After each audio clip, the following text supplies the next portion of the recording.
Melinda presents this unabridged recording of Gorgon, written by Greig Beck and read by Sean Mangan.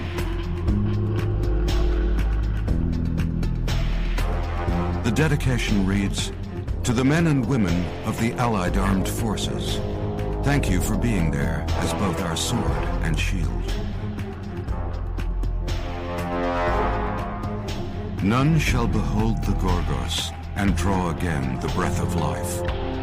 From Greek pottery shard, 1050 BC. Prologue. Sycro Cave, Crete, 1500 BC. Ducetius kneeled to grab a handful of coins. He rose slowly, his eyes fixed on the magnificent golden discs. Below him the red marble street was so polished he could see his grin reflected in its burnished hues. He blinked away the sting of perspiration and wiped an arm quickly over his brow. Ignoring the stifling heat, he glanced about, still grinning. It was true. The hidden city of stone with its streets of red marble, majestic houses, elaborate statues, and black rivers of oil, some of it of fire, existed. And there was the treasure, so much of it, piles and piles of precious stones, metals, and mountains of gold coin. The single long street was abandoned, silent. But it was like the silence that grew from the holding of breath, rather than that of solitude. Ducetius felt he was being watched. The statues were so lifelike and their details exquisite, but their visages were nightmarish. It was as if the sculptor had captured a terror that had befallen the models in life. He drew the sack from his shoulder and bent to scoop up more coins. It had all been worth it. He had followed the clues, paid bribes, cheated men, and stolen maps and scraps of information wherever he could. And at last he had found it, Hades. An underground city filled with riches beyond reason. He threw his head back and whooped, the sound bouncing away into the enormous cavern's depths. Ducetius listened to his voice grow softer the further it traveled in the Stygian darkness. He grabbed at more coins, then froze. A noise. He spun and let his eyes travel over the street. There was nothing save the blank stares of the statues who stood mutely weeping, screaming, or tearing at their own faces. He bent again to his task, but hurried now, feeling the desire to be out in the sunlight again. The sack was heavy and beginning to drag. He wished his son was here to help, rather than waiting for him at the surface. Another soft sound. A footstep? He whirled. His mouth gaped, and his eyes went wide as a white-hot shock ran through his entire body. The thing loomed over him, taller than anything he had ever witnessed. In the ancient scrolls there had been a warning about the cursed ones who walked the pits of hell. In his haste and lust for wealth, he had chosen to ignore them. He had been selective in what he believed, impatient, foolish. Now he could see too late that the warnings were true. He didn't want to look, but felt compelled to. His eyes traveled up the body until he came to its head. Ropey outgrowths coiled over each other in constant movement, parting to reveal a ghastly white face and the red-slitted eyes of a snake. A shocking pain like 1,000 daggers started in his head. Before he knew what was happening, he found himself running, climbing, scrambling toward the light. Thick, paste-like vomit spewed from his gut. Still he moved upwards, but was slowing now with every step. His body felt numb. Ducetius squeezed through the tiny opening in the cave wall into daylight. He was only barely conscious of the sun's warmth on his torso, and his vision was misting as if behind a layer of gauze. He was finally out of the creature's lair, but he knew he was not free. The coins fell from his fingers that stiffened to stone. He lifted his head on a creaking neck and tried to stand, but managed only to get to one knee before the joint seized. His son's voice sounded distant, yet he should have been only a few dozen feet from where Ducetius had exited the hidden cave. A shadow fell across his face, and his son's voice came again. He could just make out the boy's features as the ashen veil closed around him. He would have wept, but there were no words, no tears, no moisture at all left inside him. He lifted an arm to reach out to that familiar, beautiful face, but his hand fell from his wrist like crumbling chalk. His son's voice rang out again, this time in a long, tormented scream. But for Ducetius the sound receded, as if into the dark cave he had just climbed from. The sunshine disappeared too, and Ducetius became another stone monument to the gods.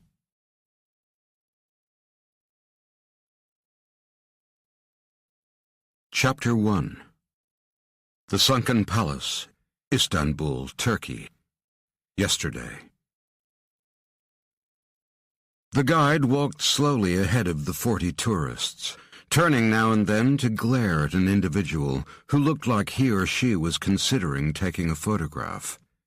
There were magnificent pictures for sale at the cafe on completion of the tour. End of discussion. His nasal monotone bounced around the cathedral-sized chamber, followed by a hollow echo as he ticked off facts and figures in the autonomous manner of someone who had spoken the words 1,000 times, displaying an enthusiasm as dulled as the once polished marble surrounding them. He waved an arm toward the forest of enormous columns that had been colored moss green by the centuries, and were now illuminated by lights suspended 30 feet above them and extending hundreds of feet into the distance. The Yerebatan Sarai, also known as the Basilica Cistern or Sunken Palace, was built in the 6th century by the great Emperor Justinian. It is 105,000 square feet in area and can hold nearly 3 million cubic feet of water. That is about 250 Olympic-sized swimming pools. It is also, I understood that it was built by Emperor Constantine. The American woman's voice was grating in the hushed interior of the underground chamber. The guide groaned. There was always one who thought they knew something. An uninformed misconception. Emperor Constantine built the great basilica on this site several hundred years before, but it was a place of commerce and for gathering, more an open garden with some underground vaults for storing things he valued. It was Justinian I who in 532 A.D. made the great basilica cistern what it is now. "Where was Sean Connery standing? Was it around here?" asked another overly loud voice. The guide rolled his eyes and exhaled. Here they were, within one of the wonders of the Middle East, and all these people cared about was where one of their movie stars had once stood. These are the true Western values, he thought. Aloud he said, "It is true that the 1963 movie From Russia with Love was shot in these very chambers before the walkways were constructed. That is why Mr. Bond had to travel by boat. And no, he was a half-mile further down in the waterway. Now please, keep moving, as there is more to see before the cistern is closed for the day." The guide motioned with his arm, and led the group of garishly dressed tourists further into the enormous chamber. He stopped on the walkway and turned to face them, his back to what looked like a small island in the center of the cistern's lake. Here the water had become shallow due to silt buildup, but the deeper pools still bubbled and splashed from time to time with large carp that had been introduced to keep the algae levels down.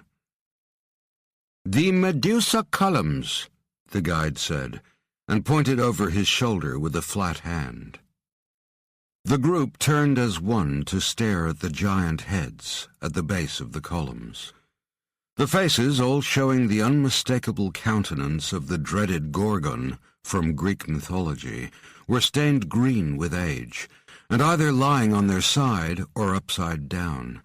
Snakes wove thickly through their carved hair. A teenager bent and turned his head sideways to look into a face. "They say they were turned sideways and upside down to reduce the power of her stare." The guide grunted. At last, a semi-intelligent comment. "That is one interpretation. There are other suggestions, such as the head placement is part of some long-lost puzzle, or the heads were carved in Constantine's time and used by Justinian stonemasons because they were the right size for a base for the columns." The teenager sagged slightly at the more mundane explanation. The guide waved the group on again. "If we can move along, hurry please." They moved like a single mass toward some wooden stairs. The guide didn't bother to take a head count. If he had, he would have noticed that his group of 40 tourists now numbered 39. Janus Koresh waited as the sounds of the group retreated into the distance, followed by the clang of a heavy door being pulled shut. One by one the overhead lights drummed out. A wall of darkness stepped down the chamber toward him, then passed over him to chase the remaining lights further along the ancient cistern. Koresh was one of the new breed of archaeologists, just as much entrepreneur as historian. They tended to avoid traditional work in museums or universities, instead acting more like mercenaries for the highest-paying collectors around the world. Janus Koresh was young, arrogant, and liked to think of himself as an antiquity detective. He got results, but he was expensive. He kneeled down, removed his small backpack, and pulled out a plastic lunchbox. After popping the lid and removing several wrapped sandwiches, he lifted free a fake bottom to reveal a set of night vision goggles, 6 large button-shaped objects, and a bowl of blue putty. Koresh shrugged the pack over his shoulders, slipped the goggles over his forehead, and stepped into the shallow water to make his way to the first of the Gorgon heads. "Ma belle." He ran his hands over the large face. "Gorgos." He used the ancient Greek name meaning dreadful for the monster, and spoke softly to the flaring, green-enhanced image of the cruel stone face. "May your gaze turn me not to stone, but instead make me rich." Koresh knew that the 3 statues weren't, as many amateur archaeologists believed, different artisans' representations of the Gorgon, but in fact one each of the famous sisters, Medusa, Stheno, and Euryale. He laughed softly and patted the broad forehead before placing a small bowl of putty over the baseball-sized pupil of each stone eye. He took 2 of the buttons and pushed them gently into the center of the putty, then turned the casing on each. A thin red beam shot out from both, neither overlapping nor hitting the same object in their path. Koresh quickly moved to the next head, conscious of the time, even though it would be more than 12 hours until the next tour party arrived. By then he and any trace of his exploration would be long gone. He went through the same procedure with the second head, and then the third. He stayed low for a few seconds, tracing the path of the lasers with his eyes. As he'd expected, each head faced a different section of the ancient sunken palace. Such was the fear of the Gorgon's gaze, that her image was often used as a deterrent to invaders, even in many modern Greek bank vaults. Koresh guessed it was the same here. The Gorgon's gaze was guarding something of value to the Emperor Constantine, something that needed all three of the sisters' power to keep it secure and hidden away from the world. Koresh ticked off in his mind the historical myths about the possible treasures that could have been hidden in Constantine's vault. They ranged from lost texts from the Great Library of Alexandria to the body of the boy king Caesarion, the only child of the brief relationship between Julius Caesar and Cleopatra, supposed to be wrapped in a golden web of Indian rubies and African emeralds. There was also the legend of the death mask of Megaera, the fourth sister of the Gorgons, erased for unknown reasons from the ancient Greek tales. Whichever treasure was hidden here didn't matter to Koresh. Any one would be worth 100 king's ransoms. And he didn't even have to remove the items, just provide proof of their existence and their location. For Koresh, a picture wasn't just worth 1,000 words, it was worth $1,000,000. He waded through the ankle-deep water to where the 6 beams intersected, and looked up at the chamber's roof. He twisted a dial on his goggles to enhance their vision, but still there was nothing, and no further clues on any of the other columns. Undeterred, he began to feel around with his foot. There, a lump or extrusion. He pulled up one sleeve and reached down to trace the outline of the object. It seemed to be a stone crucifix, roughly a foot long, stuck to the brickwork on the bottom of the cistern floor. He was lucky he was here in the dry season. The water was low now, but originally the cistern would have been filled to the ceiling, and this part of the chamber could have been accessed only with scuba equipment or not at all. The archaeologist traced the cross for a moment longer, before pushing the goggles up on his head and pulling a headband flashlight from his backpack. He slid it over his forehead and switched on the beam, squinting at the harsh white light. Though the water had been stirred by his movement, it quickly settled, and he could see that the embedded crucifix was at the center of 2 large rings, the first some 5 feet across, the second at the far edge of his water-refracted beam, more than 20. Koresh straightened and looked up at the ceiling, then at each of the Gorgon heads. This was where the lasers intersected. This was the meeting of the Gorgon's gaze that his research had indicated he should seek out. But what now? He frowned, standing still, and listening to the sound of the carp softly stirring the water in the darkness. He shook his head, kneeled in the water, and gripped the cross with both hands and pulled, then pushed, then turned it one way, then the next. It didn't budge. Merde!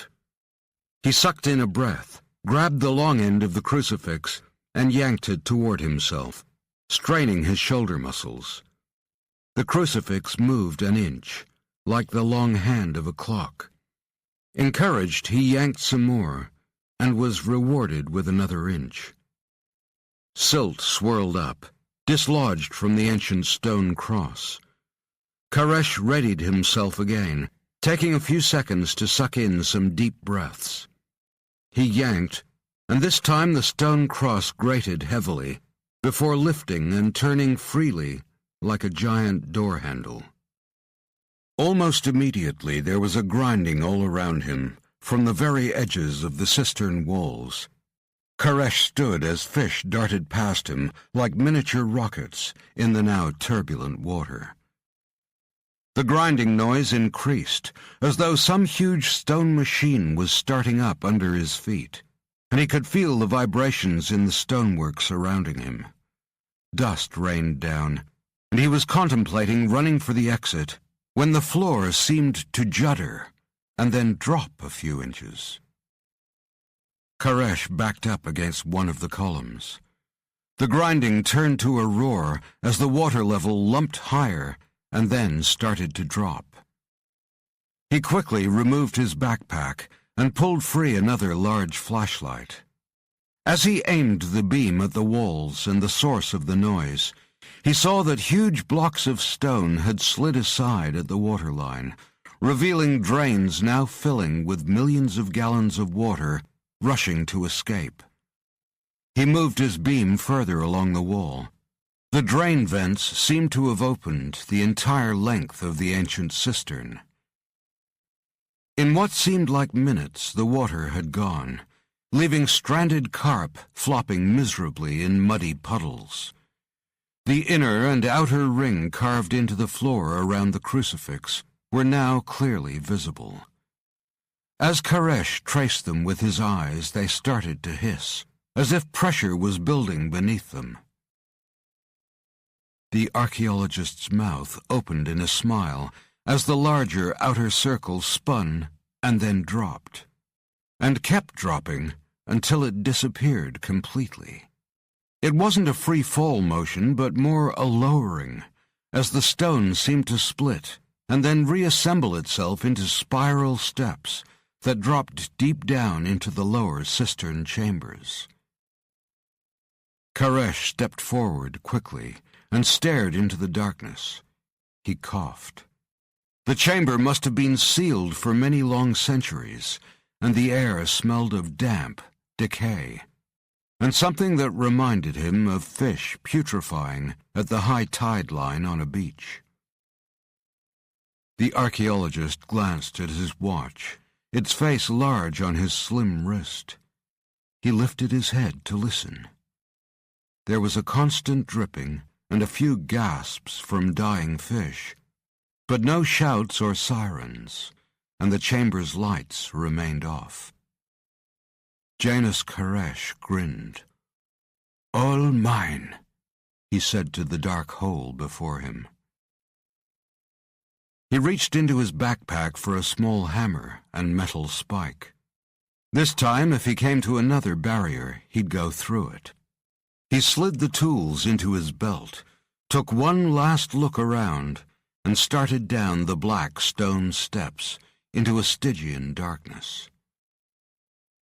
He counted the steps as he descended, finishing at 100. The centum, an important number in ancient Rome. The twin beams from his flashlight and headlamp barely illuminated the large vault-like room. The ground and walls ran with moisture and dripping mosses. Koresh kneeled and wiped his hand across the floor. Polished mica, still shining like glass after all the centuries.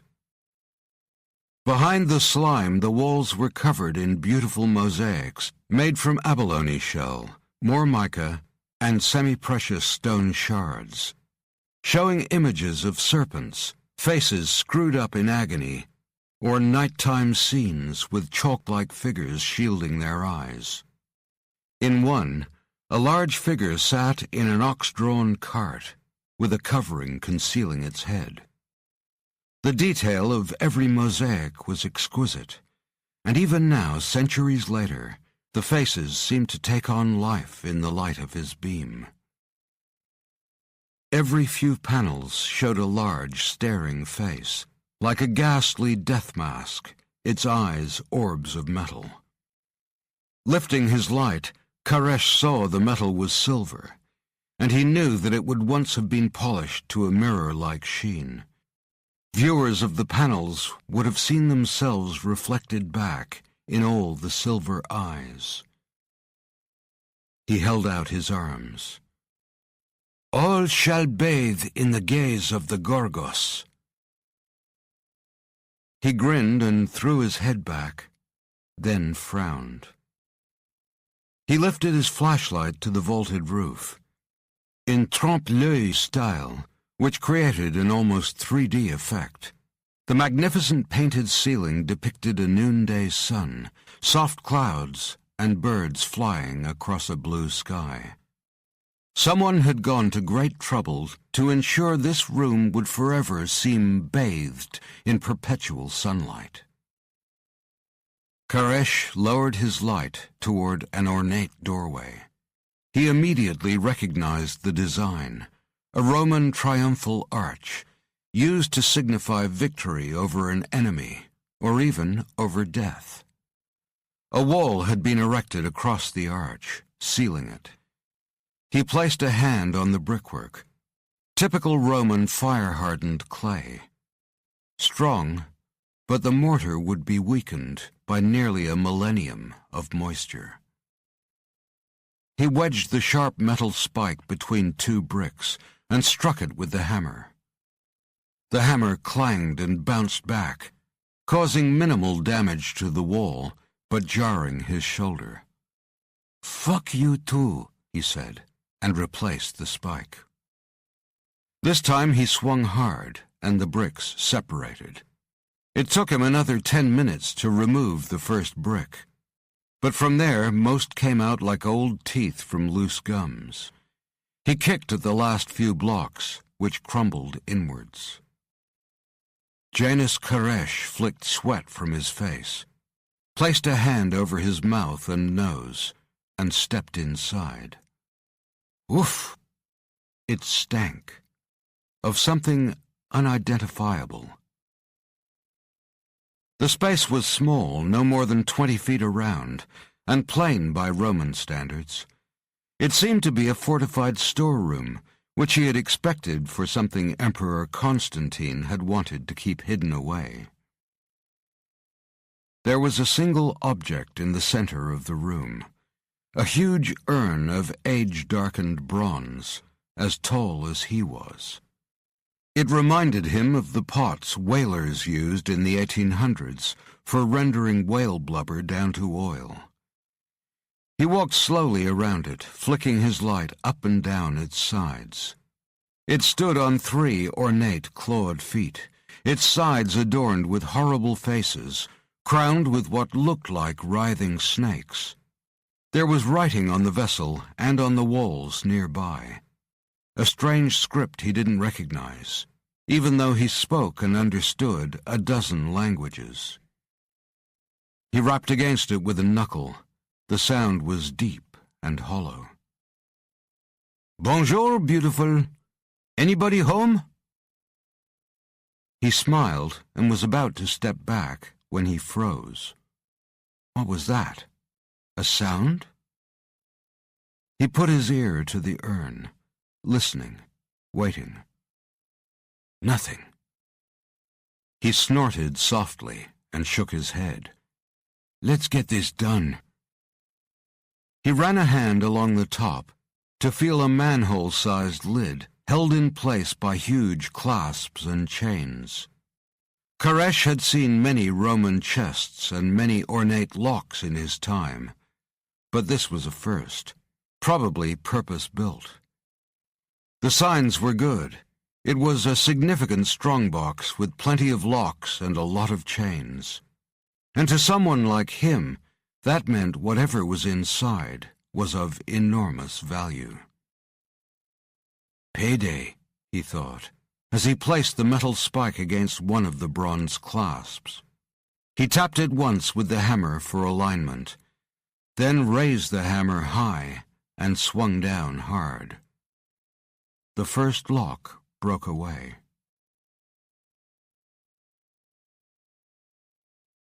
Chapter 2. 20 miles north of Fort Detrick, Frederick, Maryland, USA. Medical Officer Lieutenant Alan Marshall groaned under another onslaught from his immediate superior, Captain Robert Graham. He kept his hands tight on the wheel, hunkered down in the driver's seat, and let the man vent.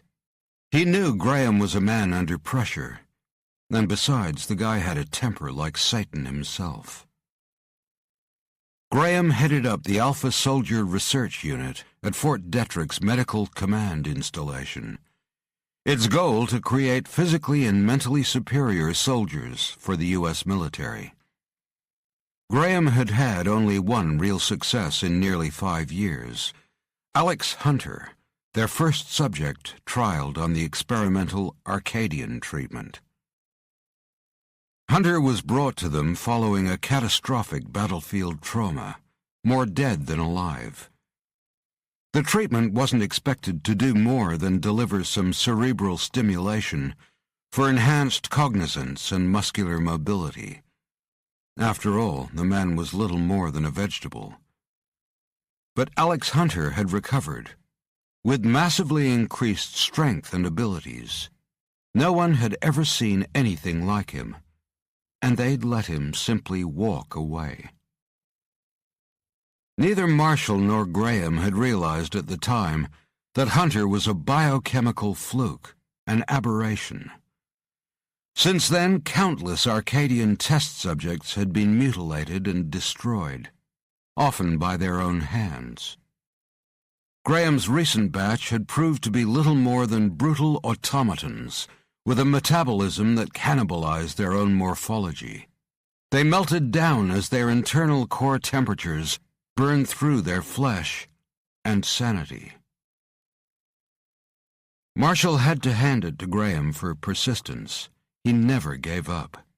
He always had something new to try, and was constantly on the verge of a breakthrough. Marshall knew that if it were up to him, he would have tapped the mat ages ago.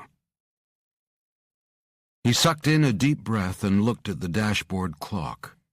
Only 10 p.m. in another 14-hour shift. You certainly didn't join the ASRU for the social life. How? Graham said angrily, his frustration still simmering. Huh? Marshall half turned. How what? How does Hunter's system provide the thermoregulation necessary to balance the huge rises in core temperature? What extra factor does he use or possess? What was different about him? Marshall groaned. Here we go again, more self-flagellation. Bob, we've been over the treatment notes countless times. There was nothing. We missed something. We must have. Was there some sort of impurity or contamination? Something already in his system that interacted with the compounds? Graham shook his head and folded his arms tight across his chest. Marshall chanced another look at the clock, counting down the minutes until he could get his boss home and bring himself some peace and quiet. He decided to steer Graham back to the science. That always seemed to refocus him.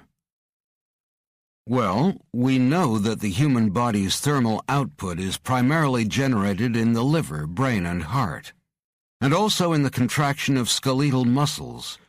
So perhaps he... Bullshit, Marshall. I don't believe it has anything to do with his body. The preoptic area of the anterior hypothalamus manages thermoregulation. It's his brain.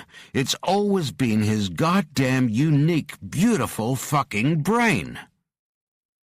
Marshall sighed and glanced at the clock again. The run through Cunningham Falls State Park took about 10 minutes, and the winding road through the darkened forest, with the headlights lighting the road lines and little else, was almost hypnotic.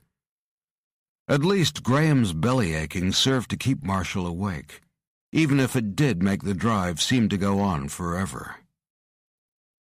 What's that? Graham leaned forward and put his hands on the dashboard. Marshall slowed. Someone hurt, is it? Or had an accident? He flicked on his high beams. Immediately, the figure of a man hunched over a bicycle was lit up like an actor on a floodlit stage. The man kept his back to them, fiddling with the bike. He lifted one arm and waved, but didn't turn. "For Christ's sakes, can't he do that by the side of the road? We could have run him over." Graham wound down his window as Marshall pulled the car up about 20 feet from the crouching man. "Can you move, please?" The man ignored him and continued to tinker. Graham pulled his head in. "Drive around him." Marshall shook his head and pointed to the side of the road. There was a high embankment on one side and a steep drop into the forest on the other. "It's too steep. We'll roll. Besides, he could be hurt." "Doesn't look hurt." Graham leaned out the window again. "Excuse me, sir, are you hurt? Do you need help?" The man nodded, but still didn't turn. Marshall sensed Graham looking across at him, but he kept staring straight ahead. It was cold out, he was tired, and knew nothing about fixing push bikes. He really hoped Graham didn't order him to get out and help. "Fuck it. Times like this I hate being a doctor," Graham said, and pushed the door open. He paused to look back into the car. "Keep the motor running. I'll see if we can't get this guy out of the way. Maybe we can call the local police to come and give him a lift." He paused again. "If we give him a lift, you drop me home first." Marshall watched Graham saunter toward the man, who didn't stop working on his task or acknowledge the approaching doctor in any way. Arrogant prick, Marshall thought. Graham reached the man and bent forward over his shoulder to see what he was working on. At last there was a reaction. The man turned and began to rise. One large arm shot out like a striking snake, and a huge hand wrapped around Graham's bicep. The cyclist rose to his full height and seemed to unfold. Marshall's eyes widened. Captain Graham was a tall man, standing 6 feet. But this ogre towered over him by at least another 8 inches, and was more than twice as wide. The man's dark beard glinted in the car's headlights, and Marshall caught a reflection from one of his eyes. Marshall knew prosthetics and recognized it as glass. The big man pulled Graham close, said something, then shook him violently as if to get an answer. Graham nodded meekly, keeping his shoulders hunched as if expecting a blow. He got it. The giant swung a huge fist into Graham's face, knocking his head backward on his neck and causing him to drop to the ground unconscious. Marshall was momentarily frozen with disbelief and shock. Then he leaped from the car. "Hey!" He regretted the action instantly. He wasn't armed, and the man outweighed him by more than 150 pounds. Further, a small black pistol magically appeared in the big man's hand. Marshall dived and rolled as bullets started flying toward him, then got to his feet and sprinted back down the dark road. He was picking up speed until a mule kick to his shoulder threw him forward onto the pavement. He immediately got to his feet and ran again. The devil himself couldn't have stopped him now. He kept running and didn't stop, even when he heard his car start up and drive away. Hammerson read the report again, his eyes lingering over the physical description of Marshall's assailant.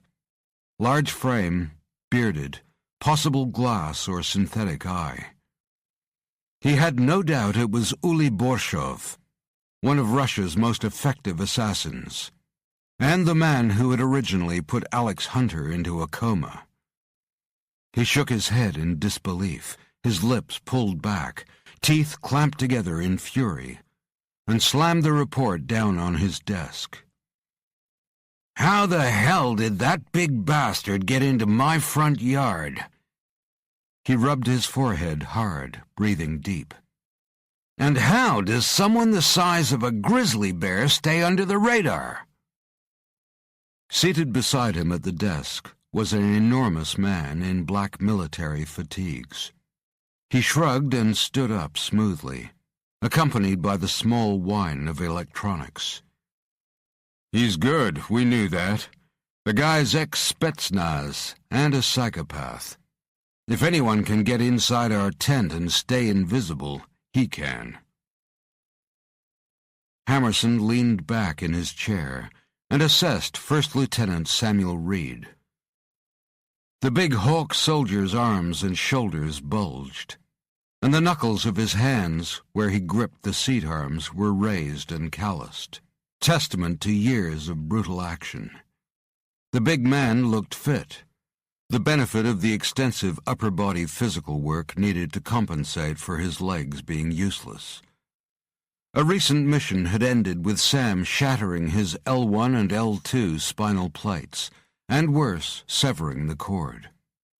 Hammerson had needed Sam back in action, and Sam had wanted it double. Advancements in bionics and battlefield armor had moved to field test phase. So, 6 months ago, Hammerson had authorized Sam for a trial of the new mech suit, or part of it. The military exoskeleton combat harness was designed as the next-generation heavy combat armor. On Sam, the half-body synaptic electronics were a molded framework built onto and into his body. A metal bracing belt fit around his waist, comprising a power pack and supportive base for the banded ribbing up the back, which then dropped additional struts down each side of his waist, hips, and thighs, to attach to the hyper-alloy composite exoskeleton framework covering his legs and feet. It was light, flexible, and 100 times tougher than steel. The bands weren't just fastened to the outside of Sam's body. Electrodes had been surgically inserted directly into his muscle mass, in effect, moving and working his muscles exactly as before his accident. It was still Sam's brain sending the signals, but they were now relayed via the computer's fiber optics instead of his broken spinal cord, and the mech's exoskeleton provided the support his own bone mass couldn't. A psychopath, but a damned clever one, Hammerson said slowly. There are too many coincidences. The Arcadian shows up back home, and then the assassin who left him for dead in Chechnya reappears from the other side of the world, and either kidnaps or kills Captain Robert Graham, the doctor who originally saved Hunter's life. He shook his head. Coincidences? Bullshit. Sam leaned forward over the desk. Sir, Graham's Arcadian program couldn't remain a military secret forever. It was already compromised by the Israelis. It's not surprising that Russia, China, North Korea, and every other nation with an enhanced weapons division are suddenly taking an interest. Hammerson ran one large hand through his iron-gray crew cut. He was the person who had sent Alex Hunter near death to the Israelis, hoping they could revive him after he'd been infected by the Hades virus. They had, but it had cost the young hawk his memory, and even now it was unclear exactly what had been rebuilt or rewired in the man's brain. But Sam was right. The genie was out of the bottle, and getting it back in would be impossible. Well, looks to me like some asshole decided to leapfrog the hard yards on R&D and go straight to the source, steal the creator. Hammerson exhaled long and slow. Fuck it, we dropped the ball. Hammerson picked up the phone and called through to the U.S. military's electronic surveillance factory beneath the Offutt Air Force Base in Nebraska. He was after Major Jerry Harris, a friend and the man responsible for coordinating the constellation of orbiting birds that fed back high-altitude intelligence from over the United States mainland, and also much of the globe. Harris and his team had been immediately set to work to find Captain Graham or Uli Borshov. "Jerry, anything?" "Sorry, Jack, nada. It's as if the pair of them just walked off into thin air. I've got every bird in a favorable orbit looking down over every shoulder. We're peeking out of every ATM, CCTV, traffic camera, and surveillance scanner on or off the grid, and there's absolutely nothing." Hammerson growled. "Christ. Okay, put the recognition programs into overdrive. I want Captain Graham found, all of him. I know Borshov. That monster won't go to ground. He knows we'll eventually find him, so he'll be on the move somehow, and fast. He's got to be trying to get back to Russia." Hammerson looked at his watch. It had been 10 hours. Graham was probably already out of the country by now, sealed in a wooden crate and on his way to the Kremlin's deep interrogation rooms. Hammerson shook his head and rubbed a knuckle against his brow. He'd had his differences with the son of a bitch, a lot of them, but he wouldn't wish that on anyone. He knew Graham would give up the Arcadian program, and he didn't blame the man. Advanced physical, chemical, and psychological torture meant everyone talked in the end, or died. The only upside was the man's work wasn't so much a success as an ongoing concept. Still, it belonged to the U.S., and Hammerson didn't take fondly to people taking his stuff. "Jerry, put some extra eyes on it. This is a priority." "Don't worry, Jack, I'll find them. Harris out." Jack Hammerson sat back again and turned to the large picture on the wall beside his desk. It was a black-and-white photograph of a granite-jawed man in full-dress uniform. Arthur Bull Simons had been one of the first commanders of the U.S. Rangers, and Hammerson's first mentor. Hammerson read the inscription on the small brass plate on the lower rim of the frame. "Go hard or go home." Sam cleared his throat. "There's one more thing to consider, sir. Borshov might have another target. Some unfinished business with Alex Hunter." Hammerson narrowed his eyes. If he could find the Arcadian, then the Russians could as well. He didn't want that happening on home turf. The confrontation would be damned messy. A lot of civs could get killed. He tapped his fingers on the desk for a few moments and stared into the lieutenant's broad face. He sat forward. "The world's turning under our feet, Sam. Time to bring our boy in."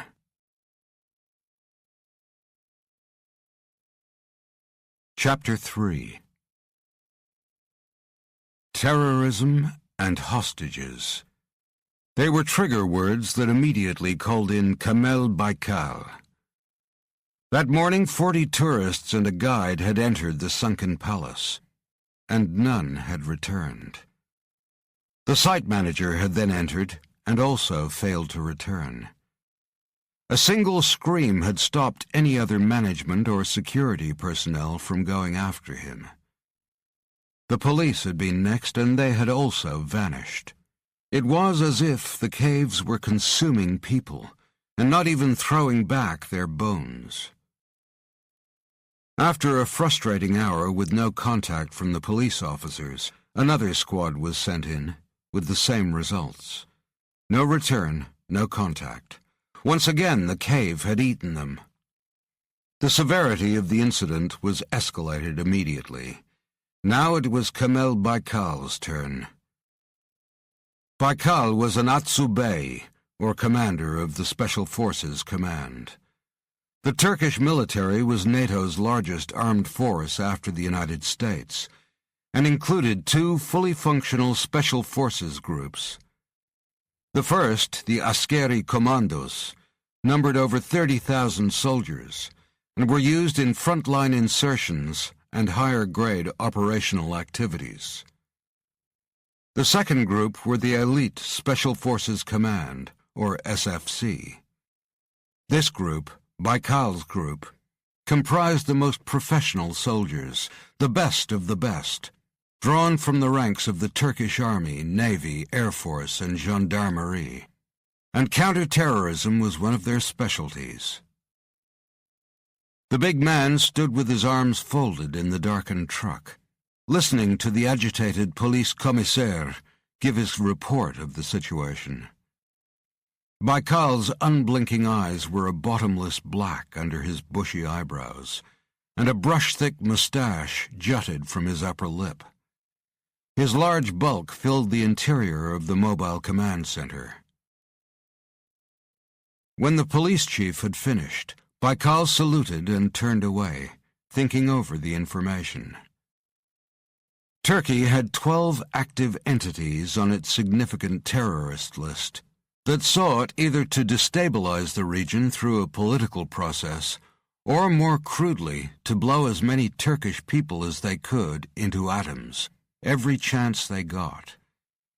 In the last 12 months alone, Baikal's unit had engaged 22 times, and 22 times they had stopped an attack before it occurred. His negotiations were short and simple: total surrender or death. The political agitators ended up in jail, and the fanatics who wished to die for their cause ended up in body bags. Everyone got what they wanted. He watched, his concentration hawk-like, as his 6 men split into 2 teams of 3 and moved up the left and right flank of the now drained cistern in a standard insertion V pattern, M4 assault rifles at their shoulders, mounted flashlights throwing long pipes of light into the gloom. Communication and visual relay equipment was built into the men's helmets, and though most dialogue was performed with short and sharp hand signals, they also listened for Baikal's deep and calm voice. Baikal leaned forward on his knuckles and stared hard at the screen that was split into 6 individual frames. As his 2 teams came to the dark pit, their torch beams illuminated circular steps leading down into the near-impenetrable darkness. There was some sort of debris at its edge.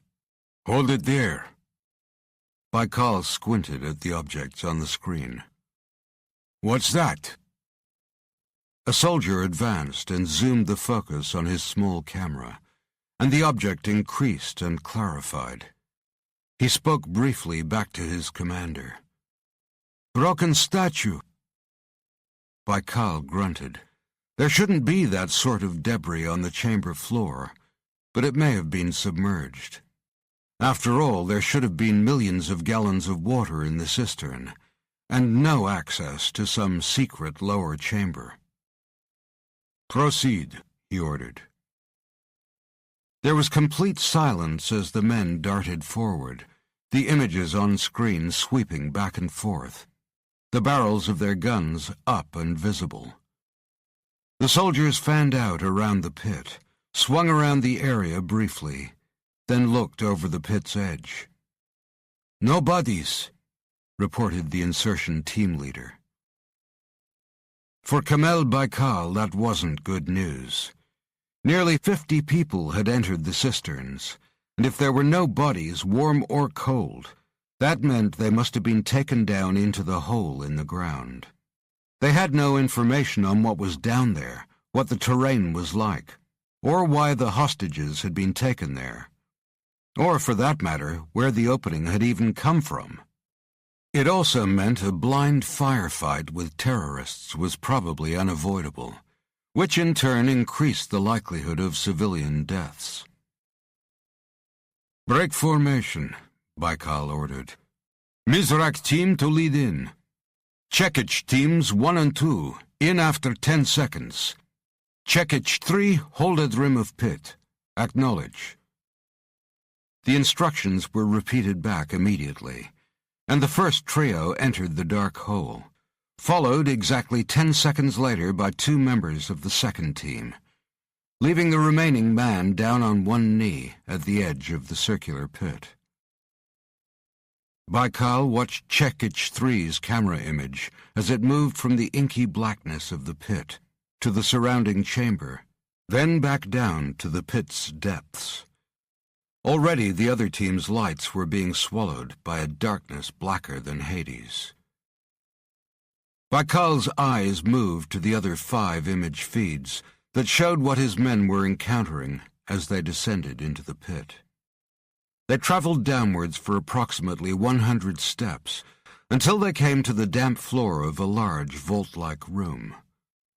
Though the walls were thick with slime and moss, the men's flaring pipes of light picked out mosaic images and what looked to be Roman script, as well as several other languages.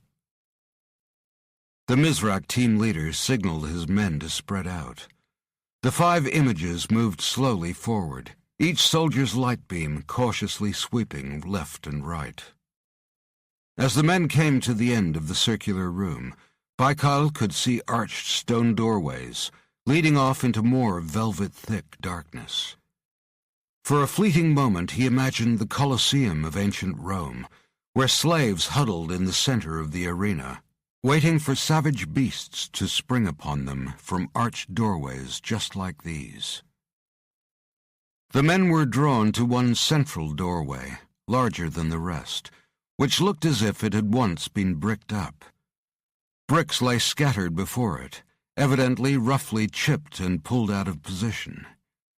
The Mizrak team leader pointed to new cuts and breaks in the stone, revealing the paler granite beneath. 100 questions sprang into Baikal's mind, but now was not the time to ask them. Distractions could be lethal. A boot pushed aside some of the debris, to reveal a metal chisel and hammer. Modern tools, Baikal thought. Someone had pulled those stones out recently. The tourists? Why? The 5 on-screen images came together, and a hand went up flat in a hold it gesture. All 5 images froze. Proceed? The team leader asked. Baikal responded quietly. Affirmative. The flat hand came down to point at the broken open doorway. Baikal stared with fierce concentration as his men stepped cautiously forward, careful not to stumble over the broken stone and bricks, careful not even to nudge the rubble and make a noise. The images jumped as the soldiers looked down for foot placement, then quickly back up at the doorway. On the ground, Baikal saw more pieces of what looked like broken statue, multiple statues, and also, strangely, piles of dusty clothing. One camera focused in on the closest carved figure, and Baikal saw that the detail on the face was exquisite. The artist had truly captured the emotions of pain, agony, fear, and a sort of hellish torment. He could only wonder at the artisan's intentions as they crafted those tortured visions. He frowned. There was something at the back of his consciousness bothering him. Being a former Special Forces soldier himself, he was trained to miss nothing. But he felt he just had. The 5 images on screen coalesced as the men reached the doorway and stood before it. Baikal leaned across and put his arm on the technician's shoulder. Rewind the last 30 seconds. The man's fingers leaped forward on the keyboard, and immediately the dark images raced backward, then replayed at normal speed. There! He knew it. On the slender finger of one of the broken statues, a gold ring. Baikal knew Roman statues had often been adorned with laurels of gold and other embellishments, but the ring didn't look right given the antiquity of the tunnels. He straightened and reached up to pinch his chin. A soft noise drifted around the chamber. The team leader moved the barrel of his gun slowly across the space. "Are you picking that up?" Baikal leaned forward, and the technician amplified the sound. Baikal frowned. It sounded like weeping. "We got it," he said. "Maybe one of the tourists. Proceed." The images moved forward again, slow and controlled. Baikal was about to get the technician to play back footage of the statues' faces when the tomb-like silence exploded into chaotic sound. Shouts quickly turned to screams, followed by gunfire, and the images on all 5 screens bounced and jerked. On each appeared a fleeting image of something large and mottled. A face? Frustratingly, the image refused to clarify and become distinct. It was well over the tallest man's head, hanging there for a second or two, motionless but not still. Its edges seemed to boil with movement, like coiling ropes thrashing in fury. Baikal felt like his brain was being squeezed, and he turned to throw up. He wiped his mouth and spun back. Around him, the technicians vomited or fell from their chairs unconscious. The screens were a chaos of light and movement, then transformed into a snowstorm of static. Only noise was being relayed now from the pit's depths, that same cacophony of screams, shouts, and rapid bursts of full automatic gunfire. Before Baikal could give his instructions, the remaining Czechich team member flew down into the darkness to support his comrades. For the first time in years, Baikal's calm exterior burst, and he pounded the table, roaring into his handset. But no one listened, no one responded. As the last man reached the deep chamber floor, his screen turned to static, and new screaming started. "Someone's coming up!"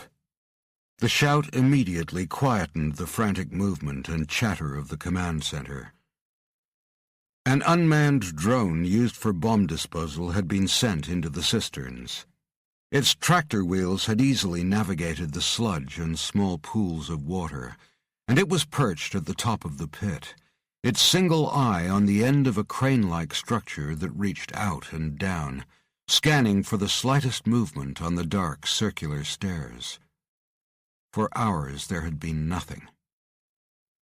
Kamel Baikal had been joined by the head of the local police and his counterpart from the Askeri Commandos, as well as dozens of local security personnel and a growing army of media that had to be corralled and kept well back from every entrance to the Basilica cistern. It was proving to be a frustrating and enormously distracting job, when all Baikal wanted to do was get back in and find his men. He was convinced they'd been attacked by an unknown number of assailants with access to superior weapons technology. He would have staked his men against any unit in the world, and knew there was not a chance in hell they would have allowed themselves to be ambushed and either killed or incapacitated so easily. Just as he was contemplating sending in a larger force with more firepower, the shout had come from the technician monitoring the robotic camera. There was complete silence as the technician zoomed and refocused the lens. Someone was coming up the stone steps on their hands and knees, crawling in the agonizingly slow manner of the heavily fatigued or mortally wounded. Baikal pushed police and commandos out of his way to get back in front of the screens. His eyes still watered after glimpsing the floating face and he had a headache like he'd been hit with a sledgehammer, but he concentrated on the image. As the figure came closer to the rim of the pit, the camera was able to pick out further features. It was a man, and he was entirely gray, as though he'd been painted or showered in plastered dust. At last, he placed one hand on the rim of the pit and pulled himself out. In agonizing slow motion, he rose from his knees to his feet. Baikal could see that it was his last soldier, the man who had been stationed at the pit's rim. He whispered the man's name softly. Zeren. Finally on his feet, Special Forces soldier Zeren Yanar opened his eyes and blinked several times. He slowly lifted one arm in front of himself and waved it about, as though blind, then let it drop, as if it was too great a weight for him to sustain. The technician telescoped the camera upwards, level with Yanar's face, and zoomed in on the man's eyes. They were completely white, from sclera to pupil, blank orbs. Zeren Yanar opened his mouth wide as if to scream, and revealed a tongue and throat that were also chalk white. Though the sound was being fed back to the communications command center, they heard nothing. All that emanated from the man's ghostly white lips was a small cloud of powder that twinkled in the harsh light of the robot's cyclopean eye. As Baikal and the dozens of other military and security personnel watched, the Special Forces soldier tried to raise his arms again. They appeared even heavier than before, and showered more of the powder to the cistern floor, before cracking at the elbows and shoulders. The cracks became fissures, and then the wretched man simply fell to pieces before their eyes. There was complete silence in the command center. It was nearly a full minute before Atsubai Kemal Bakal realized his mouth was hanging open. For the first time in his life, the Turkish Special Forces commander had no idea what to do. He finally spoke just 2 words. Seal it.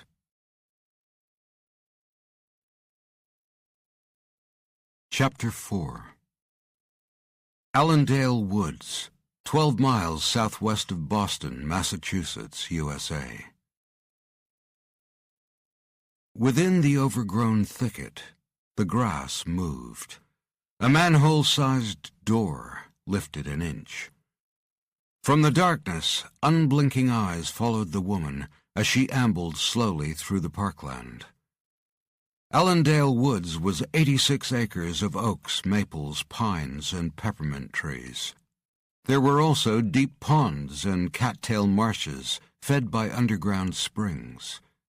It was beautiful, secluded, and where Amy Weir had come every other day for the past 18 months since she had returned home. After she'd passed by, the grass trapdoor lifted further, and Alex Hunter slid out. He rose to his feet, keeping behind the trunk of a mature oak. Since finding Amy again, he'd been at war with himself over whether he should reveal to her that he was alive or stay hidden. Indecision racked him, short-circuiting his ability to think clearly. Seeing her both electrified and tormented him. He watched her, knowing where she'd stop, the same place every time. There were very few formal monuments in the woods, but this one had stood there since the end of the Great War in 1919. A single sandstone block, rough-carved and dedicated to a soldier who had never returned home. Amy bent to place a single flower on the ground in front of it. He wondered if she ever questioned what had happened to the previous flowers she'd left. Alex put his hand in his pocket and drew forth a single crushed bloom. He held it flat in a hand that was black with dirt and grease, looking down at its fading beauty. His eyes traveled further down his body and took in the decrepit clothing. His hair hung to his shoulders for the first time in his life, and he also had a long beard, probably stuck with twigs and debris. He only ever thought about his appearance when he saw Amy. He looked at her again. She hadn't changed. She was still beautiful and still haunting him, as he obviously did her. "You got nothing to offer her. You're dead, and you look it," a sneering voice whispered in his head. His jaw clenched, and he took a half step out from the tree. But like a dozen times in the past, he stopped. What would he say to her? What could he say? She did think he was dead. He'd let her think that. Everyone had let her think that. "You'd end up killing her." "Never." He shook his head, anger flaring. "The other one would. You can't control him." "I can. I know how now." Alex sucked in a breath and stepped out further. "Mommy?" It was the boy, about 2 years old, with black hair and gray-blue eyes. Alex retreated into the shadow of the huge tree trunk. Amy kneeled to gather him to her, and stayed down as they looked at the inscription together. A man joined them. He bent to kiss Amy's head and ruffled the boy's hair. Alex leaned his head back against the tree and watched. It was such a normal and comfortable scene, so unlike his own chaotic life. He shut his eyes. "I told you. You're nothing but a memory now. Nothing but a ghost." Alex's eyes watered. They looked so happy, the perfect family unit. "I could win her back," he thought with little conviction. The man put his arm around Amy, and together they walked slowly away. She called the boy to follow, but he stood for another few seconds staring at the monument. "You'll never win her back," the voice sneered. A snake slid out of the long grass into the warm sunlight and moved quickly toward the boy. Alex recognized the brown triangular banding and powerful short body. A copperhead, venomous and deadly to a child. He tensed, judging he could make the several hundred feet in a few seconds. But before he could move, the snake reared up. The boy's hand shot out, grabbing the snake around the neck. He showed no fear as he held it, turning it one way and then the other. The snake's mouth opened, and its long fangs reared forward. The boy squeezed and squeezed, until the head fell to the side, the flesh compressed within the scaly skin. "Joshua!" It was Amy calling to him, and he dropped the snake and scampered after her and the man. Alex's mouth curled into a smile. "He's like me," he thought. "So it can be passed on." He stepped out from behind the tree again. He had so much to tell the boy, so much he could show him. He could help. "Help? You can help get him killed." Alex paused. "When they know what he is, they'll cut him up, like they tried to do to you." "I won't let them. I'll tear them apart." Alex's fingers came together, gouging a chunk of bark from the trunk. "You can't even protect yourself," the voice said. "Look at you. You have to hide like an animal. You couldn't protect him all the time.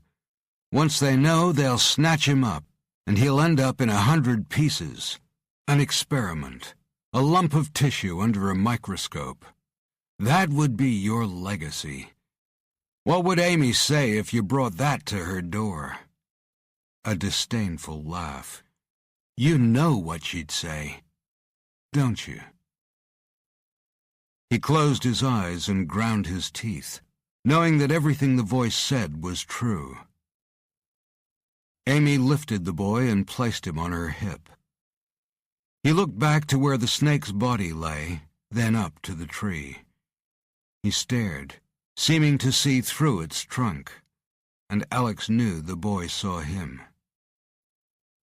Joshua waved. Alex lifted a hand and waved back slowly. After another few seconds, he rolled away around the trunk, his eyes watering. "Get the fuck out of here, dead man." Alex nodded and started to walk.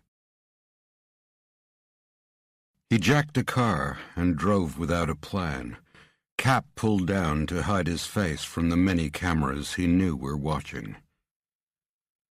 Alex had been a hawk, a hot zone all-warfare commando, and he'd been the best of them. He had lived off the land, slept under snow, hidden under burning sands, and in more urban environments than he cared to remember. He knew how to make himself invisible if circumstance demanded it. He also knew who and what he was. He was capable of things that other people couldn't hope to accomplish. He was different, very different. And because of that, people either wanted him dead or wanted to dissect him to see what made him tick.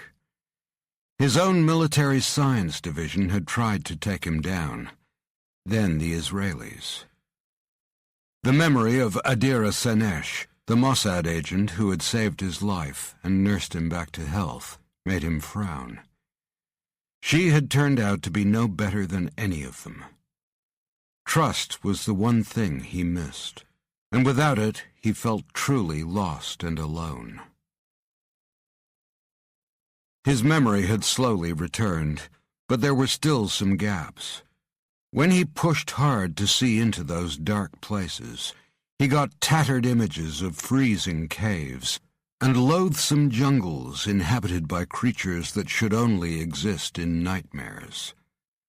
The headaches still kicked his ass, but given he'd been almost liquefied by a black bacterium from the center of the earth, he counted himself lucky to be alive. The endless lines on the road were a tether, dragging him forward. His face was blank, but his mind was a cyclone of emotions, and the sneering voice was always with him. "You're a coward, a hobo, a dead man. You got nothing left, no purpose, no hope." As the voice sounded again, he screamed his fury and banged the steering wheel until it broke in his hands.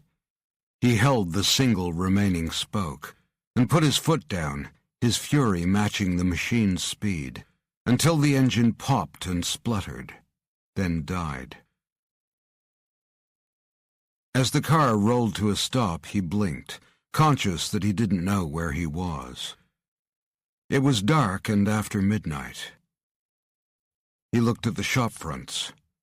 Omaha, Nebraska, over 1,200 miles from Boston. He'd been driving nonstop for 2 days without sleep.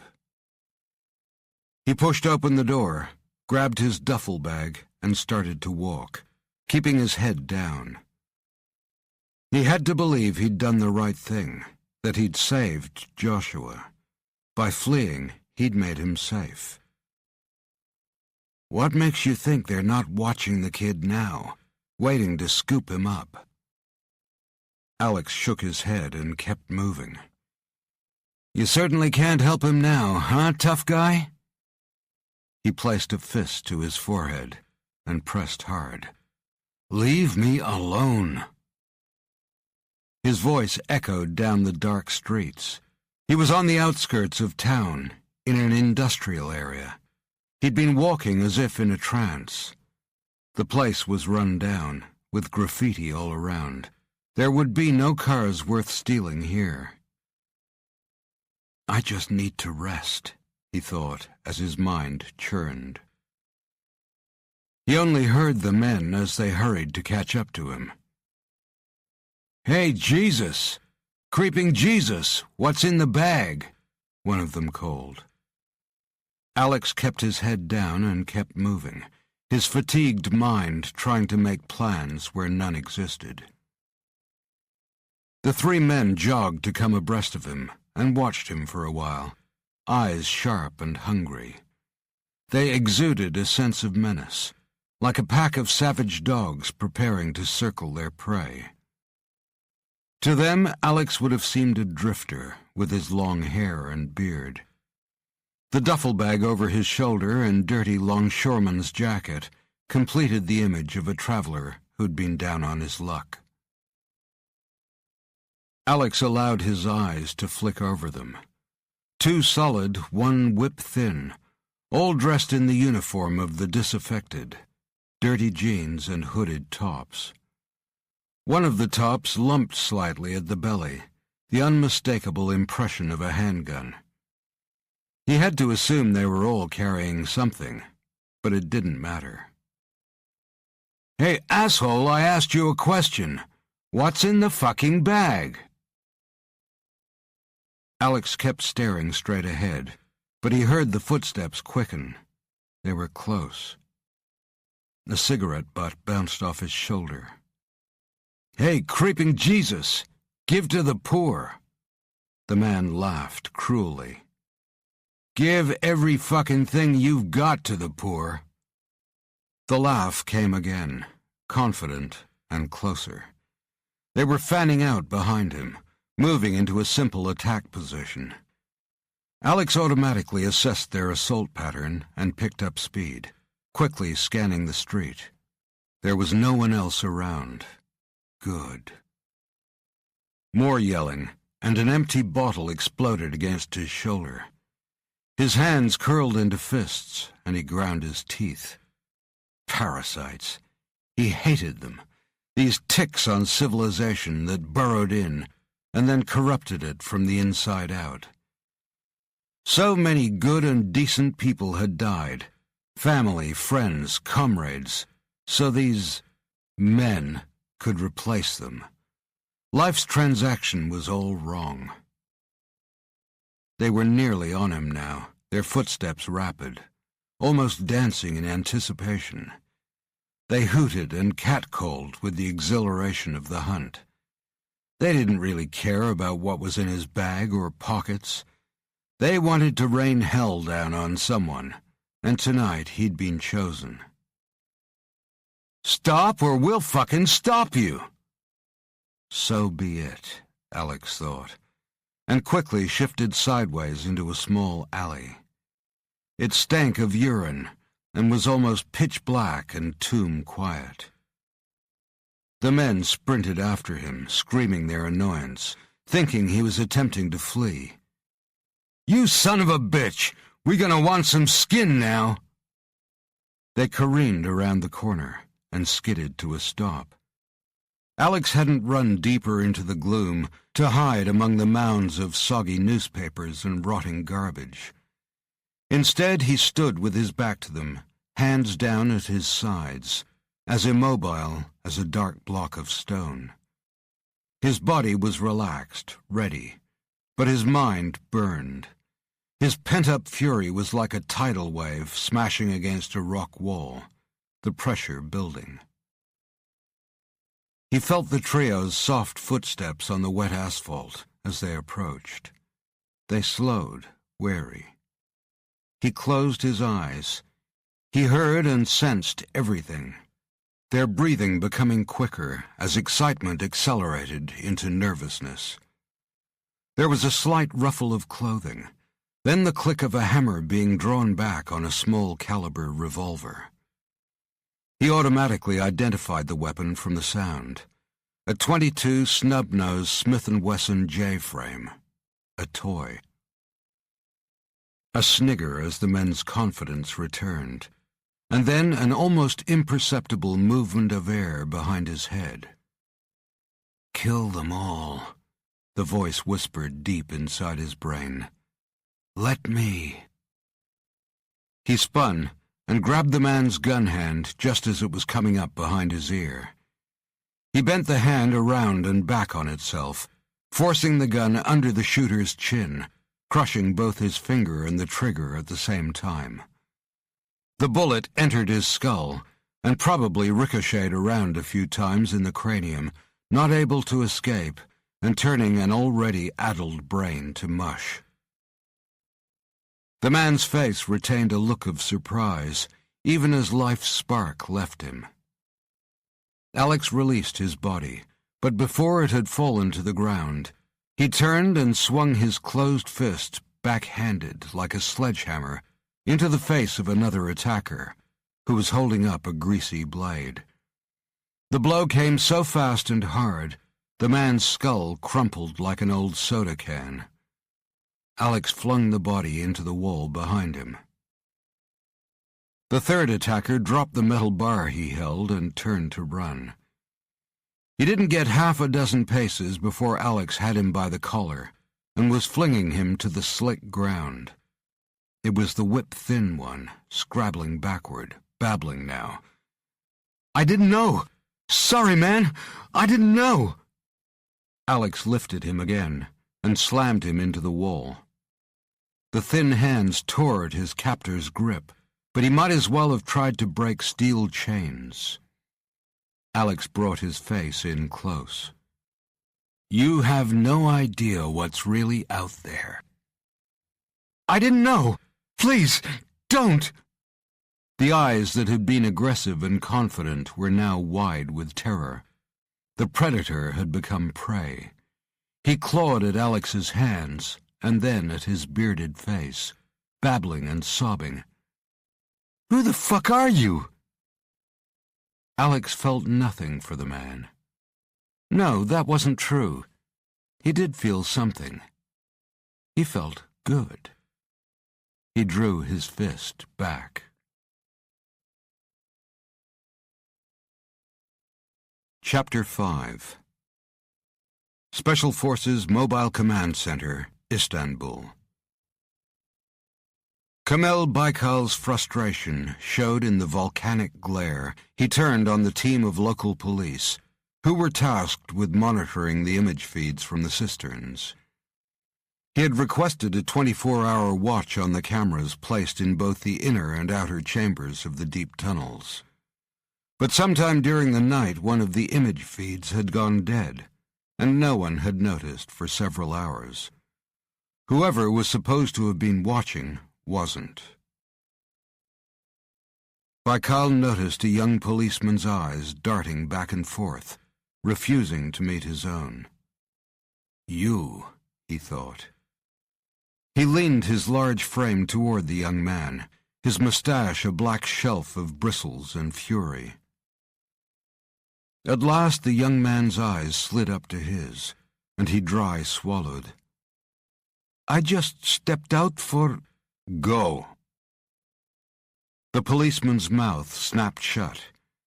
He looked like he was about to plead his case, but then must have thought better of it. He got to his feet and left the room. Baikal turned to a seated technician and spun his finger in the air, indicating he wanted the relay feeds backed up, so he could look at the information prior to the image whiteout for the 10th time.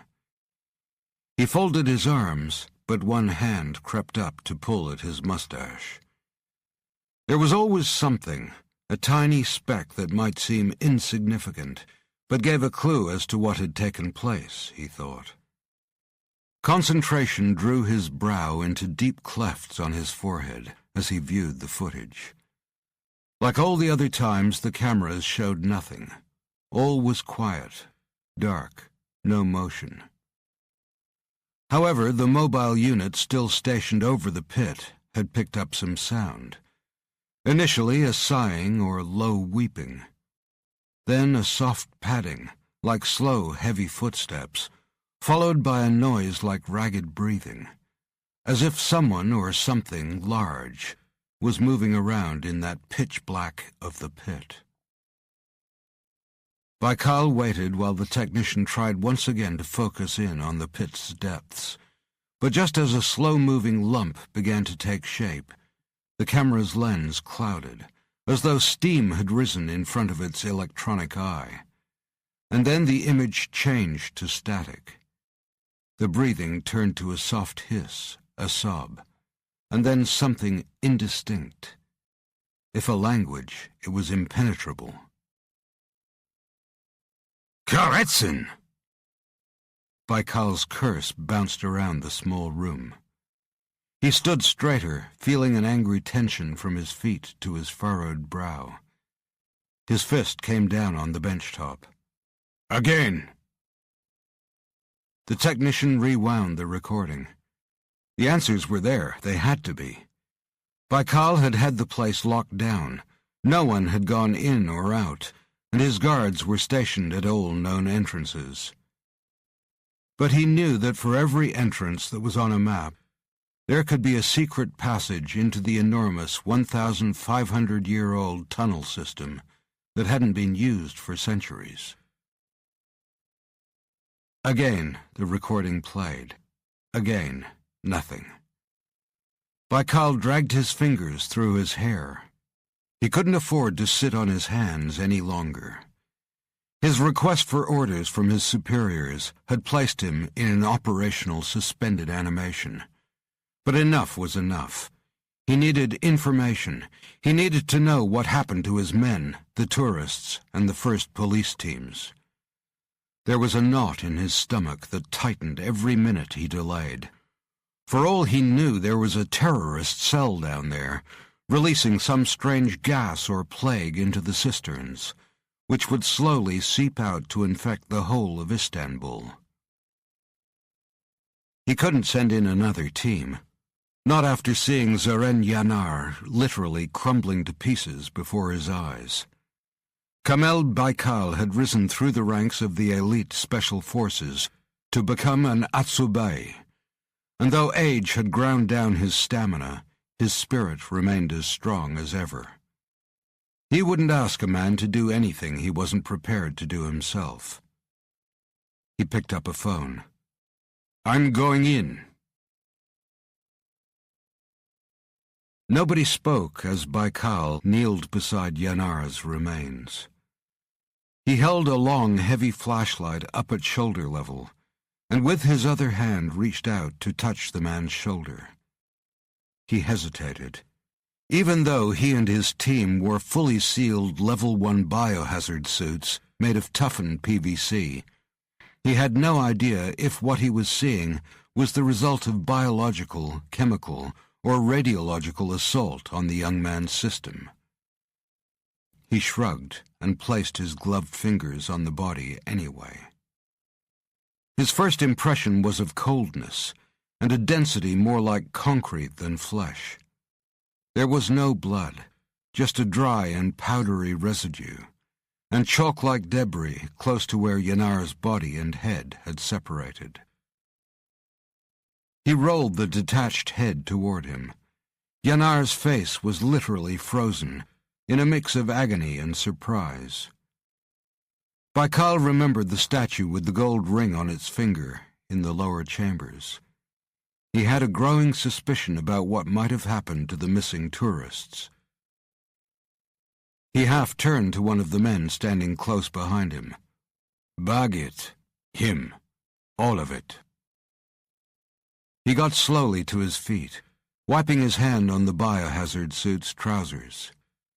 He knew it was a futile gesture, but it was instinctive to want to shake off something so horrifying. He turned to his 3 soldiers waiting patiently and cradling skeletal M16s with illuminated flashlights on their barrels. He pulled his own pistol from the holster nestled in the middle of his back, nodded toward the pit, and walked to its edge. He stared down into the inky blackness for a few seconds, waving the flashlight's beam back and forth. Baikal was the first to descend. He eased down the slick steps, finding the thick PVC suit restrictive and counterproductive for any sort of stealthy approach. The faceplate was front-facing, so he had no peripheral vision, and the suit's oxygen cells gave off a constant whine, like having a mosquito trapped inside with him. which meant any small external sounds were lost. The deep chamber at the bottom of the steps was exactly as it had appeared on his original team's monitors. Baikal waved his men toward the large archway, cautiously stepping over the tumbled stones and dislodged bricks scattering the floor. A few pieces of the statues were strewn about, and Baikal no longer thought their tortured expressions had been created by long-dead artisans with an eye for the macabre. The SFC commander raised his hand, and his small team halted mid-step. Something about the tunnel before him, the impenetrable darkness that refused to be illuminated by his pipe of yellow light, made his animal instincts scream. Fight or flight. His heart rate must have been close to 100 beats per minute. He could feel the pulse from his stomach to his neck. Baikal swallowed and carefully placed one foot in front of the other, until he passed under the arch of the doorway. His 3 men immediately followed, fanning out to either side of him. Baikal moved his flashlight around the room. It was no more than 50 square feet and octagonal in shape. "Temple room." His voice sounded loud inside his suit. The walls were decorated with mosaics of serpents and hideous faces, either screwed in torment or with something like blue ropes writhing around their heads. Baikal stepped toward one of the faces and saw that its eyes were filled with a dulled orb of metal. Lifting his light, he realized that it was solid silver. He rubbed his gloved thumb back and forth across one of the orbs and revealed his own ghostly reflection. Pure, he thought, to remain intact and without corrosion. He turned and moved his flashlight around the room. Each set of eyes glowed momentarily as the beam passed over them. When his light came to the farthest wall, it fell into more depth. There was another small room. He motioned for 2 of his men to approach from one side, as he moved up from the other. The vestibule was undecorated, suggesting it was a vault rather than the antechamber of a place of worship. In its center stood a vessel made of age-darkened bronze. It was huge, 6 feet across, and stood on 3 ornate clawed feet. On the side was a horrible face, crowned with what looked like writhing snakes. There was a manhole-sized cover resting on the floor, and bronze chain links strewn about nearby. Judging by the fresh scars on the side of the huge urn, Baikal assumed the cover had only recently been removed. Whatever had been inside had been sealed in tight, and then the lid further locked. The Special Forces commander walked forward and then stopped, frowning. He looked around the vestibule. It didn't make sense. The urn was large and certainly could have held several people, but it wasn't big enough to conceal the 30+ that had gone missing. Baikal stared at the urn, concentration making his eyes burn. All he heard was his own breathing and the whine of his suit's air-conditioning unit. Though he was thankful for the insulation, he wished he could have turned it off momentarily, so he could listen or smell the air or use any of his other senses, rather than having to rely on the narrow focus of vision the faceplate afforded him. His men held their positions, waiting for him to make a move or issue an order. Any of them would have been willing to peer inside the vessel first, but Baikal never asked his men to do anything he wouldn't consider doing himself. He sucked in a deep breath and stepped forward, his flashlight in one hand, the other gripping a gun held defensively in front of his face, his finger already putting pressure on the trigger. If someone or something unfriendly leaped out, it would take a point-blank slug to the head. He edged over the rim, and then exhaled long and slow. He hadn't even realized he'd been holding his breath. Relief flooded his muscles as the oxygen inflated his lungs. Whatever had been inside the huge vessel was gone, or had been dust for over 1,000 years. "Empty," he said. One of Baikal's men lifted his M16 to shine the barrel-mounted flashlight into the urn. He craned his neck forward. "Almost. I think there's something down at the bottom." The soldier motioned to one of his colleagues, who pushed his own gun up over his shoulder and made a cradle with his hands. Putting his foot into the interlocked fingers, the first man stepped up over the side of the bronze urn and dropped down inside. His boots clanged against the heavy base as he landed. The two remaining soldiers crowded forward, but Baikal held up his hand. "Talus, keep watch." The man nodded and went to stand at the entrance to the vestibule. "What have you got?" Baikal kept his voice hushed. The man inside the pot straightened. He was holding something in his hand. He shrugged. "Flakes, like scales, I think." "Scales? Of what?" Baikal asked, his voice rising slightly. The soldier shrugged again, and Baikal motioned with his thumb for him to climb out. "Whatever was here has long gone.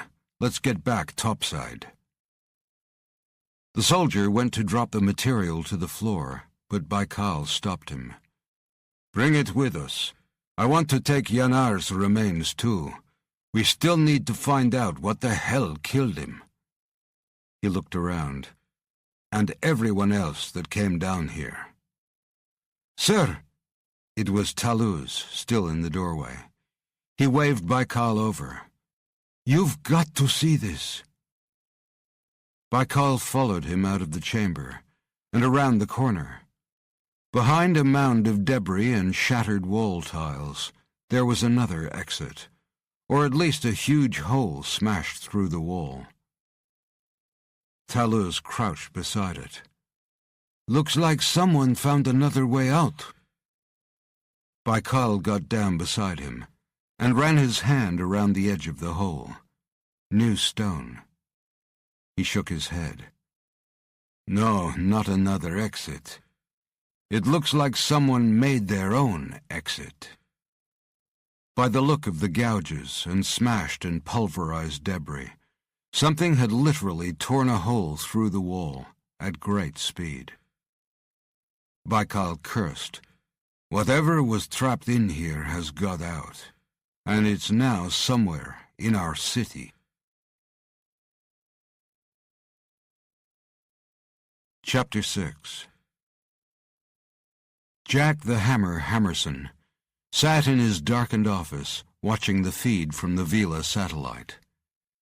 His face was an emotionless mask as his fingers pressed several buttons on a keypad recessed into his desk, causing the image to dive down and enlarge, and then clarify the moving figure. The man was tall and bearded with long hair, a typical drifter, like thousands right across the states. Anonymous, invisible, but not to all. Not to Jack Hammerson. He'd been tracking his former Special Ops soldier ever since he'd given the impression of stepping off the side of a mountain in the southern Appalachians a year back. Alex Hunter, the Arcadian. Hammerson would know him anywhere. He'd been tracking him for months. Many times he'd sent cleanup crews to deal with the damage Alex had inflicted on some person or group determined to interfere with him. Just recently, Hammerson had watched Alex pursued by 3 men just outside of Omaha. He'd entered an alley, and the men had followed. Hammerson had known what the outcome would be even before he'd hijacked an adjacent CCTV feed to watch Arcadian dismantle the men in under 17 seconds. Community service, Hammerson had thought at the time. Alex was nearing a phone booth, Hammerson paused for a second, but his hand moved without him even thinking about it. He slid an on-screen bomb sight over the phone box and pressed another key. The phone's number appeared over the box, with two highlighted options: call or cancel. He pressed down, and the number flashed green as the call was initiated. The tall, bearded man slowed as the phone rang and stared at it. Hammerson could have sworn the face behind the beard twisted into a smile. "Pick it up," Hammerson said. Alex started walking again, past the phone, then stopped and looked up, almost directly into the lens of a satellite hovering more than 20,000 miles overhead.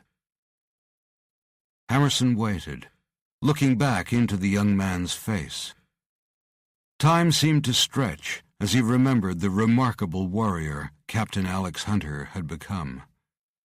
Severely wounded in a Black Ops mission in Chechnya, Alex was expected to live out his existence in some sterile hospital wing, with just the beep and hiss of artificial respirators for company. Hammerson had intervened and personally authorized administration of the experimental Arcadian treatment. And it had worked, sort of. How was a mystery, a fluke of circumstances, 1,000 variables colliding at just the right time to see the man revived. But the Alex Hunter that woke was different, vastly superior in strength and stamina, with senses more acute than any other human being. As unique an individual as he was an enigma to both the U.S. military and the U.S. Stratcom Science Division's Alpha Soldier Research Unit. Hammerson had told his young soldier that the startling and unnatural changes he was experiencing were gifts. But some gifts came with a price. For all the advantageous changes to his physicality, Alex had also been afflicted by psychological tempests, a beast within him. Conditioning had taught him to manage his furies, and sometimes control them, but they were never fully suppressed. Instead, they waited inside him, growing stronger each time, until they burst forth in a rampage of obliteration. Alex Hunter was like a high-powered weapon, a military game-changer, but one that, if not handled correctly, could destroy those trying to wield it. Alex strode into the phone booth and lifted the handset. "Jack." The single word made Colonel Jack Hammerson sit forward in his chair, his mouth momentarily dry. "Hello, son," he managed, then waited for Alex to speak again. "I know you've been following me." Alex's voice had an edge to it. Hammerson shook his head, even though he knew Alex couldn't see it. "Not out of malice or intent, just looking out for you. I don't need a minder. I don't need anyone. I'm not safe to be around, remember?" Hammerson smiled. "We're hawks. We're not supposed to be safe to be around." He paused, steeling himself. "We want you to come back in." The silence that followed felt like it had physical weight. Hammerson knew what he was saying wasn't wholly true. He needed his soldier to come in from the cold, but he wasn't ready to bring him back onto the base. Quite simply, Alex Hunter, the Arcadian, was supposed to be dead. Incinerated in a chemical furnace in the bowels of the military's disposal centers, turned to ash to destroy the lethal bacteria that was overrunning his system.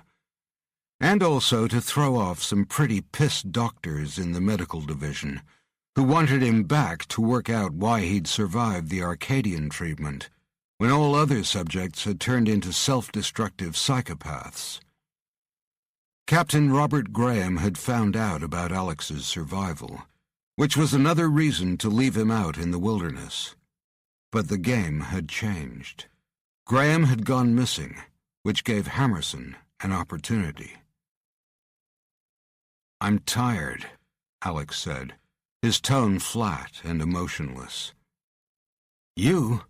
Hard to believe." Hammerson concentrated on the young man's movements, his body language and facial expressions, his voice, assessing his operational status. Alex looked over his shoulder, as if concerned about being overheard. "Not physically. I get bad dreams still." "We all have them," Hammerson said calmly. "Can't outrun them, so best to embrace them. Try and understand them. Determine which are real and which aren't. We can help you. We're ready now." "What about Graham?" "Not an issue anymore, but there are others still looking for you. You need to keep eyes in the back of your head. Look, Alex, there's too much to bring you up to speed on now. Let's discuss it over a coffee. Where can I find you?" Hammerson knew exactly where Alex was, but wanted to check whether the man was aware of his own location. Or was he wandering aimlessly along endless highways? There was more silence then. "Lincoln, but you know that." Hammerson smiled. "Only about 50 miles or so southwest."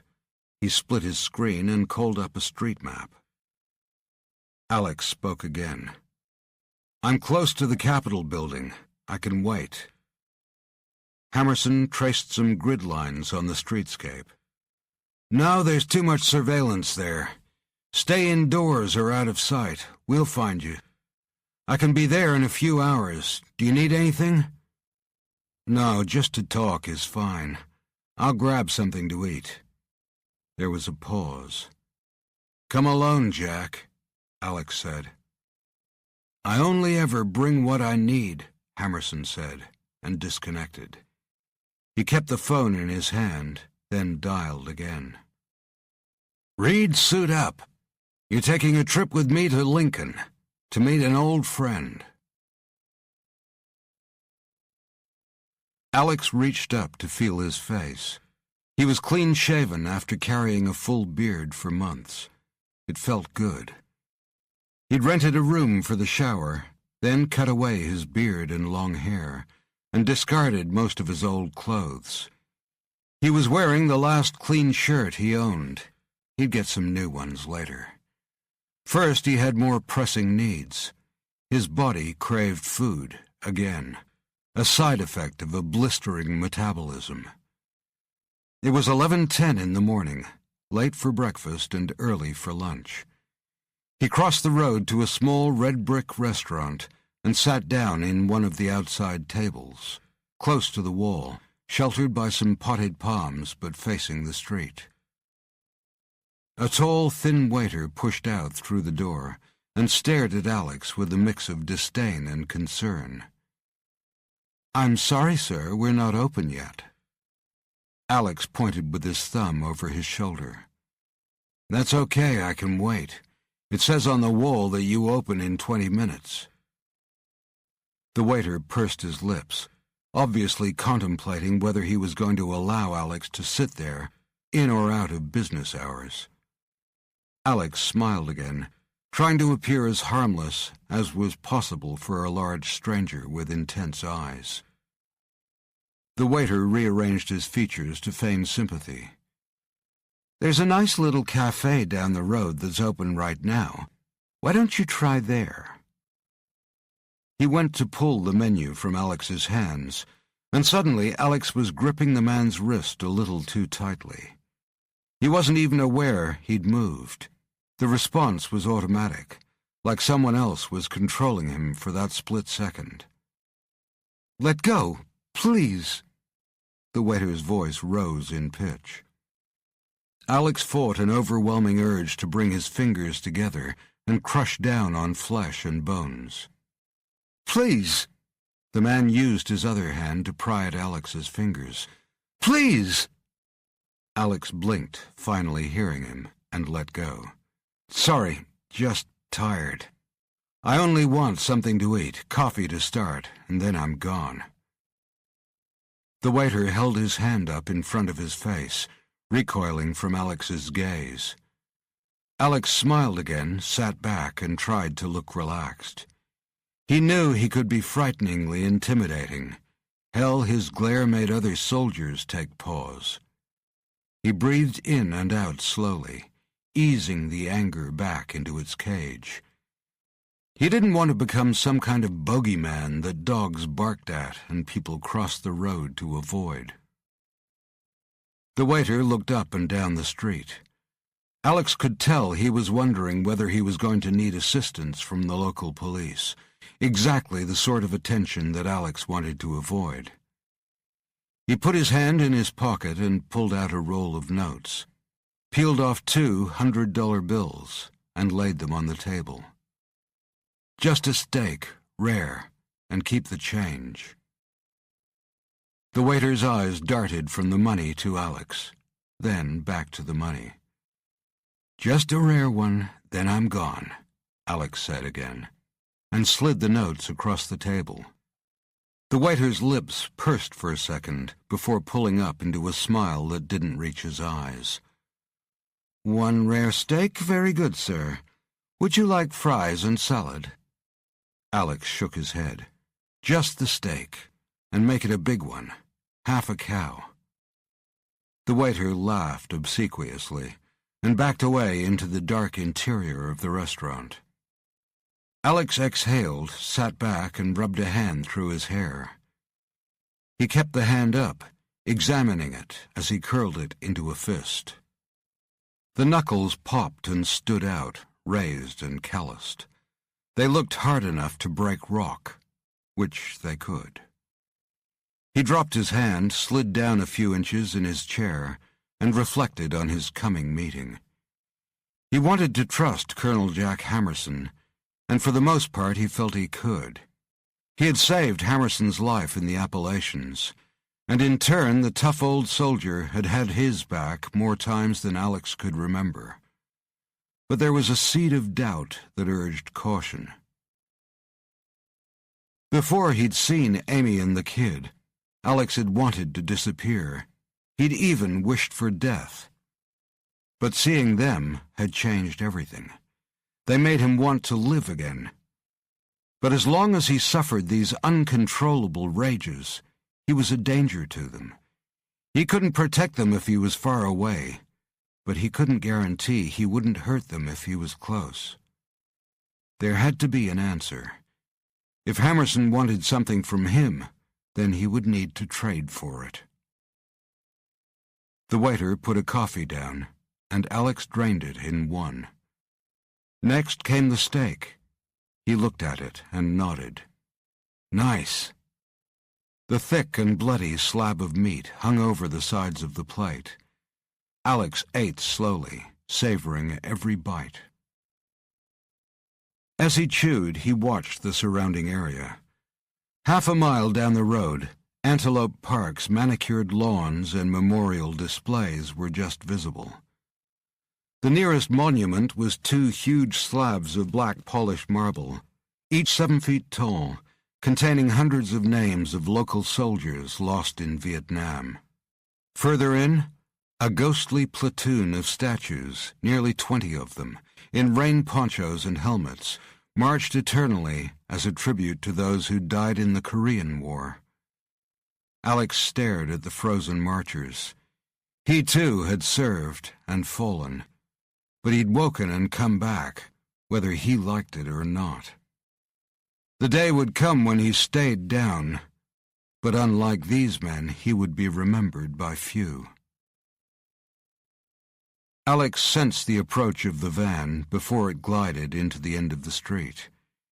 He watched as it pulled in a few blocks down from the cafe. Even though its windows were darkened, he knew the Hawk commander was inside.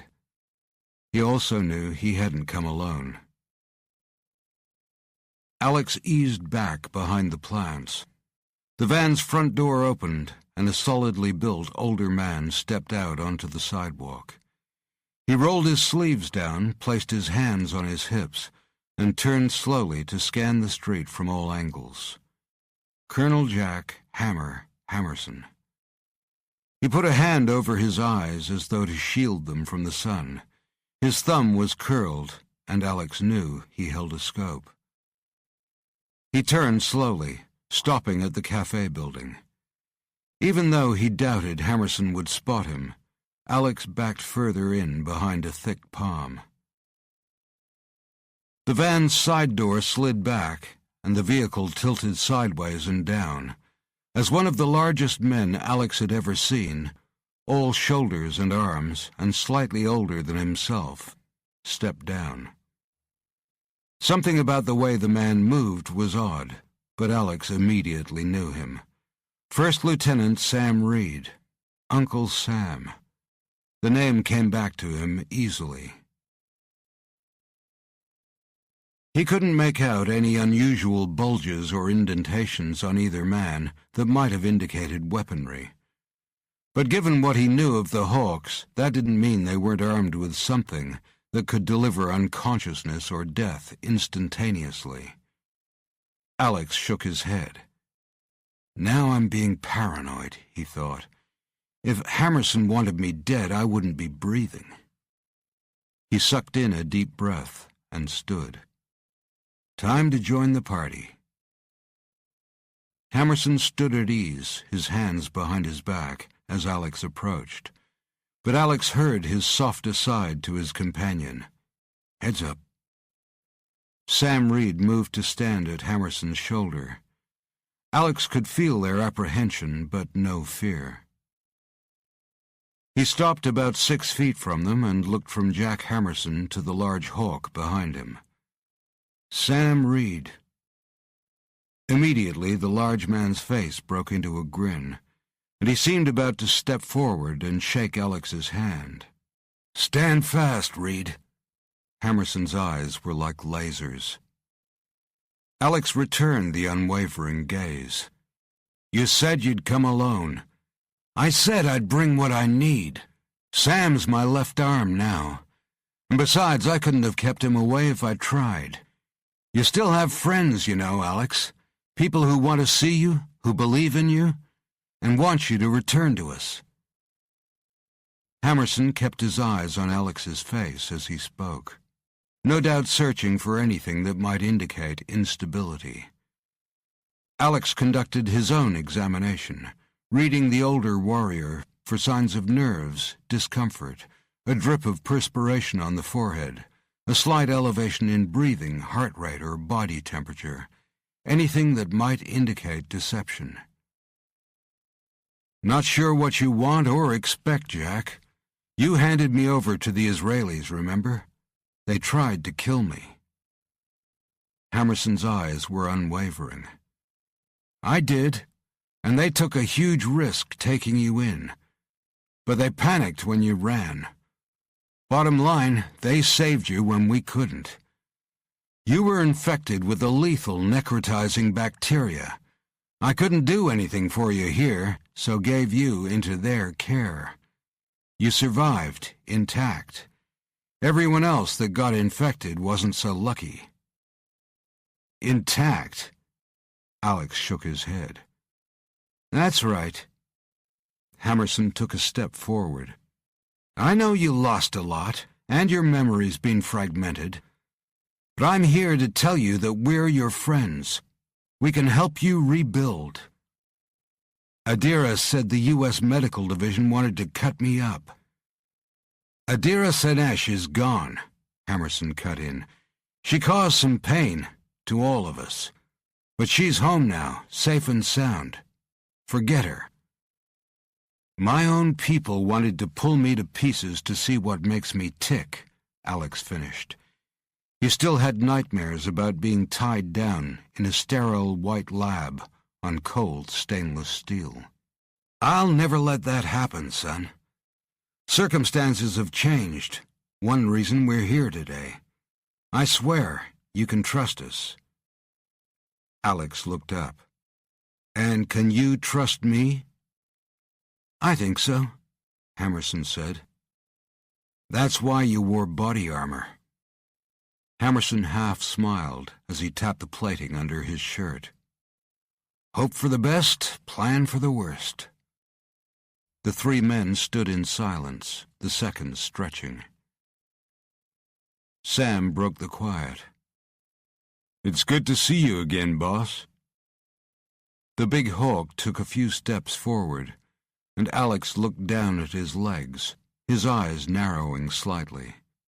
The sound was almost imperceptible to normal hearing, but Alex had picked up the slight whine that accompanied the movement of turbo-hydraulics. "Did I do that?" he asked. Sam shook his head. "No, you saved my life. You sent what did this to me straight back to hell. But the mission went to shit for both of us. I lost my legs, and you lost a lot of your life." Alex nodded. "I remember you, in the jungle." "You're back," Sam said. "That's all that matters." "Not yet." Alex slowly turned his head to scan the street, the buildings and other potential areas of concealment. Satisfied, he turned back to Hammerson. "Well, you called me." "That I did," Hammerson responded. "Wanted to see how you were, in person. See if you found what you were looking for." "You know the answer to that," Alex said, and snorted softly. "I've felt you on my shoulder the past few months now." Hammerson smiled back. "Son, we were never off your shoulder. As I said, we were watching over you." He took a step forward. "Fact is, there's a lot of people out there who want to do you harm. I can take care of myself, and no, I didn't find what I was looking for. When I got there, it had all changed. You know that." Hammerson took another step toward his protégé. "Everything changes. It's what makes life interesting. We want you to come back to us. We think makes life interesting?" Alex shook his head. "I don't want interesting. I want normal. I want my life back the way it was. I want to have a wife, a family. I want to go home after a day's work, have a few beers with friends. I want normal." Hammerson shook his head slowly. "We don't do normal. I know you know that, Alex." "Jack, I don't want this life anymore. I want to go home. I was nearly there." Alex remembered Joshua waving goodbye to him. "I was so close." His eyes bored into Hammerson's. "Do you know about Joshua?" The older man seemed to relax, but Alex knew he was doing the complete opposite. He was making his body loose, ready. "Yes," Hammerson said. Alex's jaw clenched. "You knew, and you knew he was mine." "We suspected it. We assessed it was better to monitor the mother and child, stay away from them. Let them what? Continue thinking I'm dead? Live a normal life without me? I should be there with them." Hammerson shook his head. "You're not ready." He turned slightly side-on. Alex recognized the defense position. So much for trust. He rubbed his temple, feeling the ache again, deep inside. "That's just it. I'll never be ready. You should have let me die after Chechnya." "I chose to stay away and make them safe," Hammerson said. "And I think you did too. I take risks. We both do, every single day of our lives. And sometimes it's my goddamn shitty job to decide what's an acceptable risk for someone else. When I authorized the Arcadian treatment for you, it was a risk. But the alternative was leaving you as a brain-dead bag of meat on a hospital bed. Is that what you would have preferred? You're alive and walking around. You got a good deal. I'm a ghost. I don't exist. Alex Hunter, the real Alex Hunter, died on that damned operating table. And what's left is some sort of military killing machine. I can't even speak to my son. I've got nothing!" Alex's head throbbed, and a small voice began to whisper its hate to him. Bullshit! Time to stop feeling sorry for yourself, soldier! Hammerson yelled the words, chin jutting, jabbing his finger into Alex's face. We'll all be better off if you're dead. Alex ground his teeth. Did Hammerson just say that? The experiment was a failure.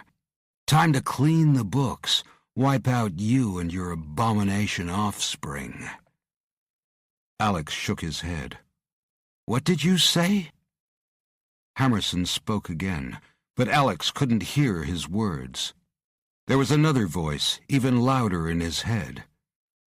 We don't need you anymore. We've got the kid.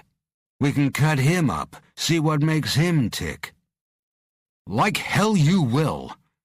Alex's hand shot out to grab Hammerson around the neck. Sam moved at a fantastic speed for someone his size, took hold of Alex's forearm and yanked. Without releasing his hold on Hammerson, Alex grabbed Sam's shirt front with the other hand. Sam was a big man, weighing in at around 250 pounds, with the mech suit adding another 80 to that. But Alex slowly lifted him till his huge boots were clear of the ground. "Put him down, Alex," Hammerson wheezed through a constricted windpipe. "You're fighting the wrong guys." Alex lifted Sam higher. His arm was beginning to vibrate, not so much from the strain, but from the conflict going on in his head. "Remind them who you are.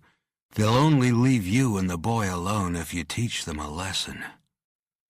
Alex's teeth were compressed, and his eyes blazed as he fought against himself. Sam remained calm, unresisting. He let go of Alex's forearm. "We came here for you, Alex, as friends. Listen to me, Alex. Hear my voice. You're safer with us. You want your life back? Then you come back to us." "I don't need anyone anymore," Alex said, but he released both hawks and turned away.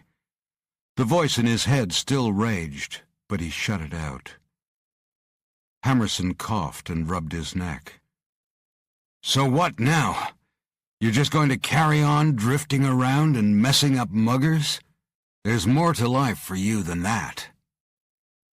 Alex started to walk away, and Hammerson raised his voice.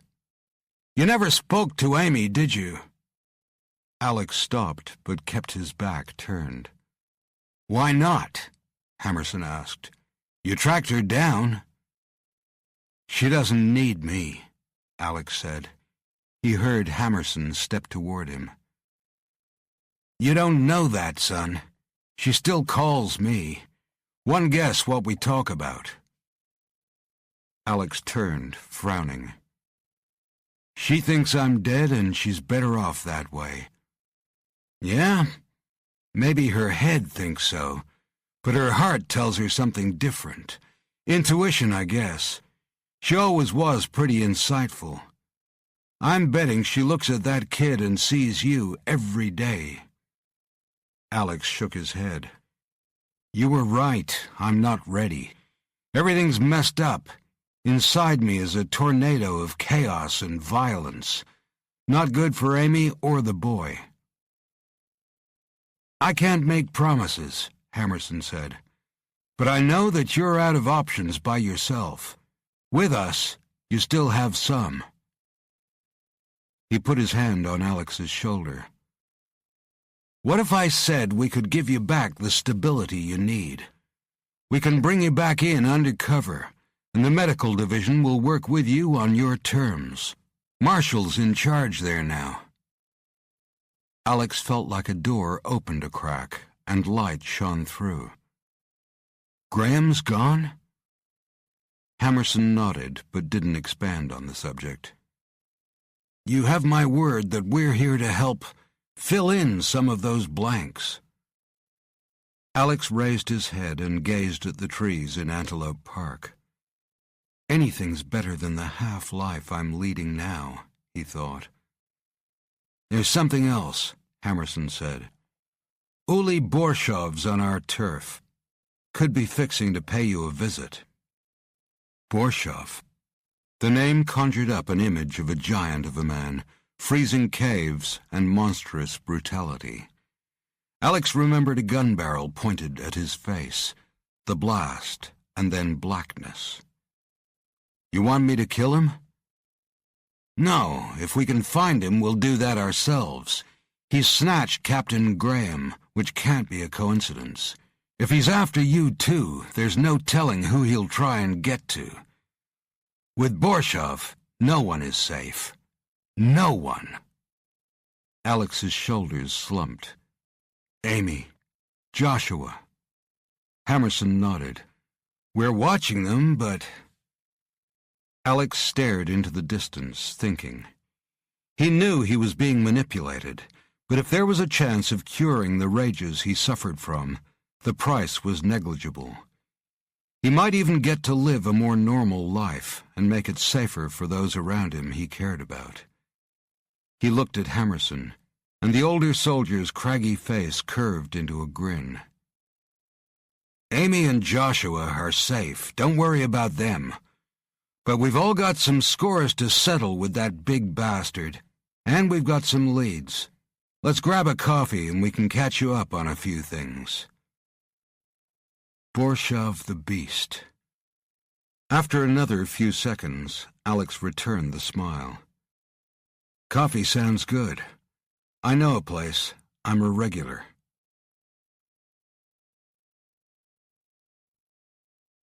Chapter 7.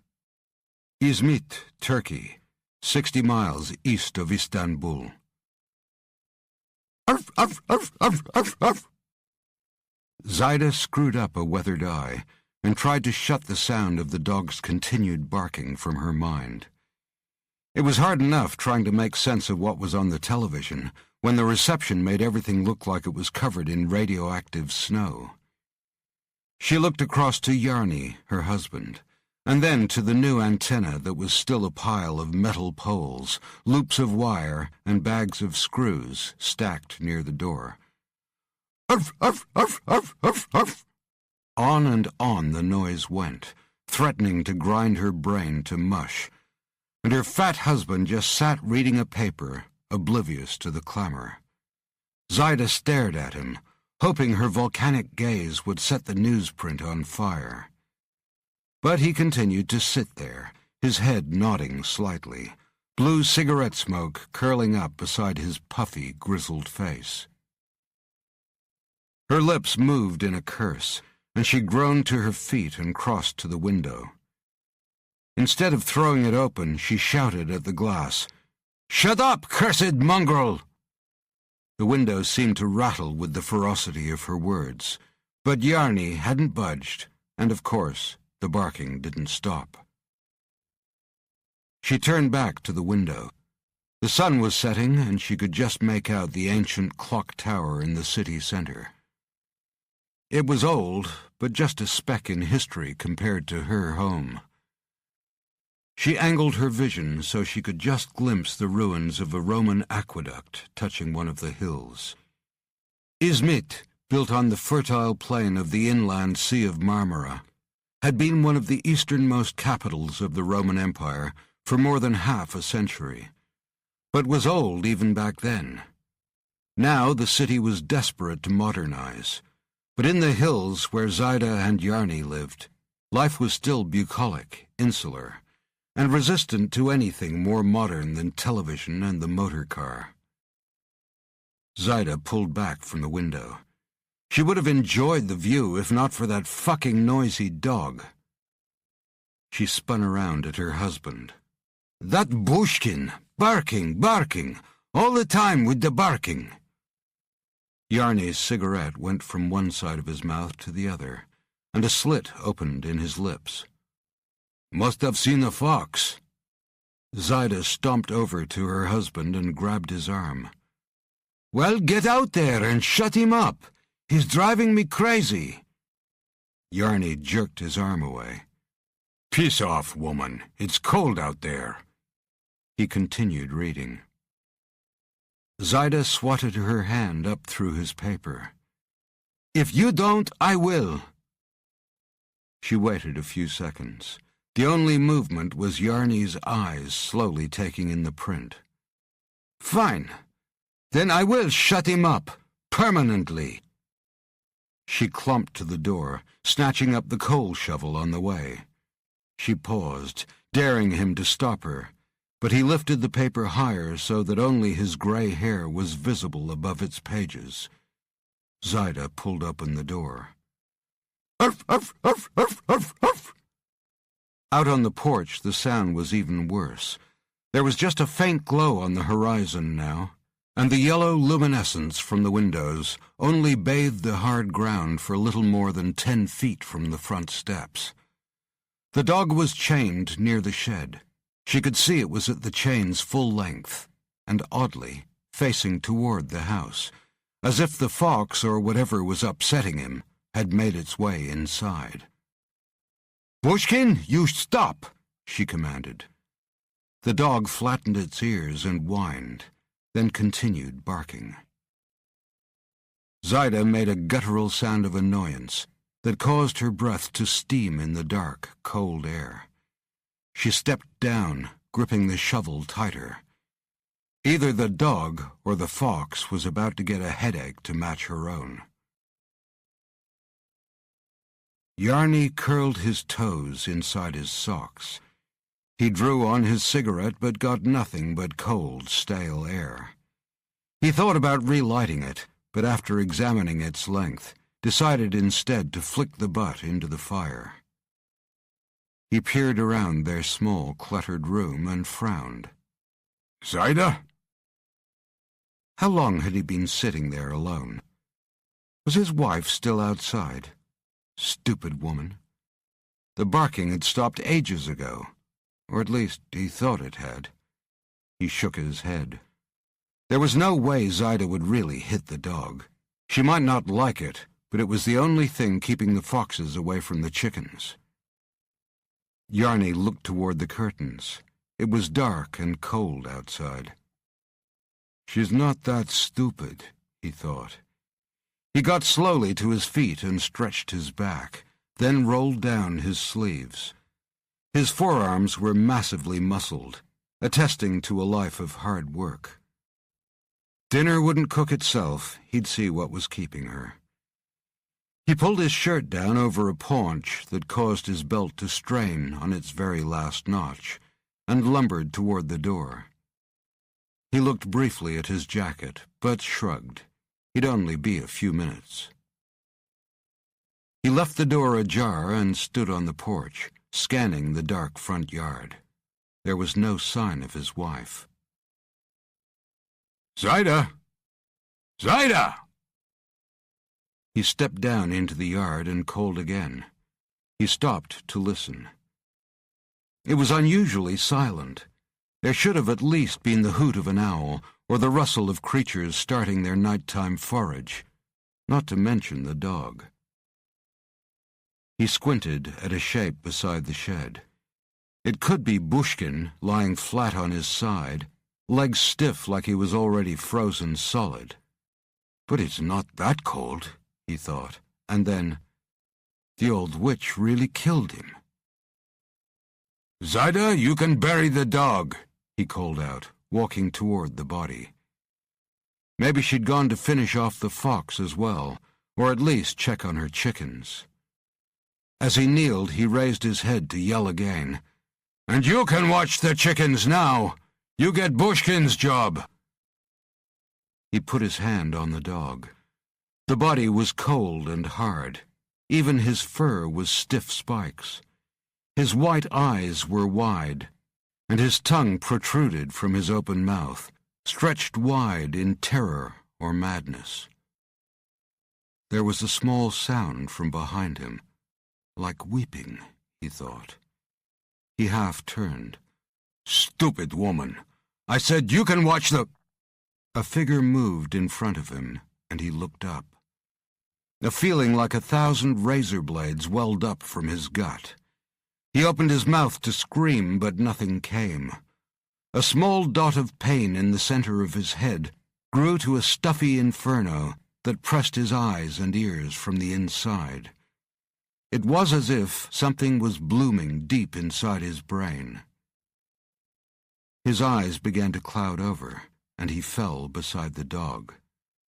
As he looked into Bushkin's cold, mute face, he seemed to say, "I tried to warn you." Guive, Sakarya Province. The streets were narrow and empty. Many of the rooftops were newly tiled, or domed and rebuilt 100 times over the centuries. The crowded architecture made Guive look like a concrete scab on the green surrounding countryside. Smoke from fireplaces too numerous to count lifted from chimney tops, but struggled to rise more than a dozen feet in the still air before falling into the laneways to create a mist that reeked of pine wood, garlic, and roasting meat. Gorgon and Maluk Demit walked home slowly, their backs sore and their boots muddy, after spending the last 12 hours pitching hay and mucking out barns on the town's outskirts. Both men were in their 40s, had never married, and probably never would unless they sought a wife in one of the larger towns, further up or down the main road. Gorgon, the elder of the two, carried a parcel of goat meat. He reached out to slap his brother on the shoulder. "This Sunday we'll go to Ulu Kamii Mosque, the Great One." Maluk groaned. "Again? I think you go to pay homage to the widows afterwards, more than to worship inside on your knees." Gorgon laughed. "I pray for love every time. Is that such a bad thing? So far, all I have in return for my prayers is you." Maluk laughed. "And my curse is worse. I ended up with you." Gorgon shoved his younger brother and shifted the meat to his other arm. He jerked to a stop. "Uh-oh. Looks like we have a late traveler. And sounds like he's sad. Do you hear that crying?" Maluk followed his brother's gaze. "What's that on his head?" The figure was just coming out of the mist. As soon as Maluk's eyes alighted on it, and he saw, really saw, he felt a fist clamp down deep in his skull. Beside him, Gorgon grunted, doubled over, and vomited. Instead of the wet splash of stomach juices and partially digested lunch, what actually hit the ground was more like drying cement. Maluk's mouth opened in a silent scream, and he dropped to his knees, clawing at his face. His skin started to crack and craze like a clay pot that had been left too long in the kiln. The figure looked down at the two men, or what was left of them. One was doubled over, his fingers digging into the ancient cobblestones. The other's frozen hands clawed at a face that was now as solid as the ground beneath his knees. The creature turned its head slowly. It didn't see the town of Guive, just as it hadn't seen Izmit or any of the others it had passed through. Instead, it saw a land that had existed thousands of years ago, when the ancient towns were little more than huts or caravan trails, and the humans were few. The small beings had worshipped it then, gladly offering up morsels that it had either consumed immediately or stored for later use. But then it had been trapped and imprisoned. It looked at the silvery orb overhead, hating its clarity and dryness. It longed for warmth, wetness, and an endless blue twilight. It ached for the tall cities of its homeland, with silver spires that touched the sky. Most of all, it felt the pain of separation from its own kind. The years of imprisonment, of solitude, had caused a loneliness and sadness that was fathomless. They had also given it a ravenous hunger that was all-consuming. It sensed the millions of living beings all around, and felt overwhelmed. They had multiplied so quickly. Since its release, though, it was growing stronger. Every small life absorbed gave it energy, nourishing it, making it more powerful than anything that had walked the land since the time of the Saurian giants.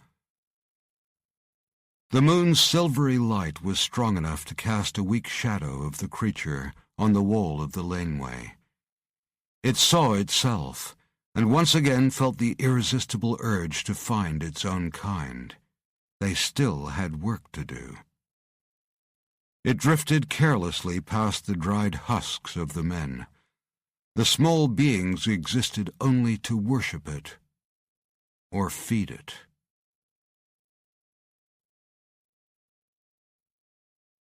Chapter 8. Colonel Jack Hammerson watched Alex Hunter tossing and turning on the narrow bed.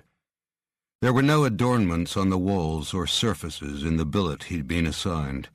No pictures, mementos, or personal items of any shape or form. Beside him on the floor was a duffel bag containing spare clothing and cash, the sum total of his possessions. Hammerson turned a dial, and the camera focused in on Alex's face. It was slick with perspiration. His lips moved, and the muscles in his jaw and cheeks bulged from time to time. "That's some nightmare." Hammerson didn't turn to the voice. "Been like that every night." Lieutenant Alan Marshall, formerly second-in-command of the Alpha Soldier Research Unit, raised his eyebrows as he looked at the readout. "The EEG still looks like a cross between a migraine and epileptic seizure, but there's a change from when we first tested him a few years back. Something else within the primary rhythms. If I had to guess, I'd say there's another signature underlying his own, like two wave streams, one on top of the other." "You mean like a split personality?" Hammerson's forehead creased. Marshall flipped a page. "Don't know, but that encephalic thunderstorm raging in there sure is masking something weird." He shook his head. "The continual high alpha activity alone should be burning him up, killing him." Hammerson turned slowly. "Just like Captain Graham's experiments, huh?" "Wasn't my call then, Jack, and it's not how I would have done things." Marshall looked up from the feed and into Alex's room. "I can't believe he's alive, and here." "Well, he's here because I trusted you would do things differently, so don't let me down. When Borshov snatched Graham, it gave me an opportunity. I can ease him back in, inform the brass he was on an undisclosed mission in deep cover. Meantime, we can work on his disabilities together. Try to manage the side effects of what we did to him." Marshall held Hammerson's eyes for a moment, before looking back down at the initial blood results. "But we didn't do this, Jack. The Arcadian treatment couldn't do this. This is beyond anything we tried in the program. There's something else inside him that was probably there to begin with. The thing that makes him so different." "Can you isolate it?" Hammerson asked. "Maybe, if I can find a place to start. Look here." He pointed to the chart. "Just two things off the top. The high proteolipid and phospholipid count across the entire cranial sphere. It shouldn't be there at his age, and it's leading to the myelin sheathing in his brain kick-starting again. Once you're over 20, the myelin sheath around your axons and neurons weakens. However, with Alex, his are actually rebuilding, reforming, and I think it's turbocharging his ability to think." Marshall slid his finger down the page, then looked up and grinned. "But that's nothing compared to this. This is a doozy. The ends of his chromosomes have stopped fraying." "Once again for the non-eggheads," Hammerson said. Marshall snorted. "At the end of each strand of DNA, there's something called a telomere, A biological capstone that stops the chromosomes deteriorating. Cells have an ability to divide many times before they start to deteriorate and shorten. That's how we age. But with Alex, his DNA strands don't fray anymore. In fact, the telomere tips look almost totally intact. This could be why he has such enormous potential for rapid cellular repair. His body rebuilds itself almost as fast as trauma or the elements tear it down. For all we know, Alex Hunter might live to be 200 or even longer. The only other cells like that with no finite chronological barrier are cancer cells. Marshall blew air between his lips.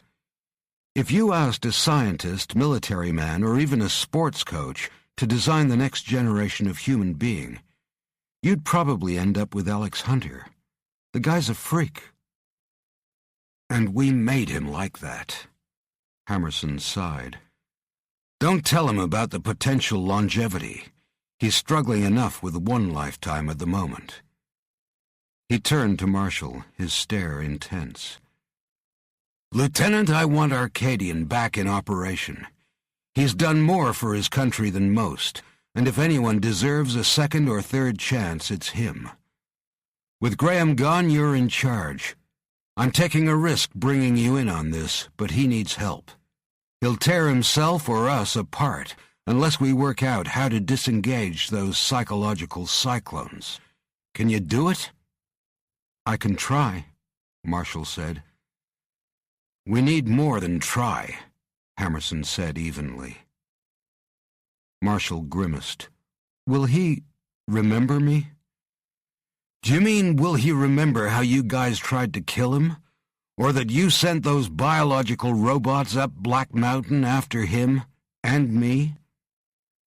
Like I said, that wasn't me.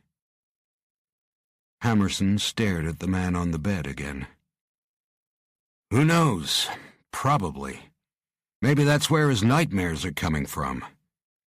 He gave the scientist a humorless smile. Don't worry about it. I'll deal with that. You just find a way to help him. Bottom line is, Alan, I need him back, now. Alex felt his neck tingle and tension run through his entire body as he followed Hammerson into the laboratory. The room was white-tiled, and at its center stood a single cot bed made of polished steel, with a half-inch metal railing running around its outside. Heavy-gauge wire attached to the railing ended in padded cuffs, one each on the lateral sides and two at the far end. At the other end, the head end, Alex presumed, there was a single, larger strap. All the cuff wires fed into digital monitors, currently inactive. Marshall took a small step back as Alex turned toward him. His face was white and his eyes unblinking. He nodded, trying to smile, but it looked more like a rictus. Captain Hunter, Alex. Hello. I wonder if you remember me. Alan Marshall? Alex looked from the cot to Hammerson. They're not chaining me to the bed again. Hammerson shrugged. Fine with me, but hear the lieutenant out. He's here to help you, really help. If anyone can give you some clear water on your condition, he can. Marshall stepped forward. I didn't approve of Captain Graham's methods. He cut corners, was impatient, reckless. Things got out of hand. He swallowed. Jack's right. I am going to help. You just need to trust me. Alex snorted. I'll be here the whole time, Hammerson said. Marshall pointed to the bed. Sit down, please, and I'll tell you what I have planned. He lifted a chart, took a page off the top, and handed it to Alex. You can see for yourself. Alex read down the list of tests, then looked up and nodded. Go on. Marshall seemed to relax a little. We know that when you suffer an episode, your strength peaks, and self-control is sometimes one of the first casualties. So I need to trigger that situation to see what effects it has on your brain, and on what areas of the brain." He pointed to a cap with electrodes trailing from it. "If you agree to me initiating an episode, I can see where your brain lights up and determine what's firing, overfiring, or misfiring.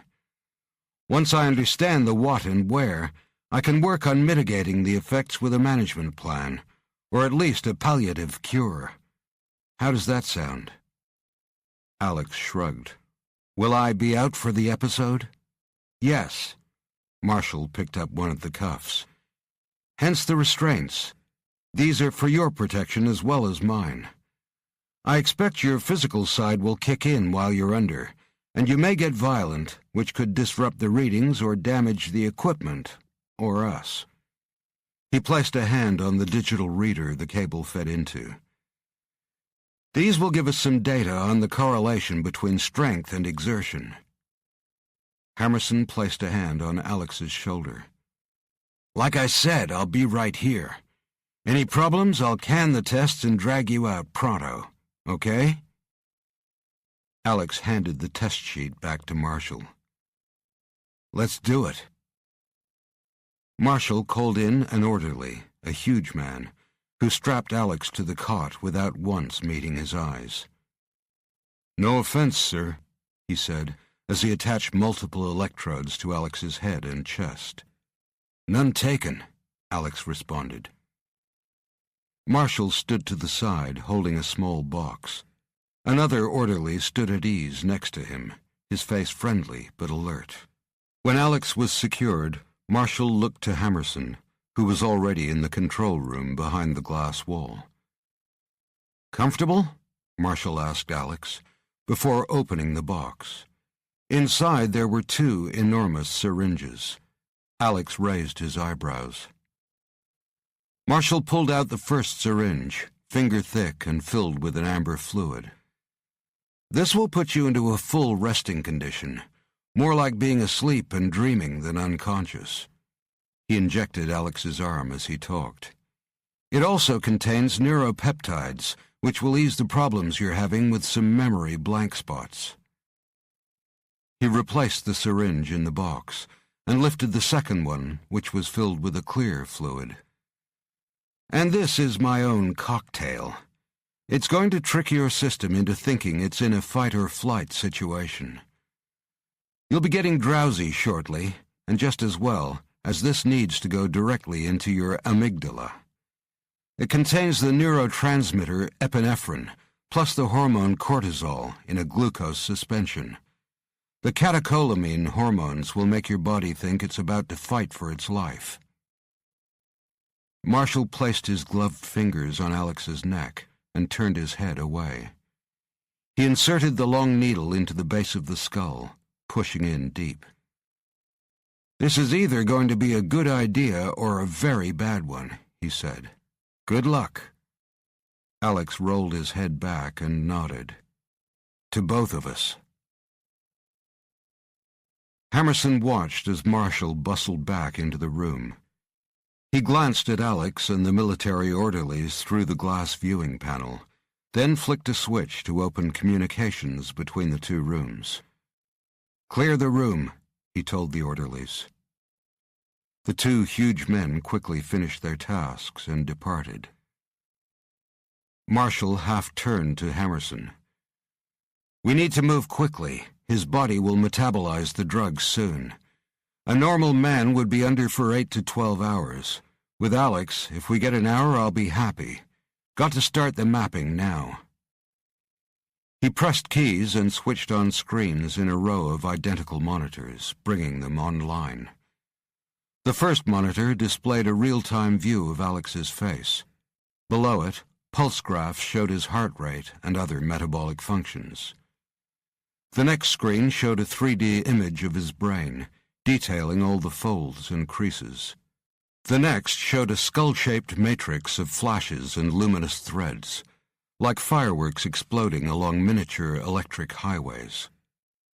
"Walk me through it," Hammerson said. Marshall motioned to the screens. "They're all showing part of Alex, his external physical self, his neuroarchitecture, and his brain's electrical pulse profile.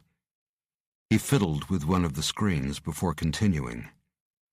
When we combine them all, we see Alex's brain activity profile down to the most minute detail.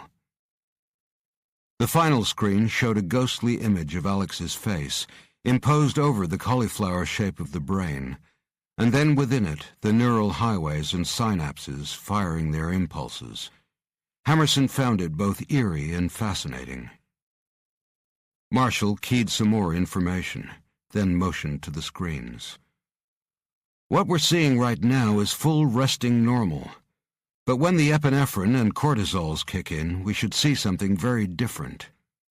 That doesn't look normal now, Hammerson said. That's because it's not. Marshall sounded unconcerned. The normal brain has many sulcus folds, and the cerebral cortex is highly wrinkled. Essentially, this makes the brain more efficient as it increases its surface area and number of neurons. It's a brilliant design for packing so much into the confined space of the skull. When Alex first underwent the Arcadian treatment, we immediately noticed that his brain grew significantly more sulcus folds. Bottom line, a bigger, more efficient brain in the same size skull. He sighed. I could spend the rest of my life working on his brain alone. It's fantastic. Hammerson snorted. I doubt Alex will give you many more chances. What are you looking for this time? Marshall straightened. Have you heard Alex mention the other one? Hammerson nodded. He's referring to his own personal monster of the id, and that's who I'm looking for. Marshall pointed a pen at Alex's cerebrum on the combined screen. I'll perform a structural analysis on the anatomy of the brain, looking first for formational deviations, such as tumors, hemorrhages, blood clots, or lesions, and combine it with a functional analysis to locate and measure brain activity, and diagnose any seizures or any degenerative diseases affecting it. Marshall used a small ball set into the keypad to rotate the 3D image. This other one that Alex has referred to, remember that secondary reading we found earlier on his EEG? There could be a link, 2 brainwave readings in the same mind. It's worth us. There was a lightning-like flash on the screen that showed the electrical impulse map of Alex's brain. Boom, Marshall said, and stood straighter. Here we go. The lieutenant's eyes remained fixed on the screen as Alex's brain started to move from dream state to high activity. He traced his pen along the pathways being lit by the pulses and explained to Hammerson what was happening. The largest part of the human brain is the cerebrum or cortex, associated with higher functions such as thought and action. The cerebral cortex is divided into 4 sections called lobes, with each lobe involved in separate functions. The frontal lobe's associated with reasoning, planning, movement, emotions, and problem-solving. The parietal lobe controls orientation, recognition, and perception of stimuli. The occipital lobe at the back here manages visual processing. He rotated the brain. And down under here is the temporal lobe, associated with perception and recognition of auditory stimuli, memory, and speech. Whoa! Marshall shook his head as light flashes appeared in every quadrant of Alex's brain, jumping back and forth as if his entire brain was involved in whatever action sequence was playing out in his mind.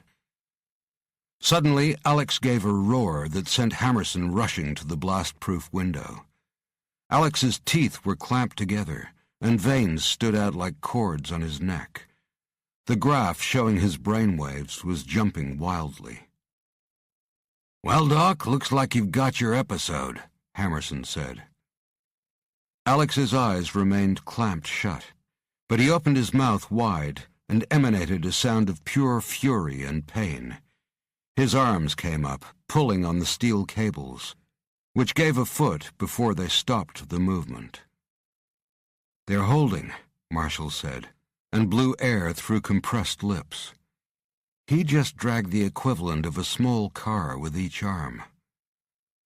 "Let's hope they continue to hold," Hammerson said. "Wouldn't be a good idea to send anyone in there right about now." Marshall swallowed. "They'll hold." He turned back to the monitors and leaned in close. The electrical impulses in his brain are centralizing and moving deeper into the sub-neopallium. "The what?" Hammerson frowned. The neopallium is considered the most recently evolved brain structure in animals. It's unusual for it to be the most highly active area during a perceived high-aggression event. Marshall enlarged the image of Alex's brain, making the resolution near transparent, so they could follow the impulses as they coalesced. "What the hell?" Hammerson said, leaning in close. "Where is it?" "Where's what?" "The thing that started all this, Borshov's damned bullet. It was lodged deep inside the man's head, remember? In an inoperable position?" "Of course, the bullet fragment." Marshall turned back to the monitor, his forehead creasing. He tapped at keyboards and moved over different screens, changing angles and sharpening the resolution. "It's gone. Nothing. No metallic traces at all. Absorbed, maybe? It can happen." He fiddled some more, then pointed to an area deep inside the neocortex. "But there is something in there, driving the electrical activity. It's certainly biological and quite dense." "Scar tissue?" Hammerson asked. "Unlikely. If it was just a mass of solid tissue, there wouldn't be any activity in the area." As they watched, the electrical impulse light show retreated to the small central area and seemed to flare as the activity level increased. Hammerson looked through the glass window to Alex lying on the metal cot. His face was a savage mask. Never had Jack Hammerson seen such an expression on a human being. He turned back to the scientist. "Well, whatever that activity is, it doesn't look like it's benign. Can you isolate that area? Find out what it is?" "Already on it." Marshall's fingers flew over a keyboard. "It's some sort of dense biological core, deep in the subcortical area. This mass or synaptic bundle is actually firing off its own electrical impulses. It's also secreting chemical substances that have molecular chains similar to natural steroids, but much more powerful." "Get a sample." Hammerson was still watching Alex. "Fast." Alex roared again and pulled one of the cables to its maximum tension. His arm strained against it, the cable stress reader registering a colossal force. At the same moment, the electrical activity deep in Alex's brain flared like an explosion. Alex surged again, his face filled with pure animalistic rage. Hammerson's eyes narrowed. "So there you are, the other one." The unnerving sound of screaming steel filled the room, and individual strands of the high-tensile cable started to pop. Hammerson spoke over his shoulder. "Too late for samples. The experiment is over." With a metallic tearing sound, Alex's arm was free. He gripped the metal railing around the bed and lifted. The steel bent upwards and broke with a sound like a gunshot. Alex continued to drag at it, the heavy steel bending like taffy. Hammerson's voice rose. "Wake him up, Lieutenant, or this is about to go real bad." Marshall's fingers danced over the keyboard. Inside the room, a slot opened in the steel bench behind Alex's head, and a needle shot out and into the side of his neck. "Neuroleptic," Marshall said. "Should bring him down." Alex held the broken bar in his fist, but didn't pull on it any further. He exhaled, long and slow, and his face relaxed. Slowly, he lowered his arm. Marshall wiped a sleeve over his face. "I think it's over. Look." The 3D image of Alex's brain showed the impulse activity dissipating from the mystifying central core and moving back up into the neocortex. It was a good start. At least now we know where to look. Hammerson watched as one of the orderlies entered the room and undid Alex's remaining cuffs. The man's eyes were wide, his movements quick. Alex sat up and rubbed his hands through his hair, now slick with perspiration. "Thanks." The man nodded and exited. Marshall pressed a button on the console. "How do you feel?" he asked Alex. Alex looked up. "Okay, hungover. How'd I do?" "You did fine," Hammerson responded. "Get cleaned up and head over to the Hawk's Nest. You can acclimatize there and catch up with some old friends." Alex waved and nodded. Hammerson flicked off the communications. Marshall was replaying some of the final minutes of the tests. "My technical guess is he's got some sort of tumor growing there, but hopefully benign. The fact that this synaptic mass is firing off its own electrical impulses is intriguing. That alone is worth more study. But the chemicals that it's secreting, now that's a mystery." He looked at the spectrum readout. "The computer can only guess too, as it's not working from an actual sample, but it's as baffled as we are. Substance unknown." He swiveled in his seat to look at Hammerson. Just what did Alex have inside him when he came back from Chechnya all those years ago? Hammerson frowned and shook his head. "Maybe some kind of contaminant. What's your non-technical guess?" Marshall stared for a moment, then swung back to his screen. "That the synaptic mass is all the hate, anger, and fury Alex Hunter's ever felt in his life. And it's all being supercompressed, stored, and then harnessed somehow to power up this dark side that he calls the other one. It's part of him now, maybe with far worse effects than the bullet ever caused. And there may be nothing we can do about it." "Great. Just great," Hammerson said, and exhaled in a long sigh. Alex stood before a huge hangar that was painted drab green on the outside, and had no windows or markings of any kind. Alex knew it was fortified and soundproofed, but still he could hear activity inside. The clank of steel, weapons being worked on, muted voices. He pulled back the heavy steel door and stepped in and to the side, away from the backlight. He smiled as he breathed in sweat, gun oil, and exhaust fumes. This was the Hawk's Nest, a warehouse-sized hangar that worked as a target range, weapons test site, gym, meeting room, and general hangout club for the specialized commandos. Membership was for life, and for a Hawk, that could be brutally short. Today there were just 2 people inside. Sam Reed's huge form lay on a bench, holding above his chest a bar with enough weight that the reinforced steel bar bent like a banana. He lowered and lifted it a couple more times, and then placed it gently back on the rack. He sat up, took a deep breath, exhaled, and grinned at Alex. Following the weight session, his muscles looked ready to explode. His torso was ripped with veins, burn marks, and zippered scars. He got smoothly to his feet, the mech suit's hydraulics lifting his 250-pound bulk as though he weighed nothing, and started to unwrap the leather gloves and straps from his hands and wrists.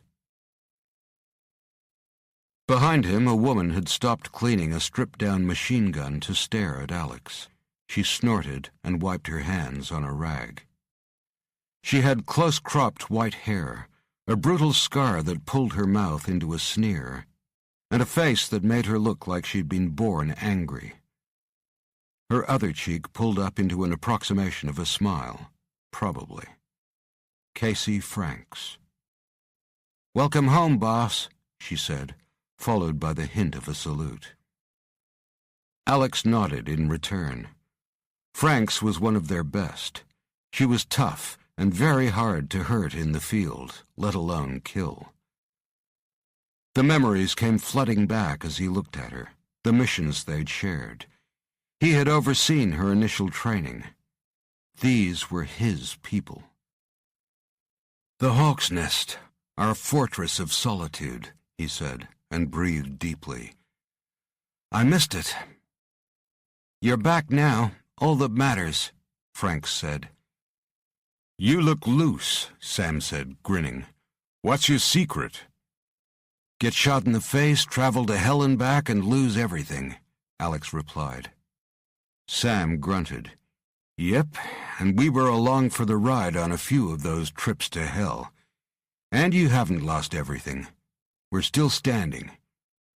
"We're still standing," Alex agreed, and took off his jacket. "The hammer said I need to acclimatize, and I got nothing but time." Sam motioned to the weight bench. "Take a seat.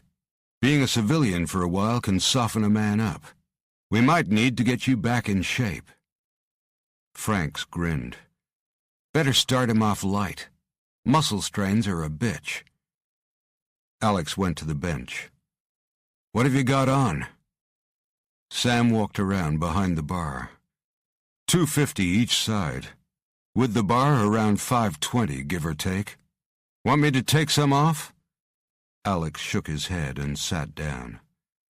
Franks clapped her hands and whooped. $10 on the boss. She made a fist, her grin pulling her scar up even further. Alex paused. I'm not the boss. Just consulting for now. Sure. Sam laid his hands on the bar to spot him. Less talk, more action. Alex lay down and gripped the bar, feeling the pattern of the steel. He lifted it clear and then lowered it to his chest. He raised and lowered it 3 more times, his face calm, then placed it back on the rack. When do we get started? He knew what Sam was doing. There would be lots more tests along the way. Let's try something here. Sam called Franks to help him lift the bar off the rack, remove the discs, and replace the rod with a powerlifting bar, tempered steel and twice as thick.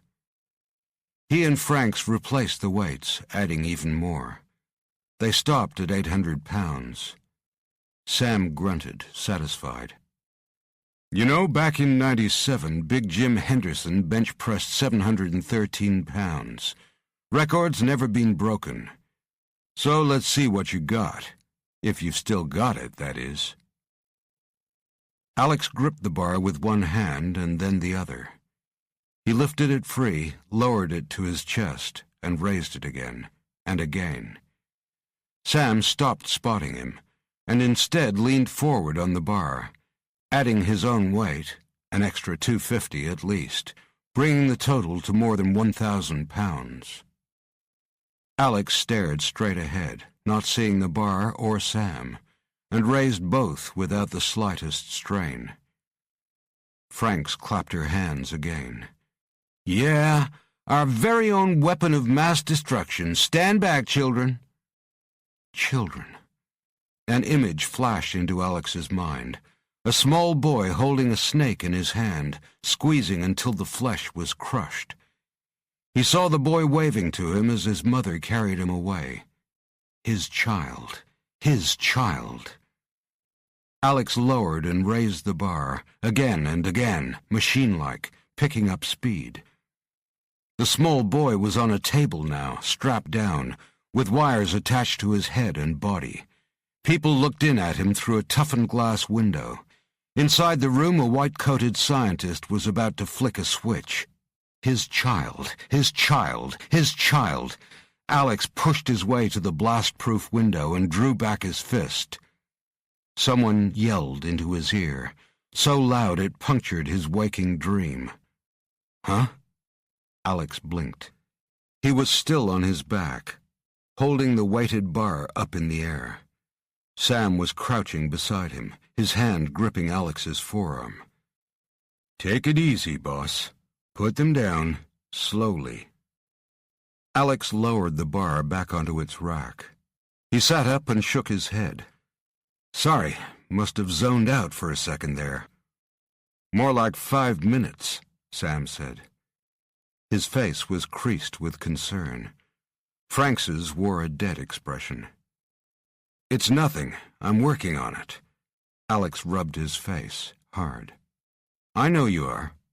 Sam was still frowning. "And that's good." "Later," Franks said, and went back to her gun. But not before Alex had seen the suspicion in her eyes. Sam pulled another bench over and sat down, looking deep into Alex's face. "How are the demons? Because you looked like you wanted to kill someone just now." Alex shrugged. "Under control most of the time, but now and then.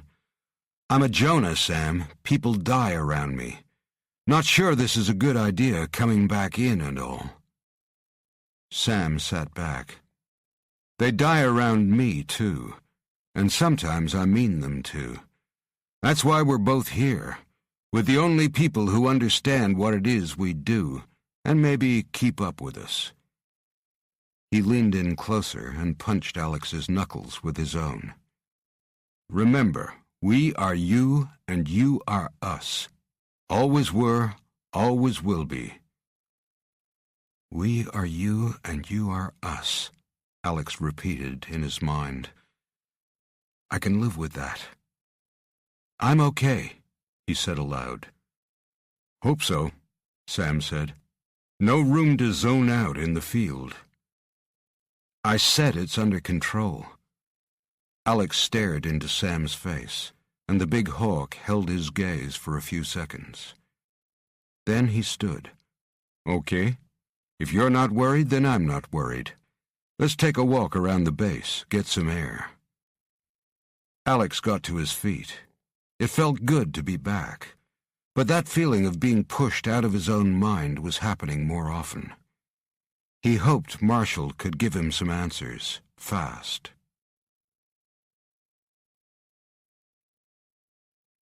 Chapter 9. Polatli Military Base, 120 miles west of Ankara. Dawn was approaching slowly out of the east, for now little more than a slight orange blush on the far horizon. The small and ancient town of Polatli sat at the center of the Anatolian plateau, a large grassy steppe that stretched away for miles, and had a history stretching even farther. It was where Alexander the Great had cut the Gordian knot, and the mythological Phrygian king Midas was said to have been buried.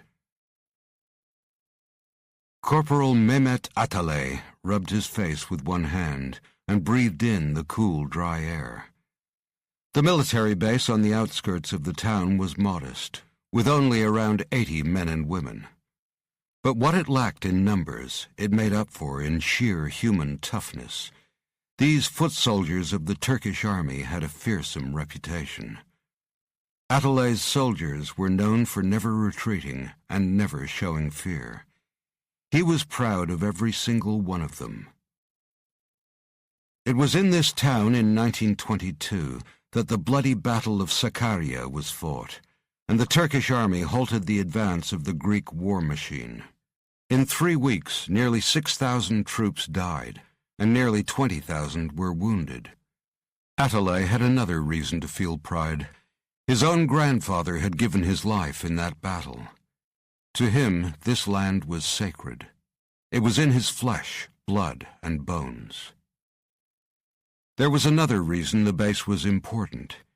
It housed a long-wave, low-frequency transmitter that was one of the biggest in the Middle East, even though it had been mostly forgotten in the time of satellite communications. Its powerful waves could reach all corners of the country, and because they traveled at ground level, they were not affected by the ionosphere static, which meant the transmitter would continue to operate even after a nuclear attack. Polatli was a vital communications safety net within a region that was rapidly scaling up on nuclear weapons. Mehmet Atalay yelled orders at the top of his voice, smiling as he heard them echo away across the grassy plains.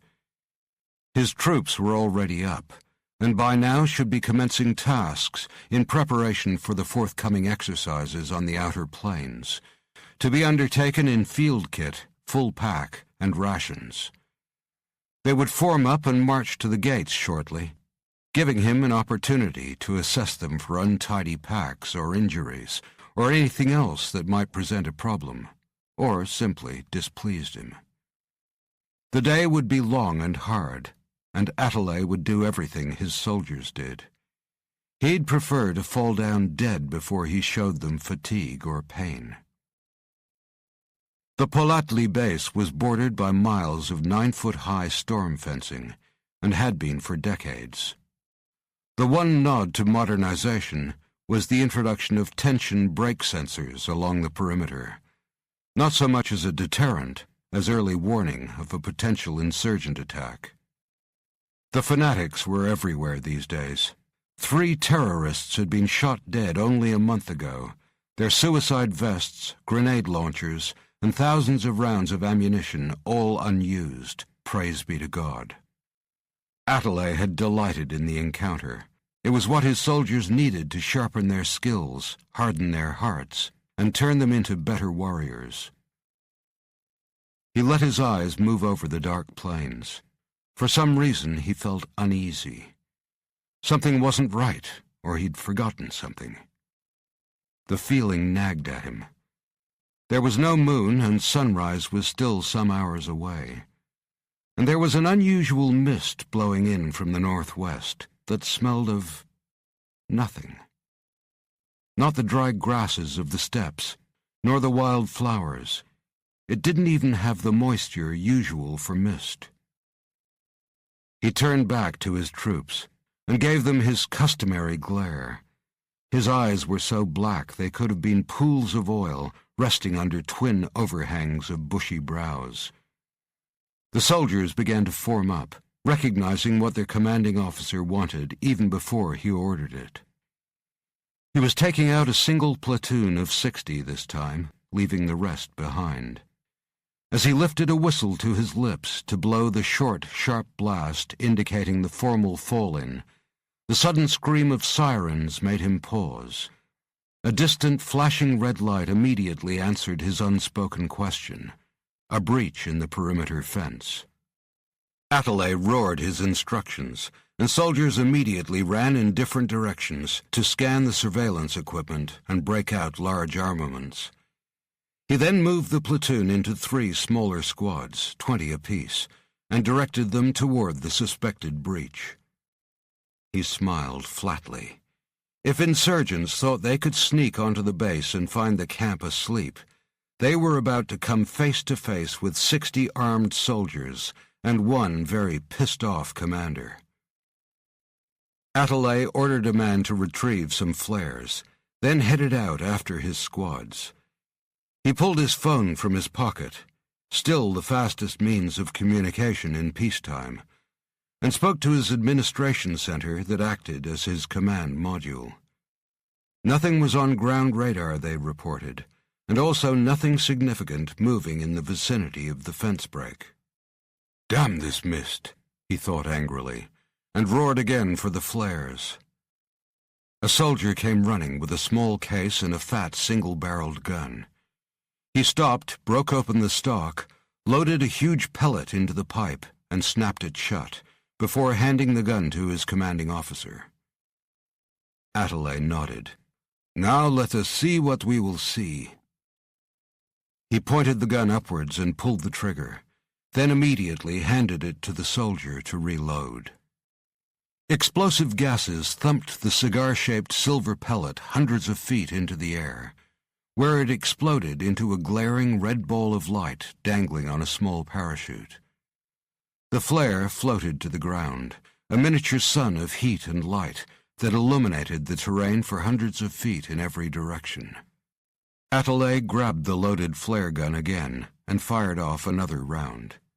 This followed the first's trajectory, and a few seconds later added its light to the scene. His men had fanned out in a line at the fence break.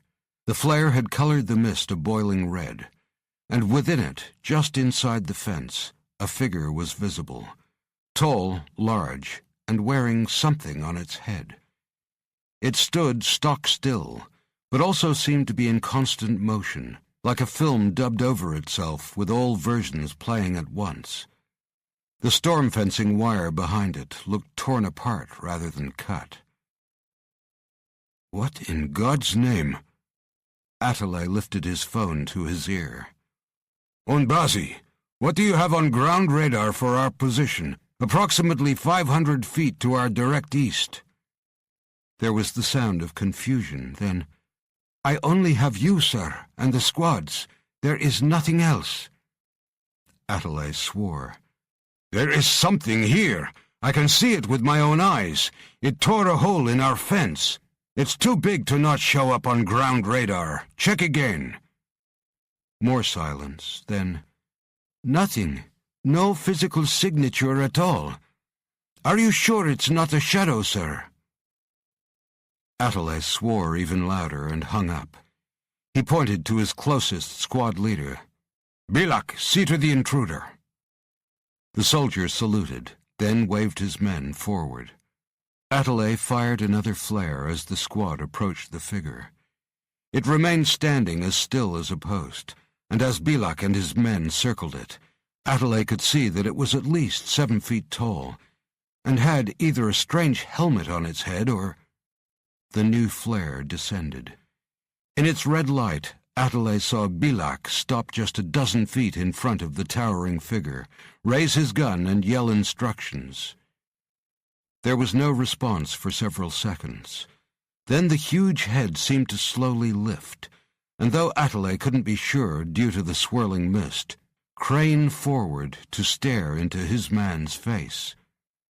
Bilak dropped his gun and staggered back a step. He went down to his knees, raking at his eyes, then froze in place. Attilae's eyes went wide. He dropped the flare gun and drew his own revolver, then roared a single instruction. "Fire!" Automatic gunfire shattered the dawn air, and muzzle flashes dotted the small hillside as hundreds of rounds sped toward the figure. It seemed to writhe and shake at their impact, but didn't fall. The head swiveled slowly, seeming to take in the men on the hill. At each sweep, the sound of gunfire lessened. When the huge head finally swung toward Mehmet Attilae, he had the fleeting impression of a ghastly white face, streaked red by the flare, and slitted reptilian eyes that could only be hell-born. Images of snakes, fiery pits, roaring giants, and monstrous many-headed hounds crowded his brain, and it seemed to slow like a clock winding down. A tiny dot of pain in his forehead grew and bloomed, and he saw the figure was gliding toward him. He wanted to fire his gun or stab at it or throw a punch, but his muscles refused to obey. The thing went past him without a glance, and he realized he was as inconsequential to it as an insect that just happened to be in the way. A veil of gray started to pull over his vision. He turned his head on a creaking neck to glance at his men. They were frozen in place on the hill, some with rifles still at their shoulders. A stone army, armed and ready for battle, for eternity. Gulhane Military Hospital, Ankara. Dr. Leyla Ayhan pushed the long curved needle in through the flesh of the young boy's tricep and lifted it out the other side of the vicious gash. She tugged and the skin came together, like the mouth of a purse being pulled closed.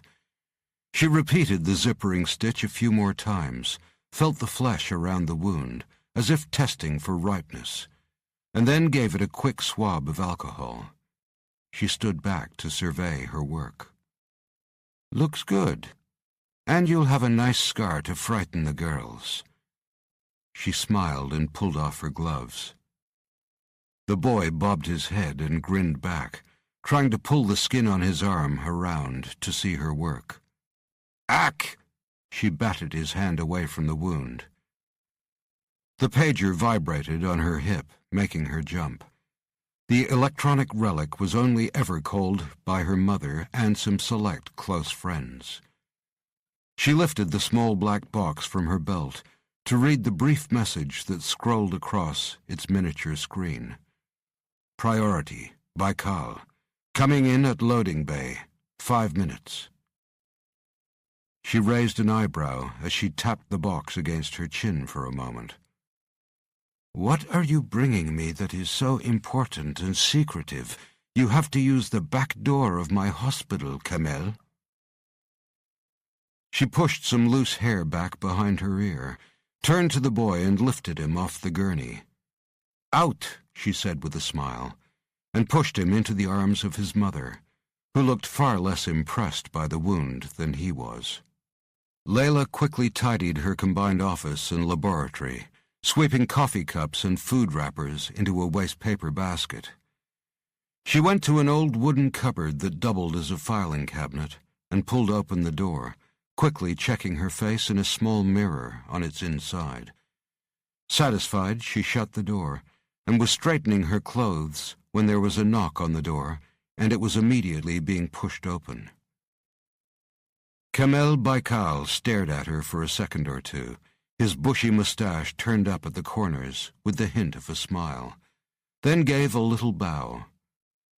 The large Special Forces commander was twice as fearsome as any man Layla knew, but in her presence he always seemed to revert to the stumbling schoolboy. She liked that. Baikal stepped to the side to allow 2 soldiers to push a covered gurney into the room. He dismissed them and turned to her, his face serious. "A puzzle, Doctor, and an urgent one, I'm afraid." He flipped back the sheet, and the question forming on her lips was immediately cut off. She approached slowly. "Is this a joke?" "Far from it," Baikal responded softly. She walked the length of the gurney, her hand hovering over the figure.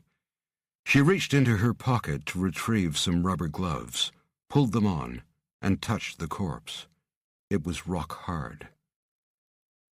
"Impossible. This is not real." Baikal stared down at the figure.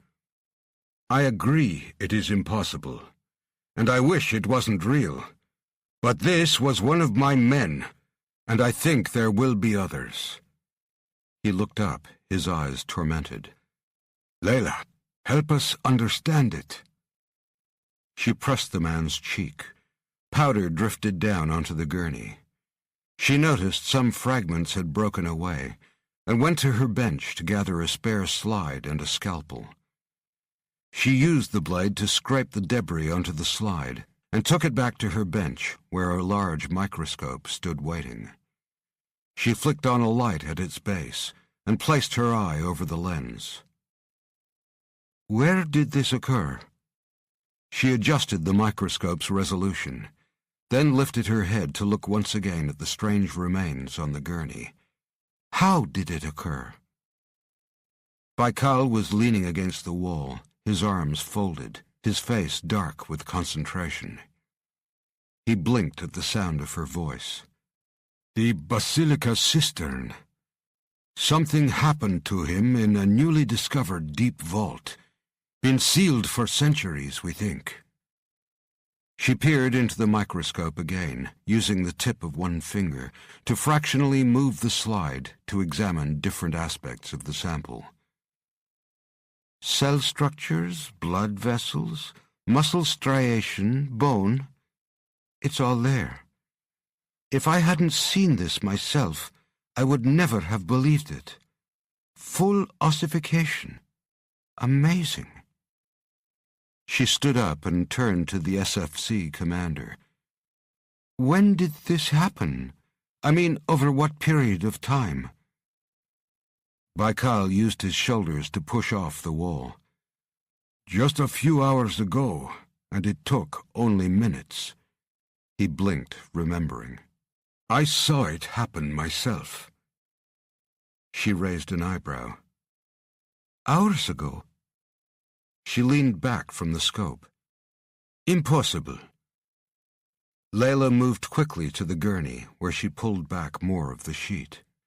The body lay among fragments of stone and mounds of grey dust. Simply amazing.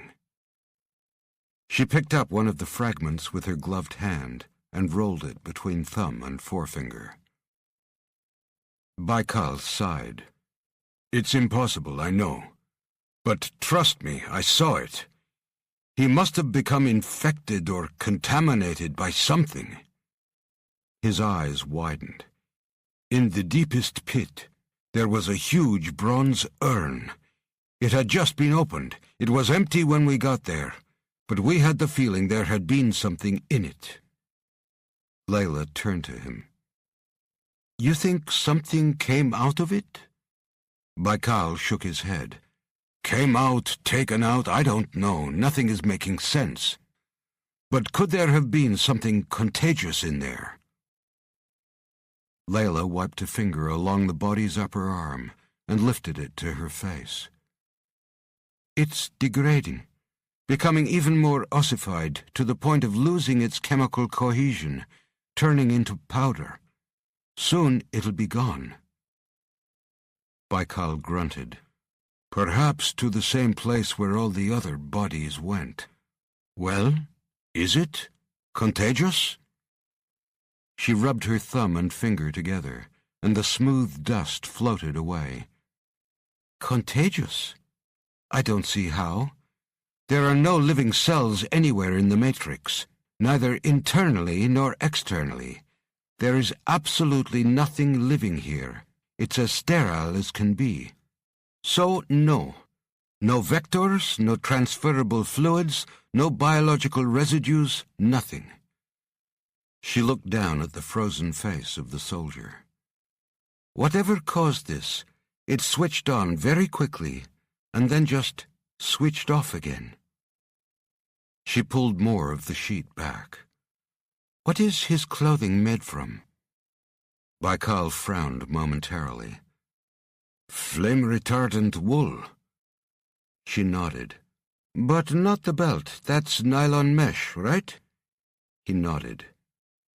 She reached out the stone hand. There's a ring on his finger. The digit snapped off in her hand and she held it up. See, still gold. But everything else with a biological base, the flesh, bone, clothing, was infected. She pushed a strand of hair back off her face. That might not be the right word. Afflicted might be better. Afflicted, infected, he shrugged. By what?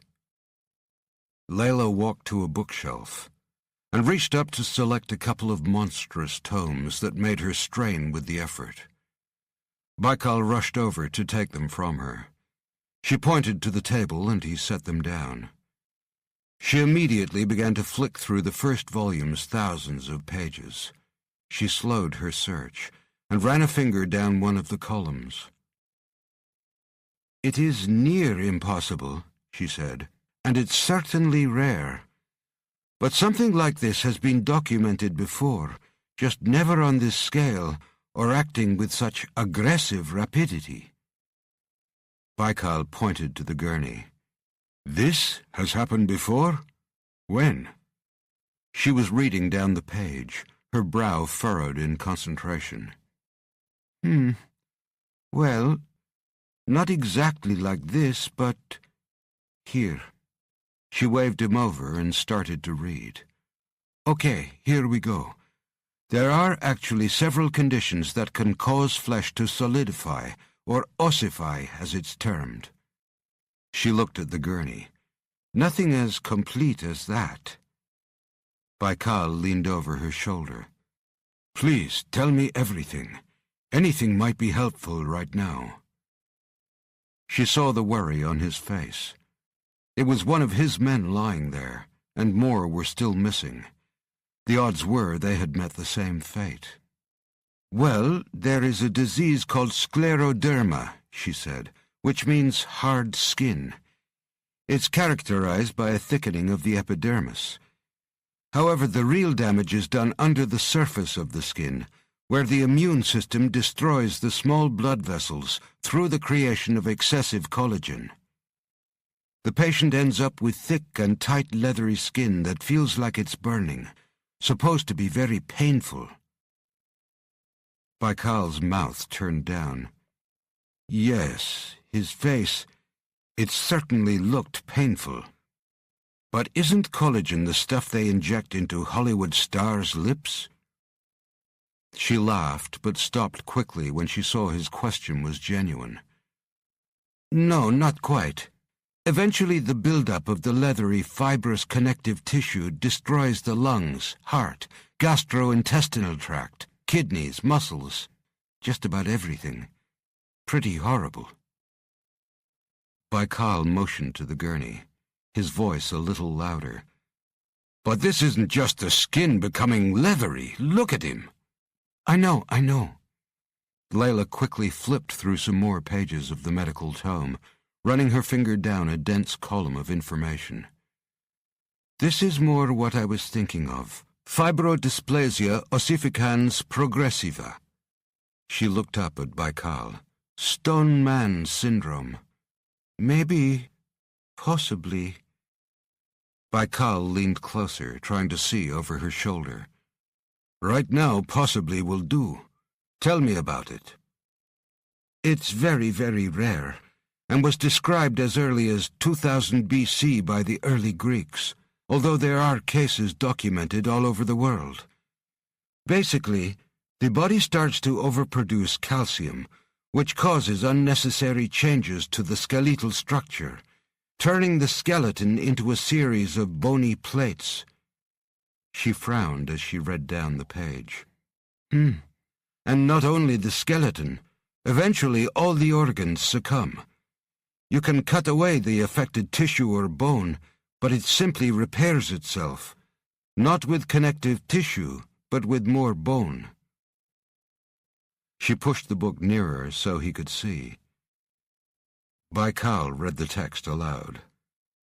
"An American, Harry Raymond Eastlack, began to develop calcium buildup in his system at 10 years of age. By the time he died, his body had completely ossified. He could just move his lips to speak, but everything else was hard as stone." He frowned. "Yes, but the process usually takes several years," Layla finished. "You say this happened to your man in just a few hours?" Baikal looked up at her slowly. "No. While we watched, in minutes." He sighed. "He just stopped moving, then dried up, turned to rock and dust." Layla frowned and went back to the microscope. "No, not dried up, of that I am sure. The cells are still hydrated. This body was not desiccated, it was just—" She sighed. "I don't know, it's as if its life force was extracted, leaving nothing living behind. I bet if I had an electron microscope, I'd see that even the bacteria on his skin and in his gut is ossified as well." She shrugged. "I don't think I have many answers for you. Sorry." He smiled. "Actually, I've learned a lot. But I've also learned there is a lot more we don't know. More work to do." He made a small bow. "As always, you are amazing, Dr. Raihan. Ah, I almost forget. Can you get this analyzed?" He pulled a small bottle from his pocket and shook it before handing it to her. "Sure." She held it up, peering at it closely. "Looks like old fish scales. Very old. The cisterns have carp, some quite large." She looked back at the bottle. "I might be wrong, and we won't know for sure until we get it analyzed. She reached into a drawer to pull out a padded envelope, wrote an address on the outside, dropped the sample inside, and sealed it. I'll send this to a friend at the museum. He'll identify it. But it's your job to find out how it got there. She placed a hand on his shoulder. You'll figure it out, Kamel. You always do. He reached up to place his hand over hers, just as his phone jangled in his pocket. He made a guttural sound in his throat and pointed at her chest. Don't go away. He put the phone to his ear and turned his back on her, lowering his voice. All of them? He closed his eyes, and Layla could see his teeth grinding behind his cheeks. He disconnected but remained staring out of the large window over the city rooftops. What is it? Layla came up behind him. It has happened again. Another stone man? In the palace cisterns? He shook his head, turning slowly. No, many miles away. And this time, an entire army base. All dead, all turned to stone. She froze. What? But... Baikal headed for the door. I'll be back. We still need to talk. Layla grabbed her coat. We'll talk on the way. I have to see this myself.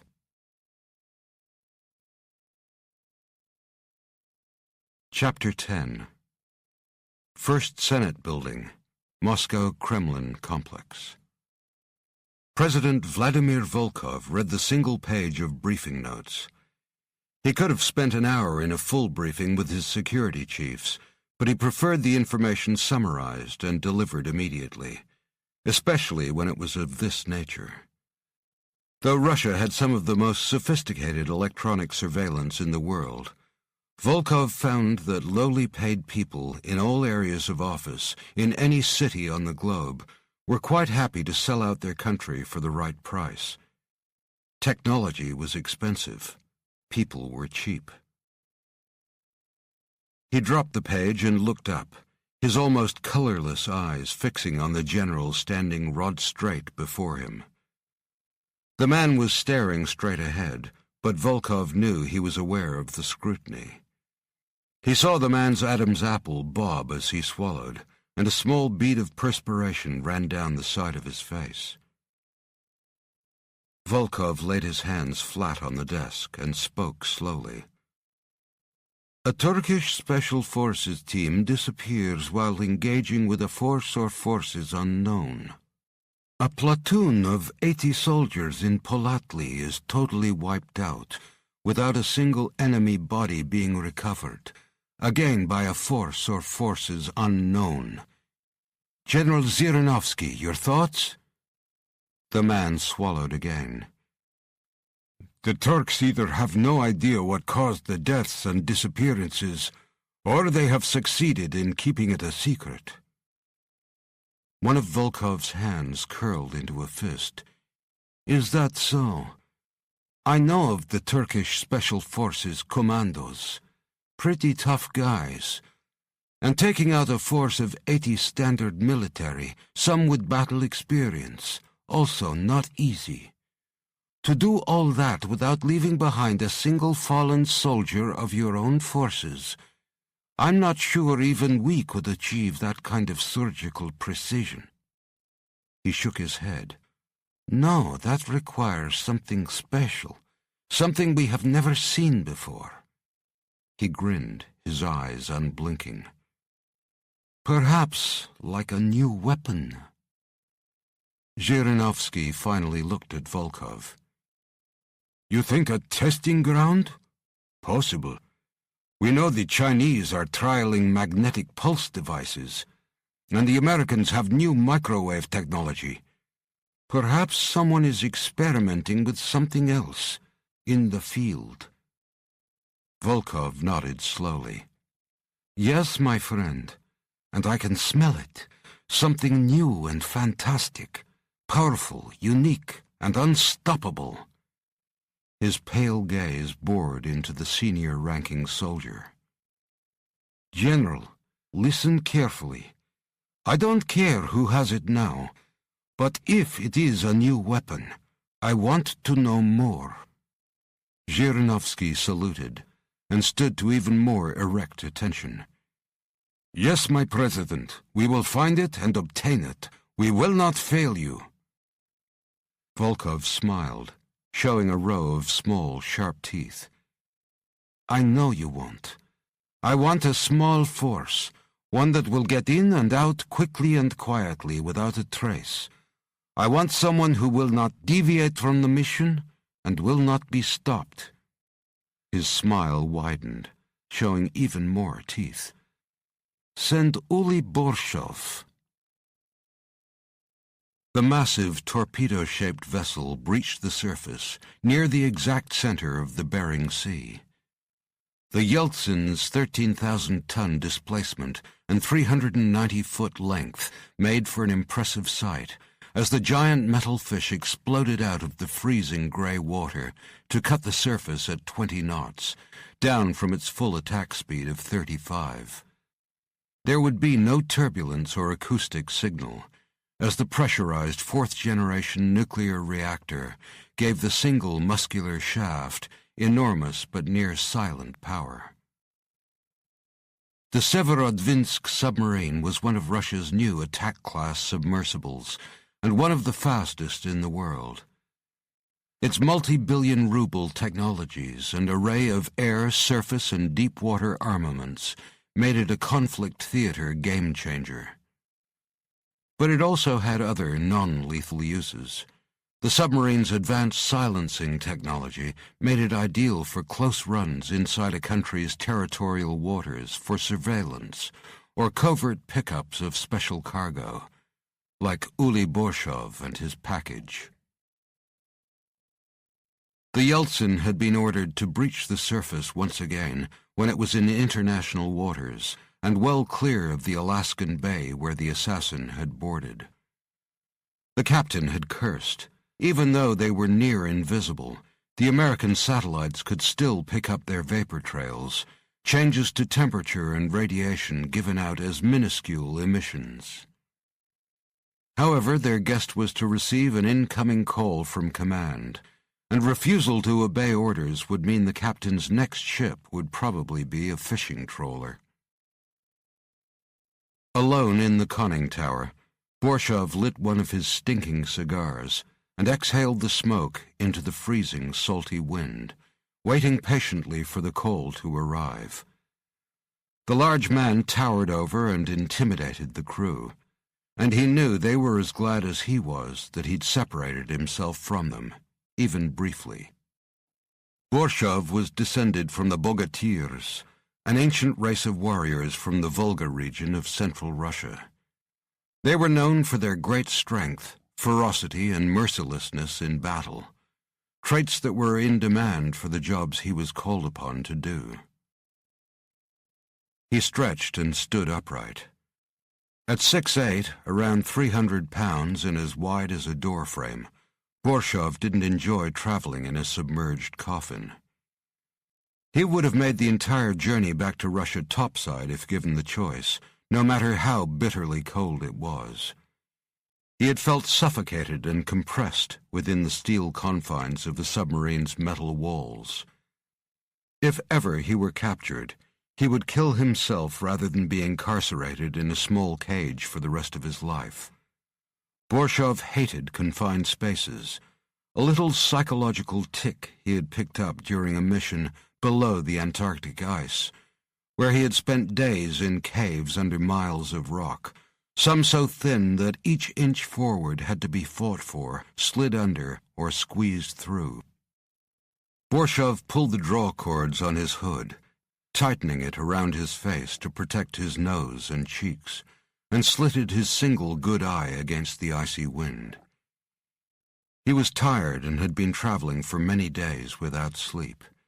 There had been speeding vans, a relay of ultra-fast helicopters up the coast of Canada, and then out along the lonely cliffs up to Alaska's western coast.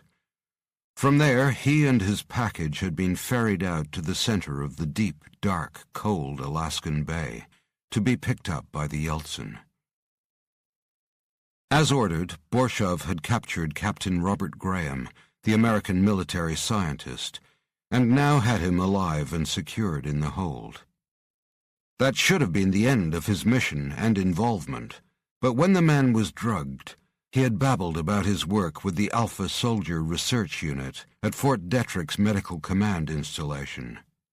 Borshov's curiosity was pricked and had exploded when Graham mentioned the experimental Arcadian treatment. He knew that name, knew what it referred to. He had questioned the man further. Graham was not a brave soldier, and Borshov had only needed to break a single finger before the man started to unload his secrets. It had turned out that he was the man responsible for rescuing Alex Hunter and literally bringing him back from the grave. It was his treatment that had made Hunter stronger and faster than before. Now Borshov understood the value of this man to his command. Perhaps he would one day benefit from this Arcadian treatment. And if he had that power, even for a day, he would crush the life from the hawk who had cost him an eye and left him buried beneath miles of rock and ice in the Antarctic. The call came through. The big man dragged on his cigar and listened. An entire Turkish Special Forces team had been decimated, followed by a regular army base, 80 soldiers. Borshov grunted. Regular military he couldn't give a shit about, but he knew of the SFC. They were well-trained. Not the best, not like the American Hawks, but certainly hard to kill. Taking down a whole squad would have been difficult. He puffed and nodded as he listened. A biological or chemical weapon was suspected.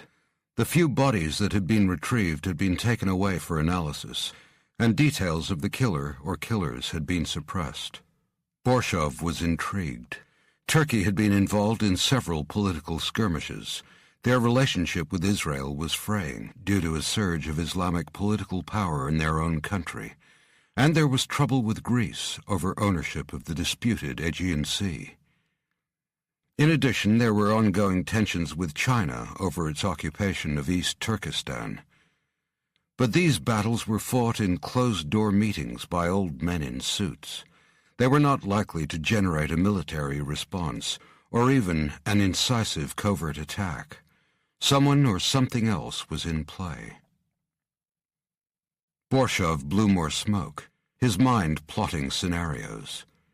Could it have been a weapon test? Possible. After all, Russia had been using Chechnya to field-test new weapons for decades. Borshov gripped the phone tighter, his knuckles becoming locked from the cold. He knew what was coming.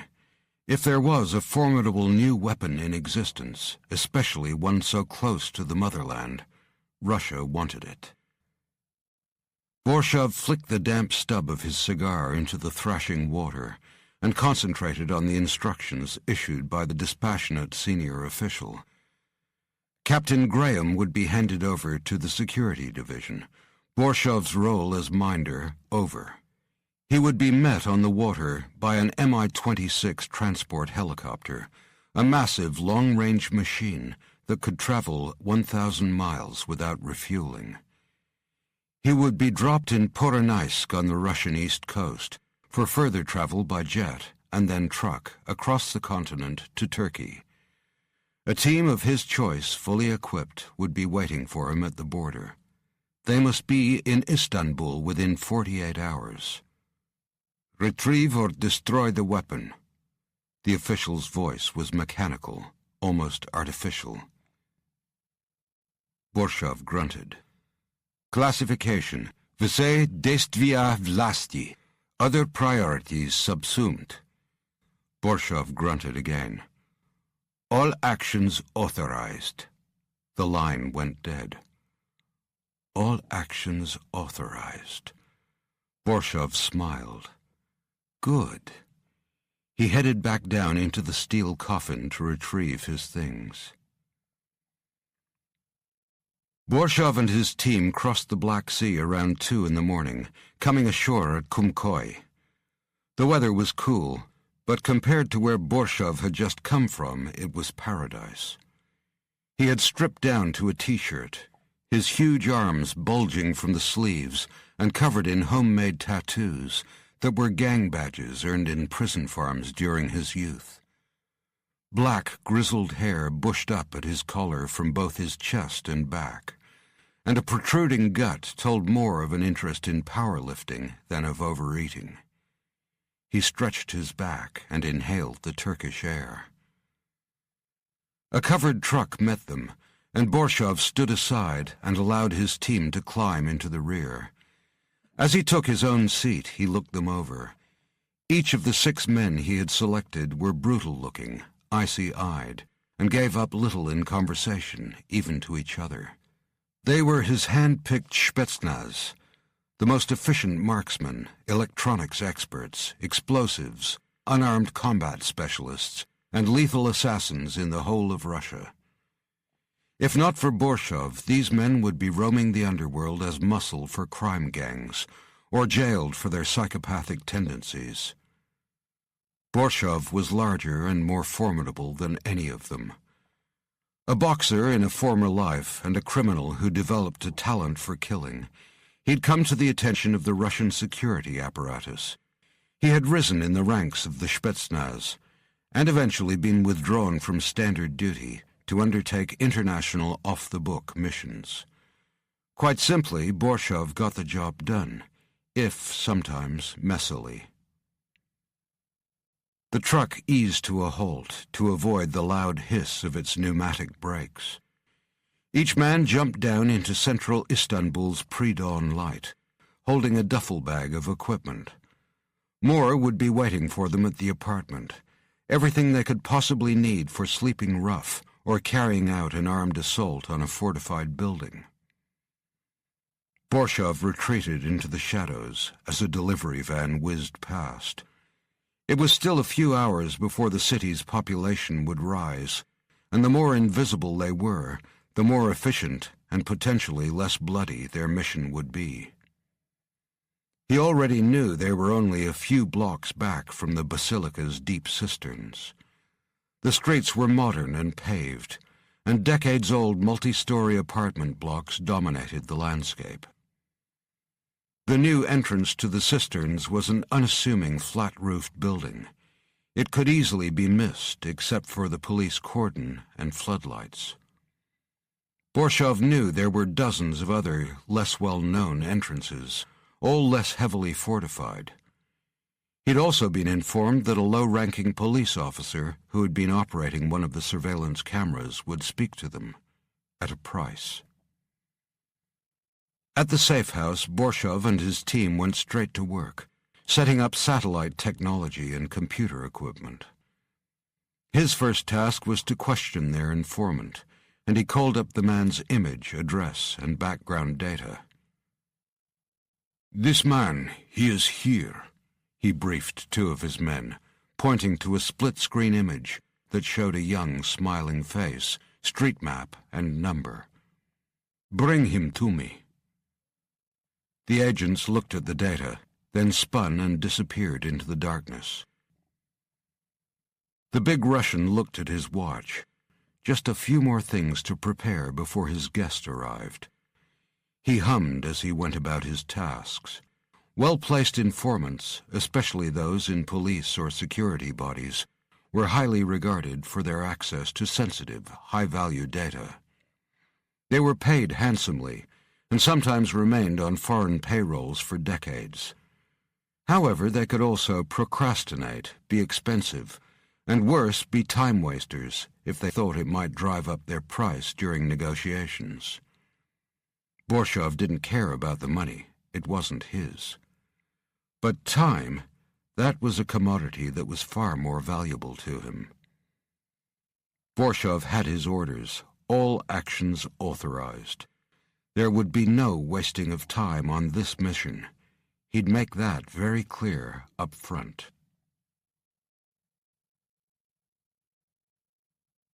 Chapter 11. Colonel Jack Hammerson made notes as he watched the Vela satellite images of Uli Borshov and his men jumping from the truck and entering a small apartment in Istanbul. Hammerson was familiar with the way the men moved, their kit, and the size of each individual. A Spec Ops strike force, he thought. Could Graham be in there with them? He pondered the question for a few moments, then dropped the pen and folded his arms. Unlikely. "Well, something's going down," he said aloud to the empty office. Hammerson knew that if Borshov had abducted an American scientist one day and then turned up in goddamn Turkey within 30 hours, there had to be a connection.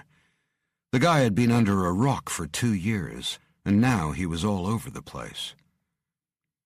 He tapped his chin with one calloused knuckle, thinking, where's Graham then? Offloaded somewhere? If Borshov had stayed on U.S. soil, he'd have made a run at Alex Hunter. Instead, he'd been rerouted, which meant a higher priority had arisen.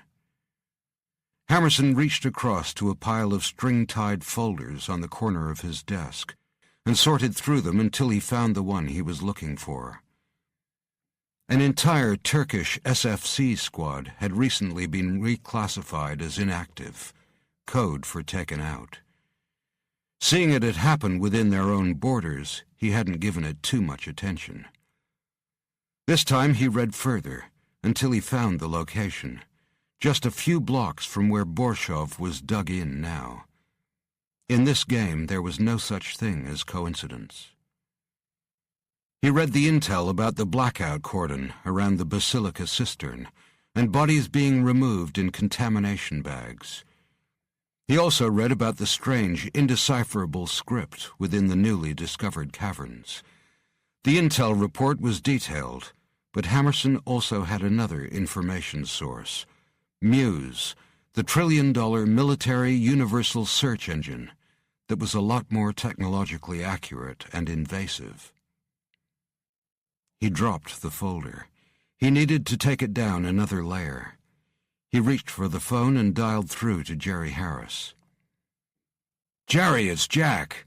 Good work on the Borshov images, but it invites a truckload more questions." "Yeah, I figured that," Harris said. "And still no sign of Captain Graham. We're keeping eyes on them 24/7. There's something else. What the hell is that big bastard doing in Istanbul?" Hammerson stared at the image of Borshov in the darkened street. "This is getting weird. See if there's anything else in the Askeri Commandos or Special Forces Command's secure databases. Look at the interaction site in those chambers below the ground. I want to see it all." "When?" "Now. I'll wait," Hammerson said. "Give me 10, I'll do it myself." Jack Hammerson could imagine multiple keyboards and screens being attacked furiously, and knew his wizard of a technical officer would be slipping under, around, or punching straight through firewalls, data silos, and directory mazes to dive deep into databases on the other side of the world. He'd be using Muse, probably the world's most powerful penetration technology. While Hammerson waited, he turned to his large window overlooking the training grounds at the U.S. Stratcom base, and let his mind sift through the facts. Borshov had been acting alone when he was in the States, but something was important enough for the Russian High Command to rush him and a team to Istanbul. Hammerson's mind worked to connect dots, real or imaginary. At least Alex and Amy are safe from Borshov for the time being, he thought. Harris came back on the line. "Jack, got something." "Go, Jerry." "Okay, managed to pull a few interesting things from the Turkish Special Forces database. At the Basilica Cistern, the site where the operatives were taken down, they've recovered a backpack from the upper chambers, and now have a suspect in a robbery or act of terrorism. Unclear which they're trying to hang on him, but they want him bad. Name's Janus Koresh. I've also grabbed an informal autopsy report on one of the recovered Spec Ops agents. And as icing on the cake, I've got images of the writing or symbols they found in the deeper tunnels. You can read the notes yourself, some are in English, but the gist is that these catacombs seem newly discovered. Not even the Turks knew they existed until a few days ago. Harris exhaled. And Jack, they've found something, well, not sure what, but it's some pretty weird shit. Sending through to you now. Anything else, you know where to find me. Good luck. Thanks, Jerry. Hammerson hung up, and almost immediately his computer pinged with an incoming message from the technical officer. He opened the files, spreading them on his screen. He found the name of the suspect and copied it into Muse. It immediately returned both a public and private profile of the man. Hammerson sat back and folded his arms. The man that stared back at him was young, confident, and good-looking, with slightly olive skin and a healthy jawline. His public bio had him as an antiquities dealer and archaeological detective. His unofficial bio said black market antiquities thief and persona non grata in several European countries. Hammerson flicked to the next file, the autopsy report on the SFC agent, and read what he could of the mixed English-Turkish notes. He dragged the images up onto the screen and leaned forward. What the fuck? One image showed what looked like several broken statues. However, the details were too perfect, and close-ups of the facial areas showed imperfections like scars and raised moles. There were even individual strands of hair. The more he looked at them, the more they seemed like a person made from something like plaster. As he stared, a thought started to form.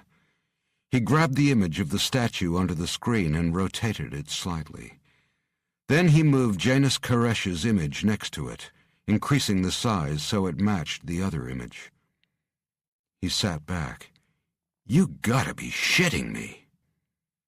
The images matched, right down to the small mole on Koresh's lip. What the hell happened in there? He exhaled and reached forward to enlarge Koresh's face. There was pain etched into the frozen features, and even what could be a tear on one cheek. Poor bastard. Hammerson clicked his teeth. I don't think they're going to find you at home, are they, Mr. Koresh? He folded his arms.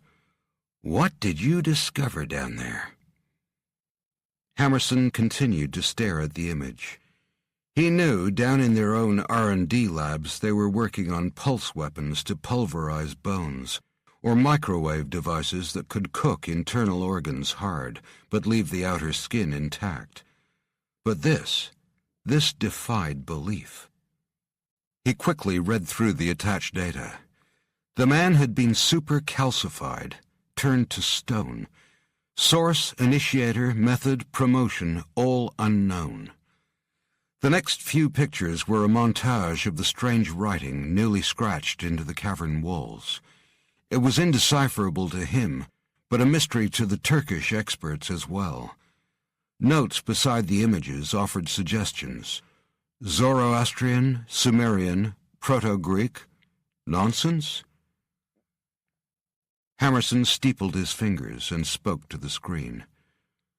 So, Mr. Koresh opened up a new level in the Basilica Cistern catacombs and found something that turned him and an entire special ops team to rock. Then vanished. He read the last few lines of the local police notes. It is on the move. Atsube Kemal Baikal has assumed control and is commanding the search. Police are now under SFC sequestration orders. Good, Hammerson thought. He knew Baikal. And now Borshov is in the mix. He drummed his fingers on the desk, letting his mind work. New weapon? But why test it in such an obscure place? He drummed some more. Unless it was biological or chemical and needed an enclosed environment for testing. Aum Shinrikyo had used the Tokyo subway for its sarin gas attack. Maybe Koresh was after the tourists as test subjects, and the SFC team just got in the way. His fingers stopped and he frowned. Something was bugging him. He looked back at the notes. That was it. The police notes, the way they'd phrased those last lines. They'd written, "It was on the move," not him or her or them. Hammerson sat forward again. "And you want it, don't you, Borshov, you son of a bitch?" He exhaled angrily. "Look out, Kamel, shark in your pond." He looked back at the picture of the calcified body and narrowed his eyes. "What did you find down there, Mr. Koresh?" Hammerson waited for the call to be routed through several different filters and code scramblers before Turkish commander Kemal Baykal finally picked it up. He smiled as he heard the familiar deep voice's heavily accented English. "Colonel Jack, I thought you were dead years ago. Perhaps you are, and this is a call from hell." Hammerson laughed. "Hell would send me straight back. Besides, only the good die young, you know that, Kamel." A snort.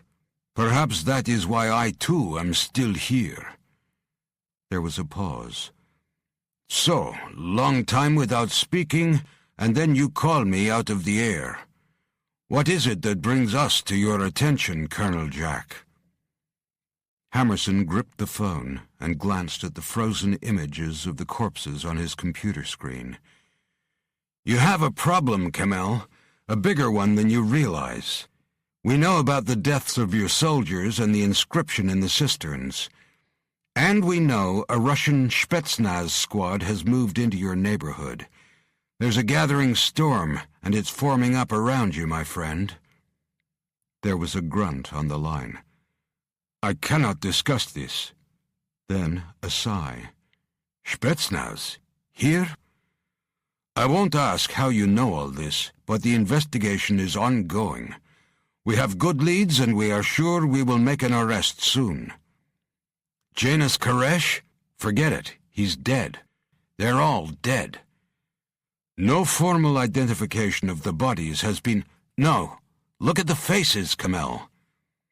Hammerson knew the soldier on the other end of the line needed facts, not more theories. "Kamel, your chief suspect is standing right there, and he's a block of stone." There was silence for a moment, and Hammerson heard Baykal's bulk shifting in a leather chair. The words, when they came, were slow, as though fatigue had attached lead weights to every syllable. "This is a lot worse than you think, my friend. My superiors think there may be foreign forces involved in the attacks. Now would not be a good time for me to be running to the Americans. The West is always a suspect. Leave it alone for now, my friend. I think we must deal with this on our own." The call disconnected. "Ah, shit." Hammerson hung up and stared again at the images. "We'll see." "Sir."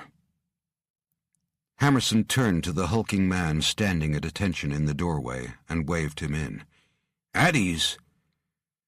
Sam Reed joined him in front of the computer screen.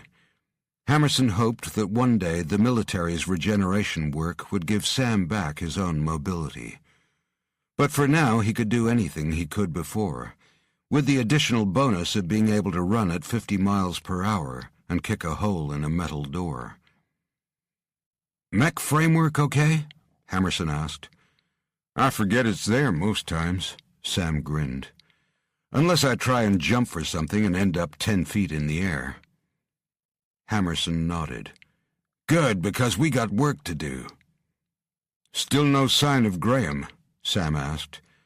"Not yet, but Borshov has just turned up with a bunch of heavy hitters in Istanbul.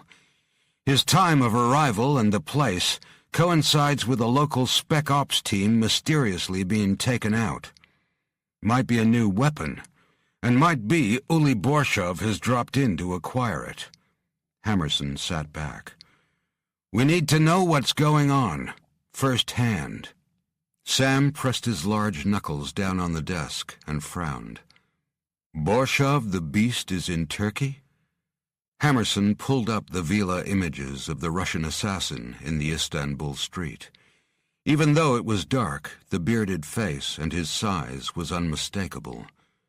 Hammerson smiled without humor. Like I said, we got work to do. Sam nodded. Oh yeah, count me in. Knew you'd say that. Hammerson pulled up another screen. Now take a look at this. Hammerson flicked through the range of images that Captain Jerry Harris had just sent through to him. Sam read quickly. Zoroastrian, Sumerian, Proto-Greek. They're all long-dead languages or languages that have evolved into something linguistically different. I can read a few of the words, and some of it certainly looks like Greek, but I don't recognize all of it. Maybe it is nonsense. Hammerson sat back with crossed arms. Maybe, but I don't think so. The Turks are stumped. You know, if we can decipher some of this, we've got something to offer the Turkish special forces, something to trade. He looked at the big hawk. So who do we know who could possibly read this, Who's helped us in the past, and I'm sure would be just dying to come and give us a hand again? Sam smiled. Why, young Professor Matthew Kearns. Hammerson pointed a finger at him, gun-like. Bingo! So let's get him in here.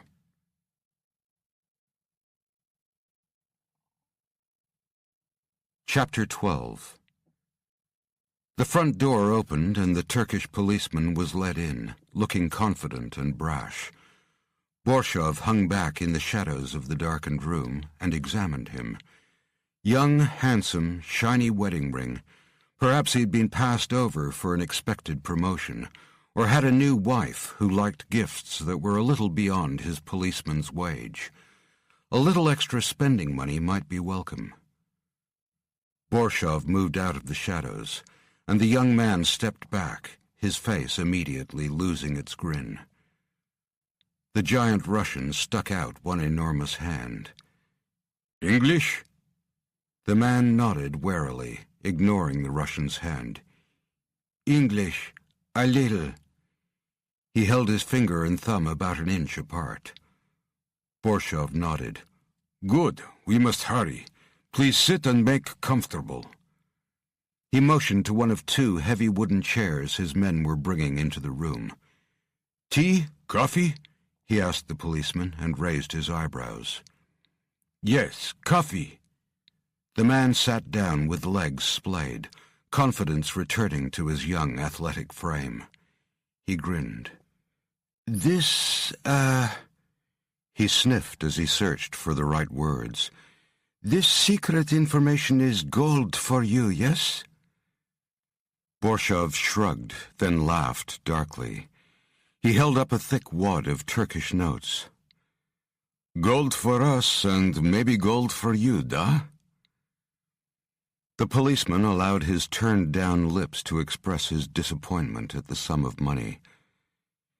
I could lose my job or go to jail if anyone finds out I tell you this. I think it's very high value, maybe to others as well. Borshov smiled, dragged the other chair closer to the man and sat down facing him. One of Borshov's agents brought a single mug of steaming coffee and held it out. Borshov raised his eyebrows. Hot? The agent nodded once. Good. Borshov threw the boiling liquid into the young policeman's face, eliciting a howl of surprise and pain. Immediately, a Spetsnaz agent grabbed his shoulders and held him in the chair. The policeman's hands were over his face, and his skin had turned an angry red. His screams turned to sobs. My eyes! Borshov nodded, and his men grabbed the man's hands away from his face and held them flat against the chair's wooden armrests. In a few savage motions, they drove large nails into each hand, pinning them flat. Borshov threw the empty cup to the side of the room and sat forward, gripping the man's knees. "So I think you might lose more than your job today, da?" The man moaned and tried to hunch over, but Borshov's men now held him securely in place again, as did the thick nails spiking his hands. The big Russian patted one of the man's knees. "Okay, no more playtime. We understand each other good now, okay?" The policeman sobbed again, but nodded. "Good. Now you tell me everything about the attack on your police and the weapon that was used." Within 15 minutes, Borshov had what he needed. He knew that the man the Turks believed responsible for the attack was also killed. Some sort of petrification disorder.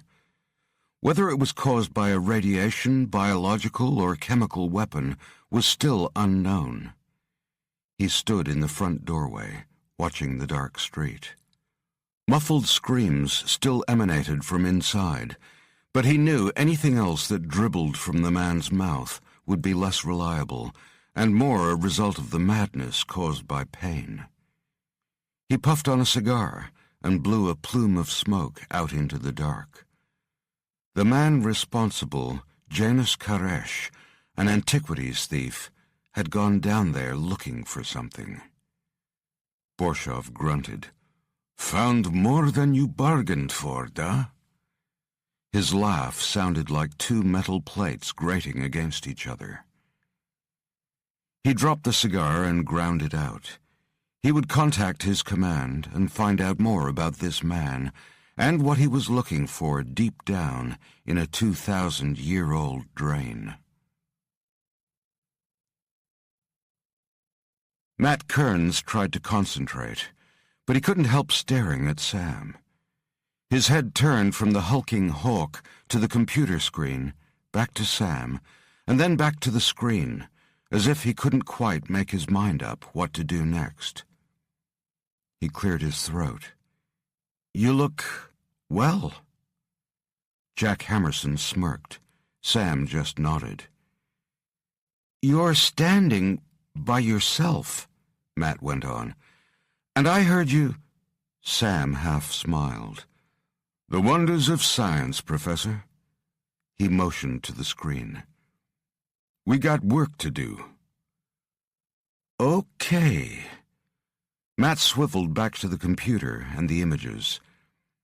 "And this was recently found written, scratched into a wall in a newly discovered chamber beneath the basilica cisterns of ancient Constantinople?"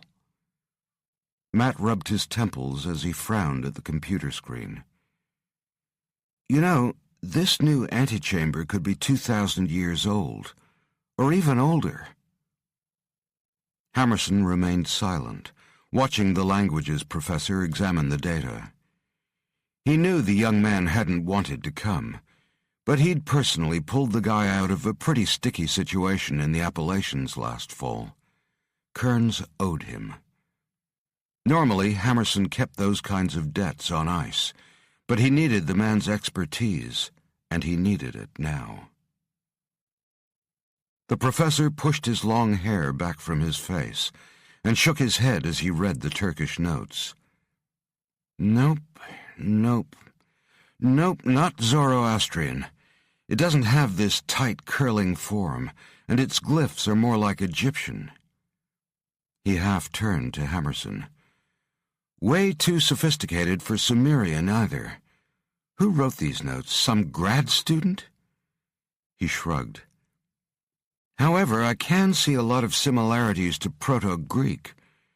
Still, there's too much circular imprinting of the letters that doesn't exist in that early alphabet." He sat back. "As for it being nonsense, I can tell you right now that's wrong. It's a language, all right." Jack Hammerson walked around the desk to stand directly in front of Matt. "If it's a language, you can decipher it, read it, right?" Matt shrugged. "Maybe." He looked back at the screen. I'm not surprised they thought it might be an early form of Greek. I think they were close. Look, this is right out there and just my own view. But I believe it could be Eteocretan, or perhaps even an authentic representation of Minoan. And if it is, Sam scoffed. Minoan? Theseus and the Minotaur of Minoan? Matt turned. Got a better suggestion? Sam held up his hands. Not yet. Well, let me know. And everyone knows those pumped-up Hollywood stories, but that was only one of their legends. They had mermaids, cyclopses, gorgons, dozens of light and darkness-dwelling entities. Crete is riddled with limestone caves that were inhabited for tens of thousands of years. In fact, the first real humans left traces there as far back as 130,000 years ago. That's Paleolithic. On other continents, Neanderthals were still cracking heads with bone clubs. Matt sat back and folded his arms. It was a strange thing. The Minoan civilization, one of the mightiest in the world, simply collapsed, and no one really knows why. He indicated some of the strange markings. Whoever wrote this into the wall was a scholar of antiquities, or a specialist in paleolinguistics, and I mean a real specialist. No one has spoken this language for about 5,000 years, and only a handful of people in the world would even know what it is. He glared at Sam, with even fewer being able to read it. Sam slapped him on the shoulder, making Matt wince. And I'm betting you're one of them. Matt rubbed his shoulder. Ouch! Yes, but not well, and mainly by fluke. My first languages professor was captivated by Minoan art and culture, and taught me how to appreciate it first and understand it second. Hammerson looked hard at Sam. It's okay, Matt. We appreciate and value your opinion. Where's your professor now? Dead, I'm afraid. Matt sat back. You could try Professor Gerhard Reinhardt in Germany, Dr. Francis Lin Bao in China, whereabouts unknown, or maybe the great Margaret Watchorn in England. She's pushing 90, but she's recognized as the preeminent Minoan expert living today. He tilted his head. She's also the undisputed expert in their theological mythologies. Hammerson grunted and shook his head. No, we're happy to have you assisting us. He began to pace. So, the million-dollar question. What does it say? Matt turned back to the screen and adjusted the contrast and magnification. Unfortunately, it's what we call linear A form, classed as near unreadable. Basically, all we can do is take the later linear B form and use the Greek Euboean-derived alphabet as a guide. Not perfect and far from exact. He sucked in a deep breath, and after a few moments shook his head. Not a lot that makes sense, but from what I can make out, it says, Fear is risen again, children of Zeus, slayers of... He turned. Children of Zeus, that's us, by the way. According to ancient Greek mythology, we mortals were created by Zeus when he gave us the earth as our home. He turned back to the writing. Shall be forever locked in stone. Magira will consume... Magira, that rings a bell. Obviously ancient Greek, but can't place its significance. Hammerson stopped pacing. That's it? Pretty much, Matt said. The rest is either undecipherable or obscured. Some of the words could be slightly wrong, but that's the gist of it. Hammerson grunted. Not a lot to go on. He paced some more. Another question for you. Janus Koresh. Heard of him? Could he understand it, write it? Matt scoffed. Janus the Anus? Sure, I've heard of him. He's a liar, a thief, and an asshole. The guy's responsible for the theft of dozens of high-value artifacts all around the world. He's rumored to have removed an entire wall of Egyptian crypt art. He's got a bounty on his head, and he's... Hammerson held up one hand. Okay, we get it. He wasn't a great guy. But was he capable of writing it? Matt shook his head. Absolutely not. No way. Understand it? Still no way. Could someone like Koresh recognize it? Maybe. That's his job. He could have copied it from another source, I guess, but why would he? Hammerson shrugged. He didn't have any answers. I'd love to send some of this to Margaret Watchorn, Matt started, but Hammerson shook his head. Okay, well then, next option is I need to see more. If you can get me more shots, maybe different angles, I might be able to be a little more conclusive. He looked at the writing again. Interesting thought. It could be a warning. But if so, why write it in a language that hasn't existed for thousands of years? That's what's so weird. Whoever wrote this went to a lot of trouble to make sure that only a few people could ever read it. He looked up, his face excited. Or they assumed more people could understand it. Fascinating and intriguing. I'd love to see more. Hammerson was pacing again. He still didn't have enough information, yet. He heard Matt snort. Then the professor said softly, I'll tell you one thing. If Koresh was down there, he wasn't there as a tourist. He was after something. I wonder if he found it. Hammerson turned, frowning. You think he went there for something specific? An artifact? Matt nodded. Like I said before, that's his job. He went down into those catacombs with a brief. That's how he works. I think he was filling an order for someone. You just need to find out who that was. Hammerson looked at Sam, and the big man smiled in return. Yeah, we can do that. Make it happen, Lieutenant, the Hawk commander said, then turned back to see Matt leaning in close to the screen, his forehead creased. What is it? You got something else? Matt leaned back a few inches. Maybe... something weird. Check this out. He enlarged one of the characters that had been gouged into the wall. Hammerson and Sam crowded in close. You see that? Just at the edge of the letter stroke? Hammerson shook his head. Sam pushed Matt along and took over the keypad. Let me do this. He opened a box around the character, and the computer immediately zoomed in and digitally cleaned up the image.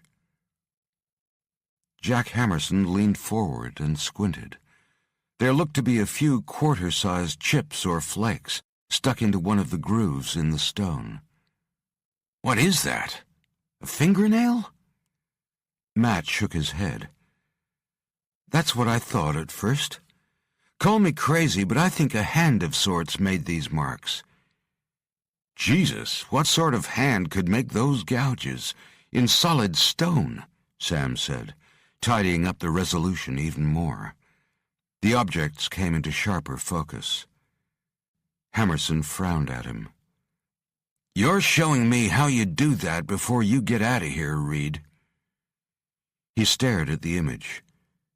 Could be nails, but I think you'd lose more than just a few of them if you raked your hand down a solid wall. You're right, so I don't think they're nails at all, Matt said softly. I think they're scales. See the uniform size? But thick, like armor plating. Sam grunted. Makes sense. There's carp in the cisterns. Maybe they... Nope, that's not a fish scale. I still remember my senior biology classes. Come on, think, Sam. Matt nudged the big hawk. Fish have scales embedded into their dermis, deep but thinner. They also have slime glands. These babies are more rounded, thicker, and there are growth marks. I bet if we got a better look at one of those, we'd find it was pure reptilian keratin. Reptile scales actually grow like hair.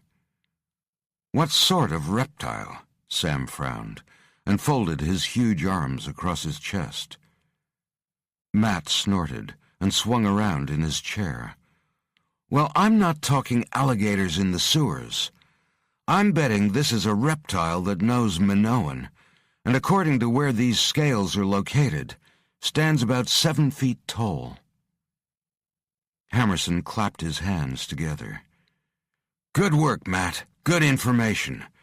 I agree with what you said before. It is fascinating and intriguing. Hang around for a day or so, and we might have something even more interesting for you. He pointed to Sam. Lieutenant, find me Koresh's paymaster.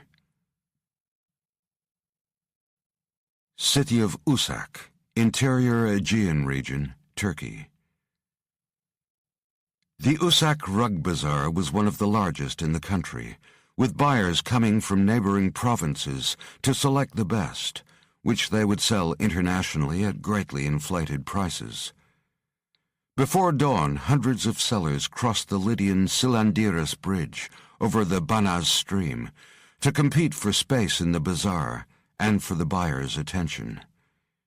It was still dark, but soon the sun would rise, and the cacophony of hawkers' voices, haggling traders, and playing children would turn the park-like grassland into a riotous circus of sound and color.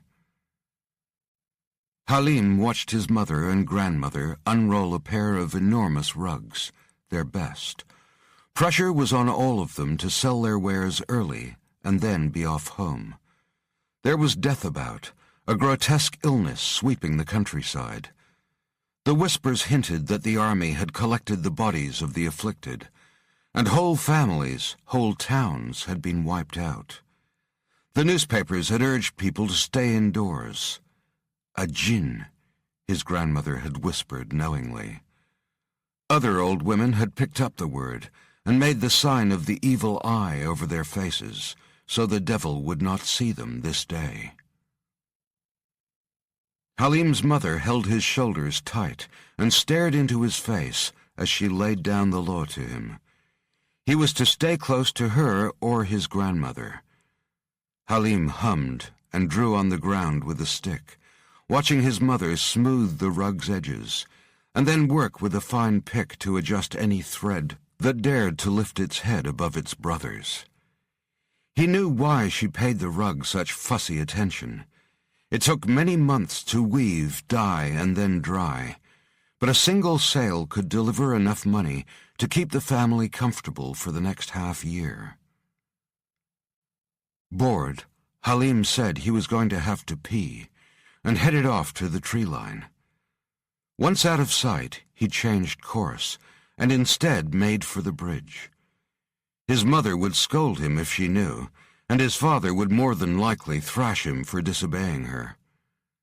But this time of year, snakes, frogs, salamanders, and all sorts of wonderful creatures came out to bask in the day's warmth. If he could catch one, it would keep him amused for the entire day. He leaned over the side of the bridge and waved at his dark reflection. He had the stream to himself, save for several large dragonflies, about 1,000 chirruping crickets, and a few small birds warbling in the trees hanging over the water. There was a chill on the back of his neck, cold but not unpleasant. Halim had collected a handful of stones, and now he dropped them one at a time into the cool, swirling water, causing a few minnows to dart out of the reed banks to investigate, before vanishing in flashes of silver and green. He hummed tunelessly in the pre-dawn.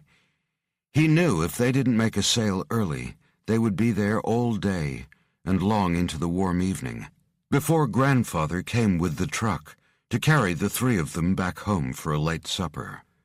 Until then, it was dry flatbread with pickle jam.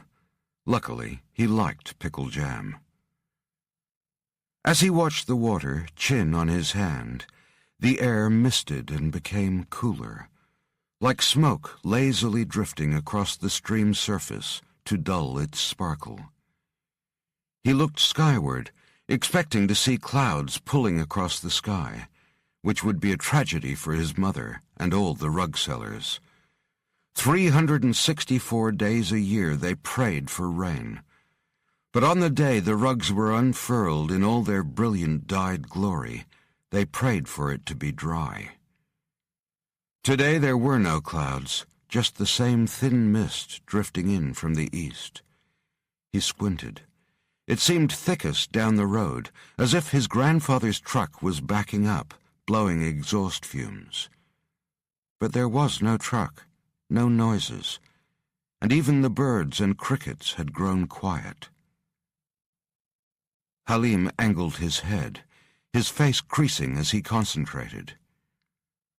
In the center of the rolling mist, something was taking form, rising up, solidifying, a dark center appearing as if the cloud was denser at its core. The shape was tall, moving toward him, but gliding rather than walking. He grimaced, rooted to the spot. Something about the dark mass instilled dread in the pit of his stomach. "Hello?" His voice was weak, betraying his nervousness. "Speak like a man," his father would have said. Halim regretted wandering away from his mother and grandmother. He had the urge to turn and flee, and not stop until he was hugging his mother. But he couldn't move. The mist began to clear, and just as the form became a figure, something warned him to look away. He spun, crushed his eyes shut, and placed his hands over his face. He leaned far out over the bridge, holding his breath while he waited. He could feel it now, freezing cold on his back, every hair on his body standing erect, his skin prickly with goosebumps. There was no sound. It was like he had stuffed cotton in his ears, the air muffled and silent around him. He couldn't take it any longer and opened his eyes, looking down into the stream.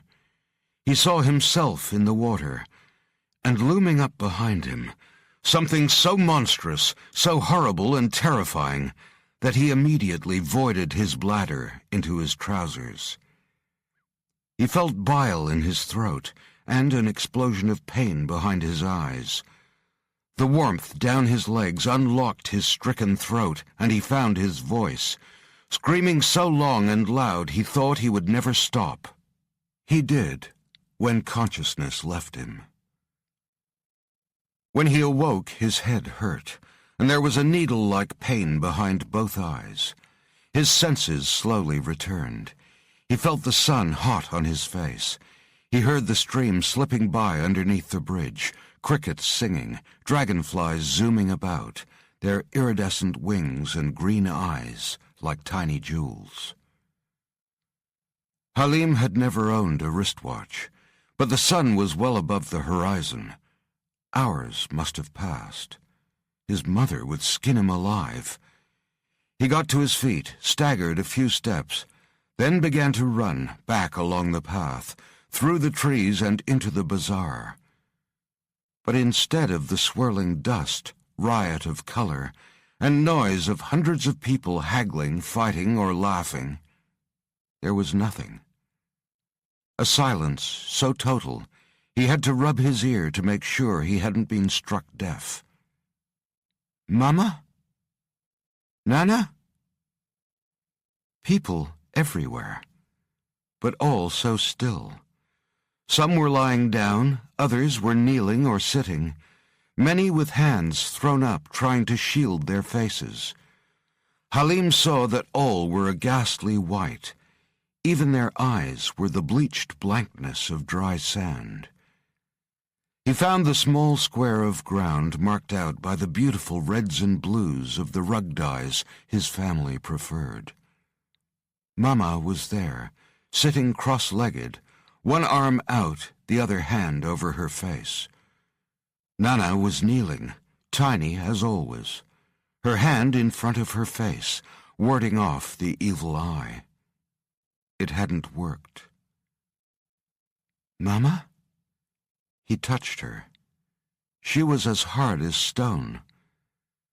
He nudged his grandmother, and she toppled over, her body remaining in its pose, stiff and unbending. Halim crouched next to his mother and edged in under her outstretched arm. "I'm sorry, Mama. I fell asleep. I'm sorry. I'm sorry." His head ached terribly as he leaned against her, feeling the hardness under her clothes. The familiar feel and smell of her warmth, perfume, and love, was gone. A tear rolled from his cheek to splash onto her leg. It dried quickly on the stone. One survivor. Kamel Baikal leaned forward on his knuckles, hearing them crack against the wooden desktop. One fucking survivor, and over 2,000 dead. He spat the word distastefully. Turned into stone, who knows how, by something we can't see and can't find. The land forces have been mobilized, began the soldier who had brought the report. No. Baikal shook his head. No, have them stand down. We could just be sending thousands more to the same fate. Find it. Tell me what or who it is, and what weapon it's using. Then we can send forces to engage it. The big commander walked to a window and stared out at the Special Forces training grounds. We must know our enemy first. He returned to his desk and picked up the cup of coffee sitting there. How many helicopters have we in the air? 82, sir. Also 17 spotter planes, but as yet they have found nothing. Baikal took a sip of the thick, dark liquid. 300,000 square miles of country, and we have under 100 sets of eyes in the air looking for it. He turned back to the window. It covered 170 miles in a single day. We thought it was on foot, but it's moving too fast. He laughed mirthlessly. That is, unless we now have 2 of these things wandering our countryside. And the attacks are getting larger. His jaw clenched, the words hissing out between his teeth. What is it? The soldier stayed mute. Baikal bared his teeth. What is it? What is killing us? He threw his cup across the room, and it shattered on the wall. An explosion of dark coffee ran slowly to the carpet. He rubbed his forehead with one large hand, then, as if remembering he wasn't alone, looked up. Dismissed. He turned away, then spun back. Wait. I want Dr. Layla Ayhan to attend to the survivor. Tell her I'll join her when the boy is able to speak. I need answers, quickly. Any answers. The soldier closed the door as he exited. Kamel Baikal sat down heavily at his desk, his fingers drumming its surface for many minutes.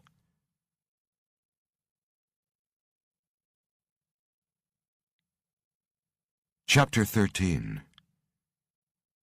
James Koresh, Janus Koresh, Janus Carew, Janus Carruthers. The list goes on, Sam Reed said. This guy was unreal. He had multiple aliases and properties all across Europe, Asia, and even in Australia. He was worth millions, and all of it secreted away via shell corporations in tax havens, from Switzerland to the Caymans. Sam zoomed in one after the other on images from the satellite feed of Koresh's properties, which were projected onto the giant screen on Jack Hammerson's office wall. Hammerson pointed to several open doors, showing glimpses of scattered items inside. "Looks like most have been turned over. I'm thinking the Turks are running down their leads pretty quickly." Sam switched to view communications cables from the Turkish Ministry of Finance. "Well, well. Looks like they haven't managed to pry open his private banking information yet.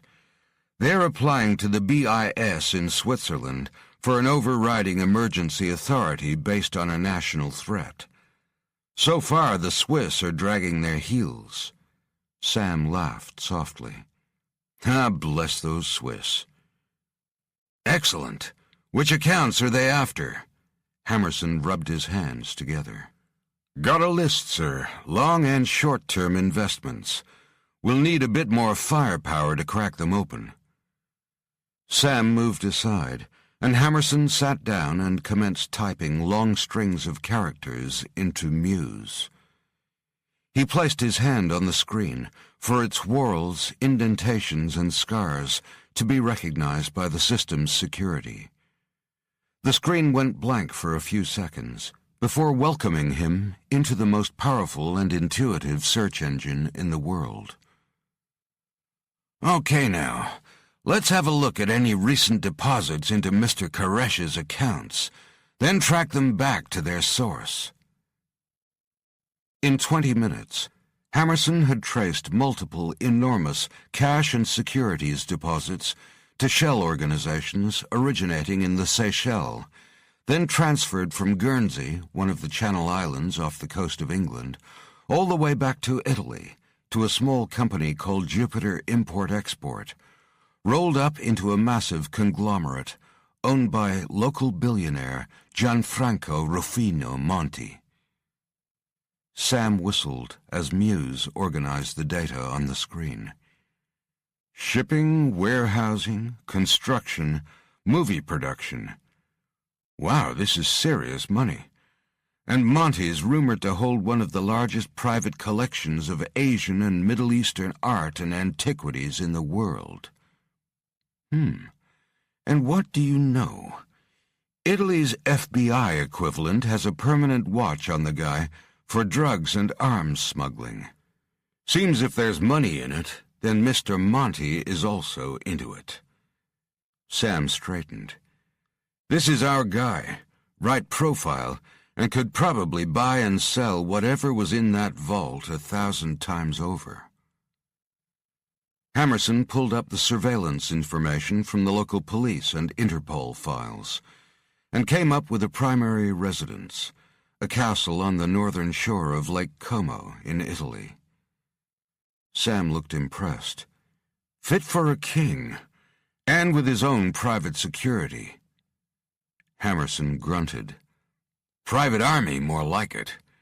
I recognize some of those Italian security names. They're soldiers of fortune and ex-paratroopers. He sat back and folded his arms. Well, Mr. Monty has something we need. I think we should pay him a visit, find out if he can assist us. Hammerson reached for the phone. And time for the prodigal son to earn his pay. He dialed. The call was answered immediately. Alex, we have a project. Time to get you some new Hawk kit, Hammerson said. You're officially out of retirement, Arcadian. He disconnected and turned to Sam. Pick him up, collect the team, and get in there. Today. Sam got to his feet with a small whine of electronics. You got it. One more thing. Put Alex in harm's way.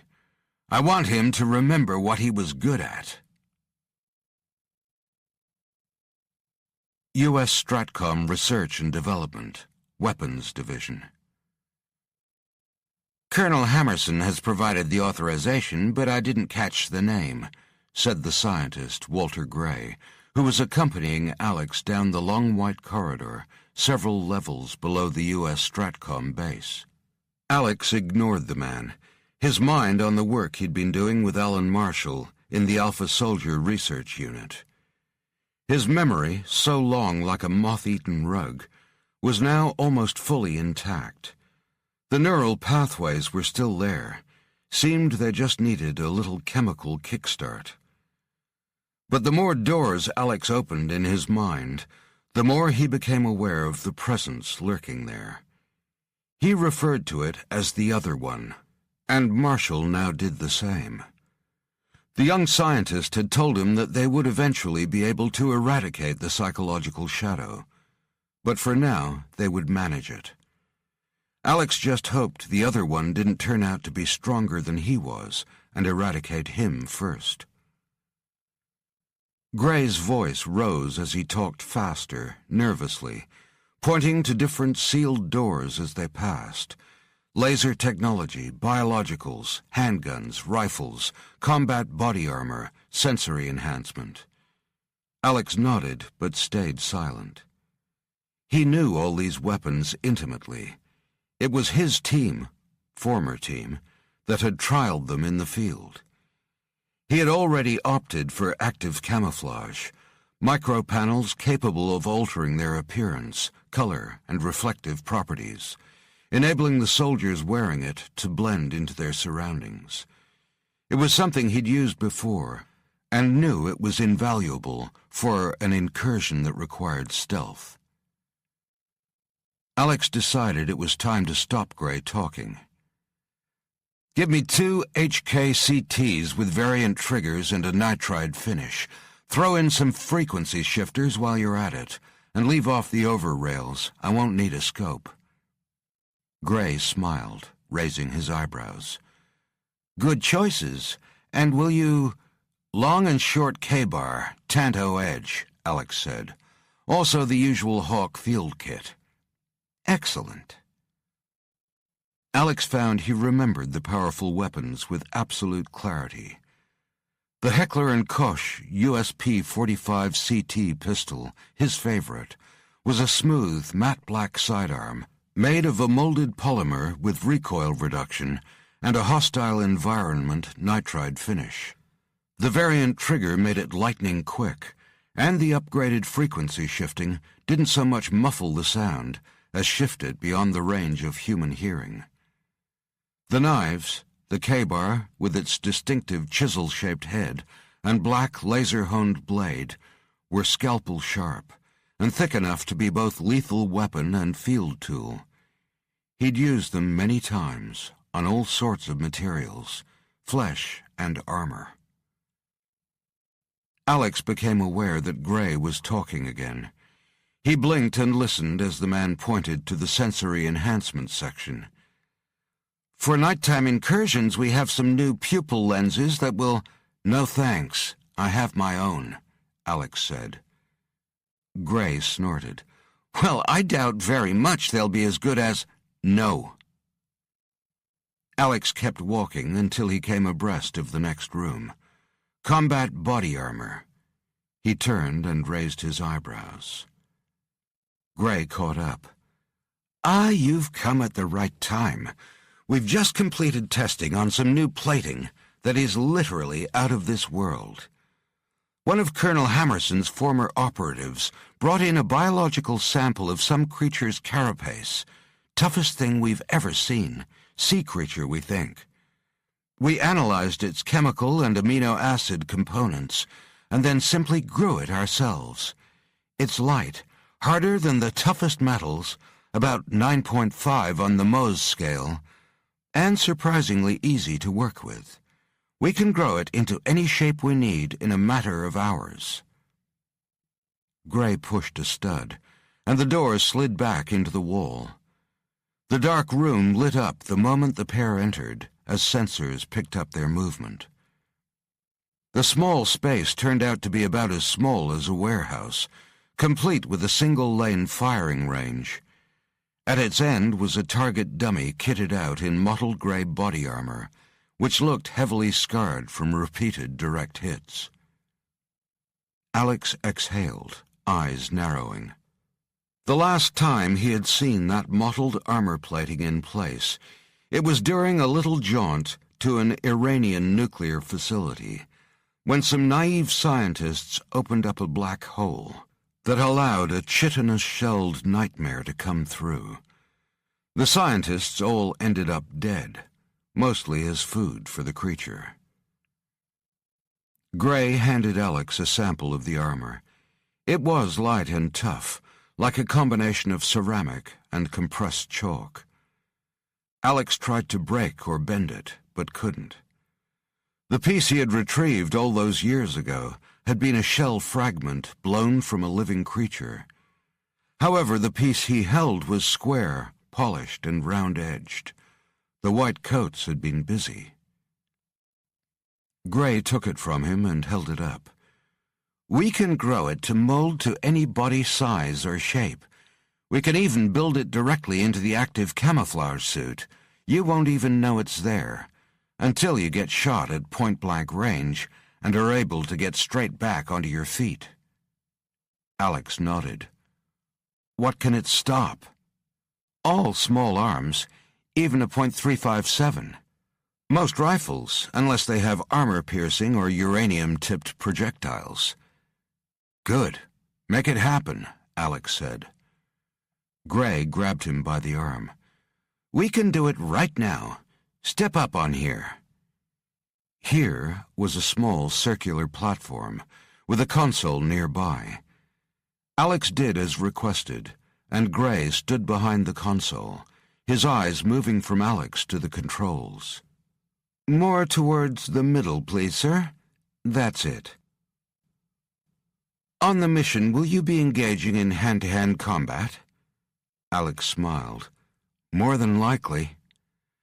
"Then you'll need glove, elbow, and knee plating. Open your hands and spread the fingers so I can get a clear reading."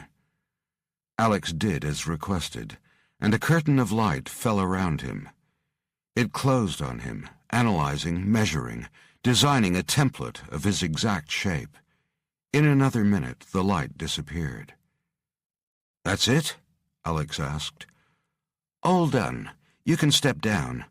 The growth medium and presses will do the rest. It'll be built into your camo suit in a few hours.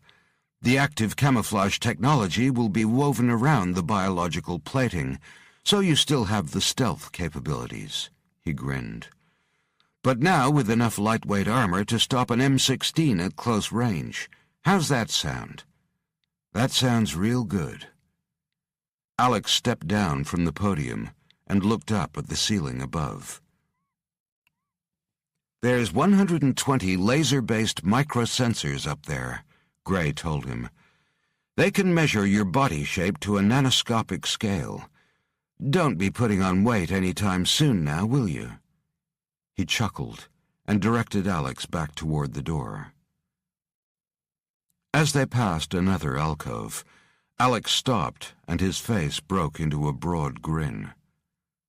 "Holy shit! What the hell is that?" The suit in the corner looked like a gunmetal-hued skeleton that had been hollowed out and mounted like a hunting trophy. Small power packs at the small of the back, neck, and chest blinked with tiny iridescent green lights. Gray scurried over, rubbing his hands together.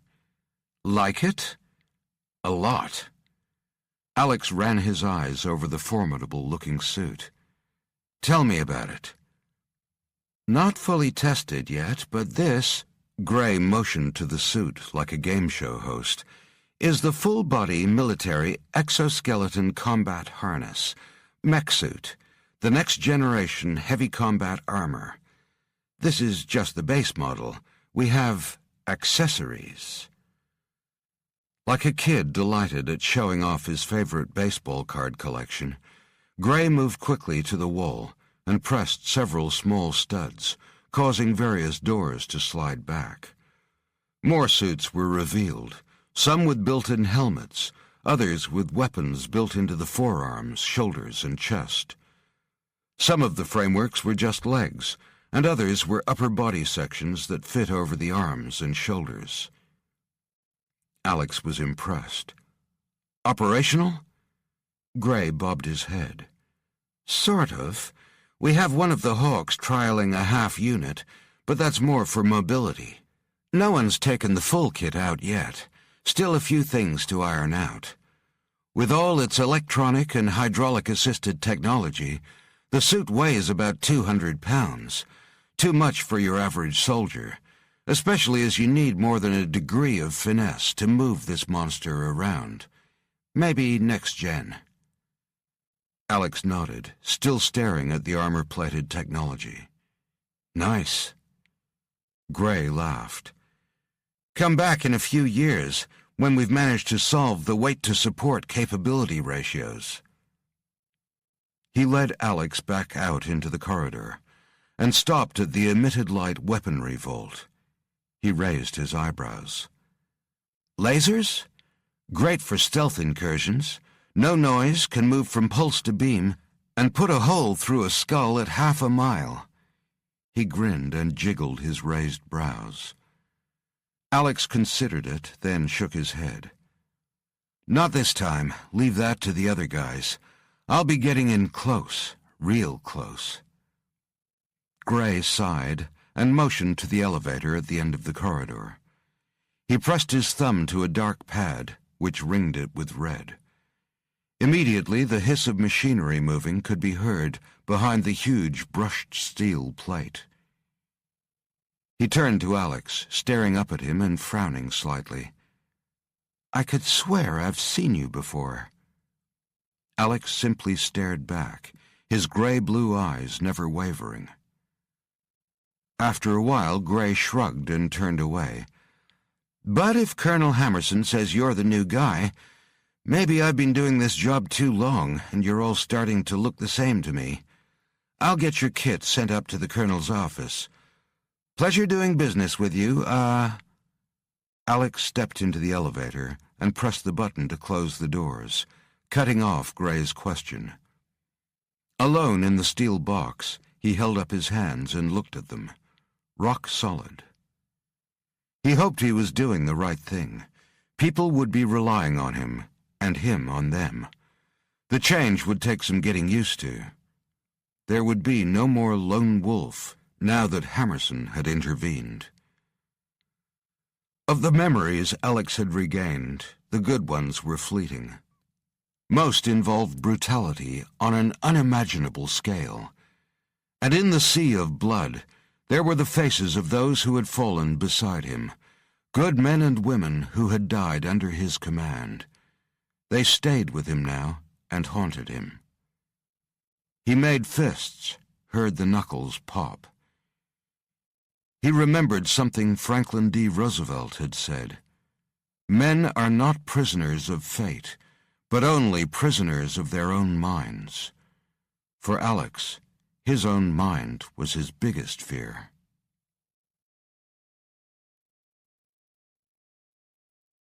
Chapter 14.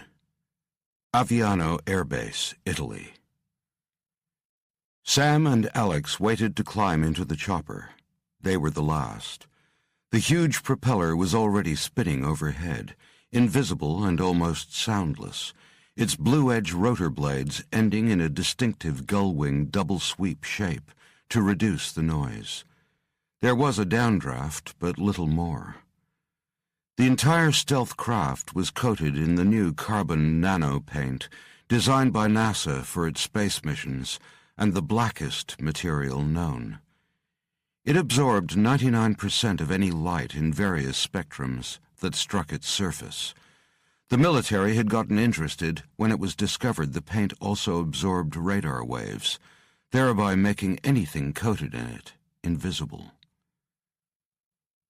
Already inside the chopper, bathed in the red gloom of the blackout lighting, were 3 large men, fairly new to the Hawks, and a single woman, Casey Franks.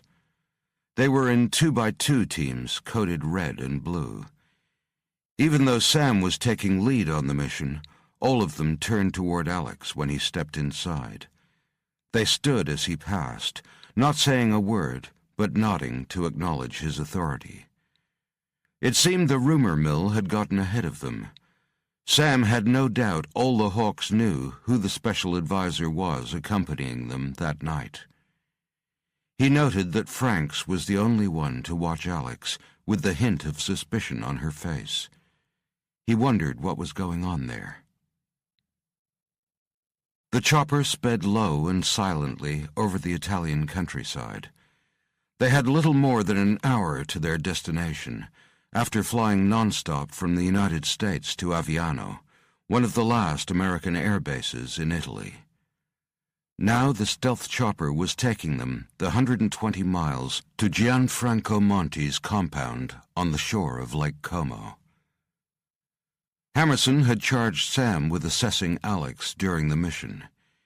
He noted Alex flexing his hands beneath the plated gloves, making iron-hard fists. Those hands had been broken many times, Sam knew, but they healed quickly, too quickly for a normal man.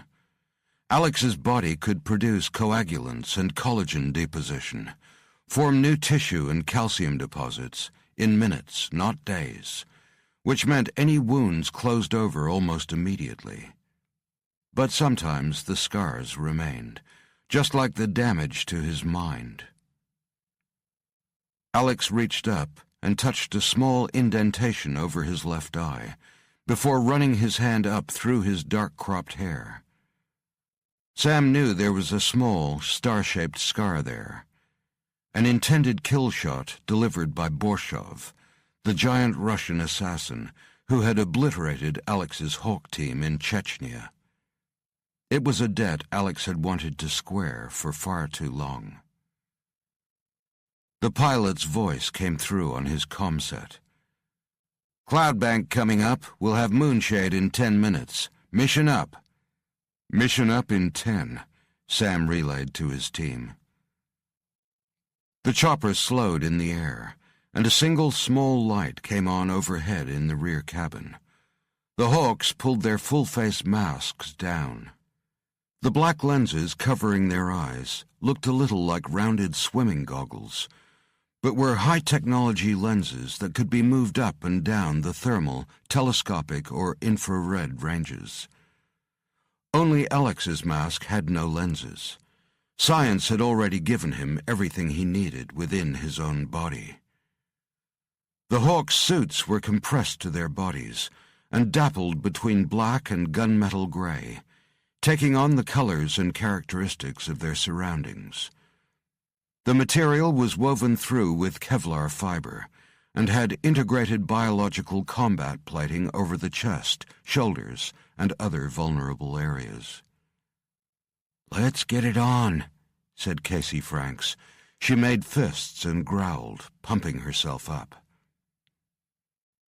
Sam held a small electronic tablet that showed a real-time Vela satellite feed of Monty's property.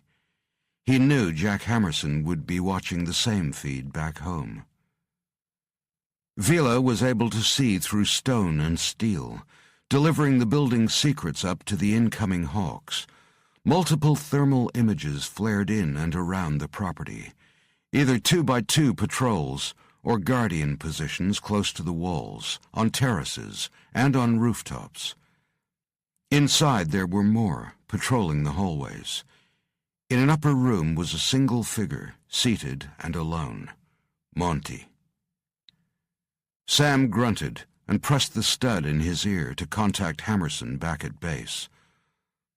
"Multiple shields, all armed.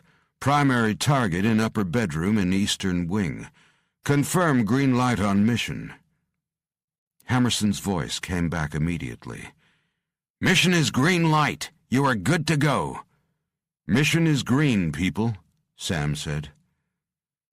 He thought of Jack Hammerson seated in his dark office, the large wall screen the only illumination. He would seem emotionless as he watched the mission unfold, but Sam knew the older warrior would be churning inside as his team went out. Once he gave the green light, things were out of his hands. Sam checked his watch. Once they hit the dirt, They had 30 minutes to get in, punch a hole through to Monty, and be gone before anyone outside of the compound even knew they were there. Bottom line was, they needed unimpeded time to question Monty and retrieve whatever information he had on what Koresh had been searching for deep in those Istanbul catacombs. Time was not a negotiable commodity. The plan was for Alex to take the guards out of action first, non-lethal means if possible. But as the private security force were ex-elite soldiers, they'd hardly drop their weapons when requested. They were on Allied soil, but Sam had to hope for their sake the paid soldiers would choose life over gold. Because if it came to a fight to the death, it would be theirs. Sam put a large hand on Alex's shoulder. "Okay?" "I'm good." Alex spoke without turning. Sam saw that his eyes shone silver in the dark, like some sort of nocturnal animal. He just hoped the animal inside him stayed sleeping.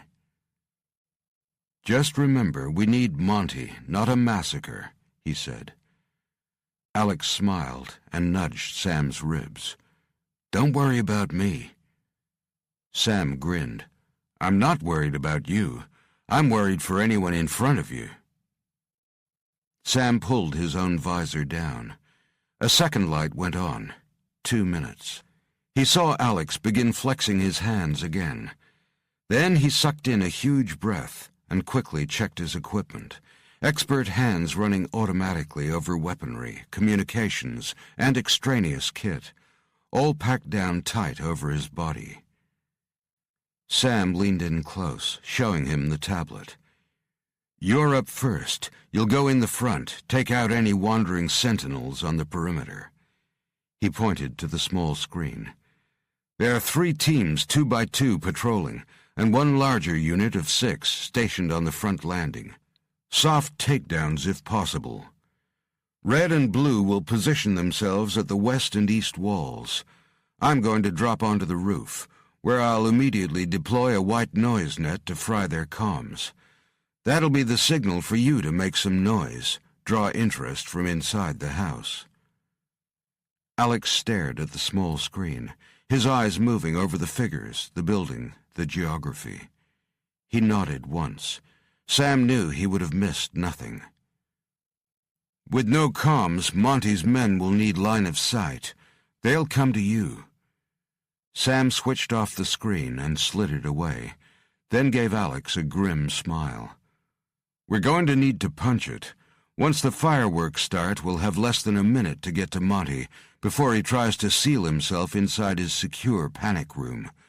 We do not have the time to dig him out." The final light came on, and the cabin light changed from amber to hellish red again. Sam lifted his voice. "Game time! Hua!" The Hawks punched knuckles and rolled their shoulders, then formed up. Hua stood for heard, understood, and acknowledged. Nothing else needed to be said. Sam nudged Alex again. "How do you feel, Arcadian?" The chopper door whined open, the ground close, and shooting past at a seeming impossible speed. Alex turned, smiling, his fists balled. "Dangerous." He dived out. Sam shook his head. "Dangerous but in control, I hope." Casey Franks muscled up to the door. "Me next." Sam sighed. What a surprise. Alex hit the ground, rolled, and came up running, fast. He was a black blur as he moved among the overhanging trees, his suit immediately taking on the hues and shades of the huge willows and ivy-covered oaks. He stayed in tight at the edge of tree line, already hearing the tread of the first patrol. As expected, the 2 men were professionals. No flashlights, and walking softly and carefully in the dark. Without night vision, they would have been near invisible. Alex saw them as clearly as if they were in an open field. He felt the adrenaline surge into his system and increased his pace as he came up on the men. By the time they knew he was there, they lay unconscious at his feet. He kneeled, checking them over, not out of any concern for their well-being, more as a lightning-quick assessment of their weapons and capabilities. He grunted. As he had assumed, both had night vision and also infrared scopes on top of their Beretta SCP-7090 assault carbines. The skeletal black guns had the barrel adapter attached, so they could launch rifle grenades. Not good news if the Hawks were caught in the open. In seconds, he had lashed their hands behind their backs, then to their ankles, and was sprinting away, homing in on the next patrol on the opposite tree line. He skirted some ornamental shrubs, still staying low, then burst forth to cover the last 100 feet of open ground like an express train. He dived the last 10 when one of the men suddenly turned, perhaps sensing movement or seeing a flash of red on his scope. The Beretta was coming up just as Alex struck, so hard it sounded like tree branches snapping as the men's bones and flesh were crushed by the impact. Shit, no deaths if possible, he recalled. He crouched over the fallen men, noting that one's head had been turned completely around on a now very loose neck. He closed his eyes for a few seconds, trying to feel remorse. Were humans that fragile? Only they are. He checked his watch and saw that he was on schedule. However, the easy part was over. Now he needed to disable the remaining 6 men at the front of the villa.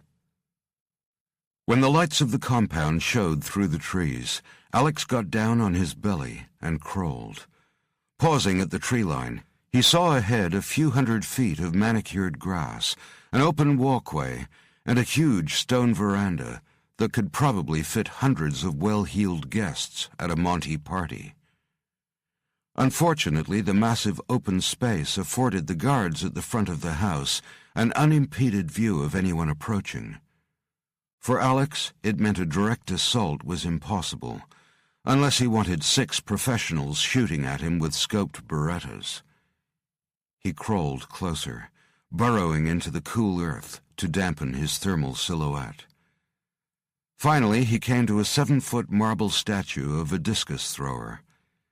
He took cover behind it and looked at the veranda and the men patrolling it from end to end. There were 2 permanently stationed at each side of the door, vigilant, armed, and professional-looking. Monty had chosen his security force well. No matter how fast he was, Alex knew it would be impossible to get to the building without being shot. But maybe something else could manage it. He looked up at the statue and then back to the guards, calculating. He smiled. Sam wanted some noise. He checked his watch, counting down the seconds until Sam and the red and blue teams were in place. His body was humming with energy, and he felt good, alive. He had a purpose again. He wasn't the disembodied spirit wandering from town to town, waiting for random acts of violence to be rained down on him so he could exercise his fury. He flexed his hands in their gloves. What would I have become, he wondered, if Hammerson hadn't brought me in? He already knew the answer. He would have eventually turned into the other one that struggled within him, the pure violence and hate that he only ever just managed to keep caged. He would have ended up a rabid dog that needed to be put down, just another monster in the darkness. He crushed his eyes shut for a moment, saying a small prayer, finishing with a request to bring a little luck to Alan Marshall's work in the lab. The communication pellet pinged twice in his ear, the signal that Sam had cast the white noise net. Now all non-Hawk communications would be useless, and they were ready to go. Alex peered around the statue base at the men on the veranda, then looked up again at the discus thrower. He eased himself to his feet.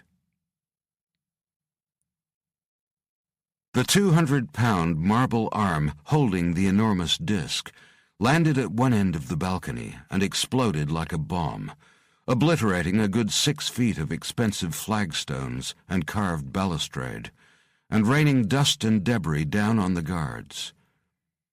The men flattened themselves to the ground in the confusion, but it was only a second or two before their experience and professionalism kicked in. Several rolled and crouched, with weapons up and pointing to the impact site. The 2 guards at the door got down on one knee, guns pointed in opposite directions, ready for any threat. However, by the time the dust cloud cleared and one of them sighted the figure speeding across the lawn, Alex was already 2/3 of the way there. In one hand he held his HK pistol, which he fired with precision into the shoulders of the 2 men either side of the doorway. Bullets zipped toward him in return. The other men had scattered, so he reholstered the weapon and concentrated on speed, and his next throw. In his other hand he had a chunk of statue the size of a melon, which he launched at one of the shooters. It flew faster than any eyes could follow, struck the 6-foot guard in the gut, and punched him backward over the side of the veranda. More bullets flew past him or thwacked into the soft ground as Alex zigzagged the last few dozen feet, leaping up the steps to crash into another of the guards. He was among them now, their advantage of distance gone. Bullets still flew, but their fear of hitting each other slowed their firing, and their reaction times were inconsequential compared to his own. He ducked and weaved, disappearing from in front of one to appear beside another, landing blows or sliding low to smash a fist into a knee, then another into an exposed temple. Another guard went down. The last 2 proved the most difficult. They had chosen their combat positions wisely, and it became obvious they knew how to work in tandem. One finally came in close to engage, but it was only a feint. As he pulled back, the other caught Alex's neck with his gun butt. Flashes of light and pain exploded in Alex's head, momentarily stunning him. He dropped and turned, blocking another of the steel-weighted punches. Behind him a gun went off, and the bullet kicked him flat to the ground. The suit armor held, but excruciating pain flared, and he knew there would be cracked ribs in his back. The 2 men were big and fearless, and using everything they had. Alex rolled and came up fast, his resolve to pull his punches slipping away. Another 2 shots. Alex moved out of the way in a blur, and one whizzed past his cheek. The second caught him dead center in the chest. He absorbed it, his teeth clenched and eyes furious. He flew at the gunman and punched him, an uppercut delivered with enough ferocity to lift the man off his feet and throw him back into the huge wooden doors. Alex knew it was unlikely he would ever rise. He stared at the body. No deaths if possible. It took a microsecond for the thought to enter his mind and be answered. Kill or be killed. Alex knew the voice. It was the other one, straining against his bonds. The thought was a distraction, enough to allow a blade, gleaming blue in the moonlight, to flash into his back. Such was the force of the delivery and the sharpness of the weapon, it managed to find its way between 2 of the armor plates and into his shoulder. The flash of pain was like an electric shock, kicking open a door in his mind, ripping him in 2, letting the other one free. Alex felt as if he had been thrown outside of his mind and body. He felt powerless as another Alex spun at the man to grab the hand holding the blade, the Italian Special Ops Titan, 7 inches of carbon fiber wrapped around an inner core of titanium, and one of the deadliest knives in the world.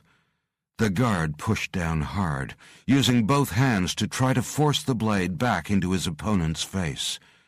Alex held on, turning the blade and easing it up under the man's chin. The man's expression moved from determination to exertion, and then fear as the blade touched his skin. Time seemed to freeze as the other Alex and the guard locked eyes. In both stares there was recognition of impending death, but for only one of them. Alex gave the weapon another push, continuing until only the hilt stopped it going any further. The man's body danced and juddered momentarily as the nerves short-circuited. The other Alex reached up to tear the mask from his head. If he could have seen himself, his expression would have appeared emotionless. The guard's life was nothing to him. With one hand he held the body up off the ground, impaled on the blade, then pulled it close and looked into the slack face. He lifted his own head toward the roofline, anger pulling his features into a mask of fury. "You wanted some noise?" He dragged the body down the steps to the front of the huge building and held it up with one arm, shaking it. "This is all you've got?" His lips pulled back in a snarl, and his eyes were round with fury, shining silver in the darkness. He threw his head back and roared up to the windows. No words, just a primal sound of anger and challenge. Figures appeared in windows and gave their answer quickly. Heavy-caliber machine gun fire raked toward him, blowing fist-sized clods of earth into the air. Alex grabbed the body in both hands, lifted it, and threw it toward the gunner, forcing him to take shelter behind the window frame. By the time the gunfire resumed, Alex had vanished, but not back to the tree line. He threw himself against the heavy door, exploding it inwards. He was in. Gunfire sounded from inside several areas of the huge building. The Hawk, Red, and Blue teams had joined the party. Jack Hammerson grimaced as he watched the action at Monty's villa unfold. He would send the recording down to Alan Marshall. The man had his work cut out for him. Hammerson could pinpoint almost to the second when Alex Hunter had changed. The knife coming down into his shoulder, deep but not lethal. The Arcadian should have shaken it off, and he did, physically. But from that moment, he seemed to stop being himself. The new Alex was faster, stronger, more savage, and totally without mercy. He had brutalized the guard, even after he was dead, parading the body, and then seemed to call for his own death, standing arms wide in the open, spotlit and tormenting the guards. Hammerson exhaled long and slow. Did I send him out too soon? He watched Alex explode through the front door, a blur of fury.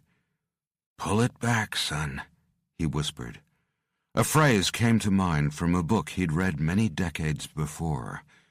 "You must suffer me to go my own dark way."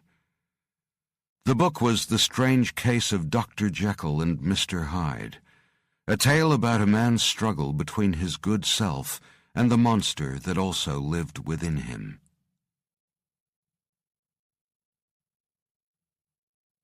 Chapter 15.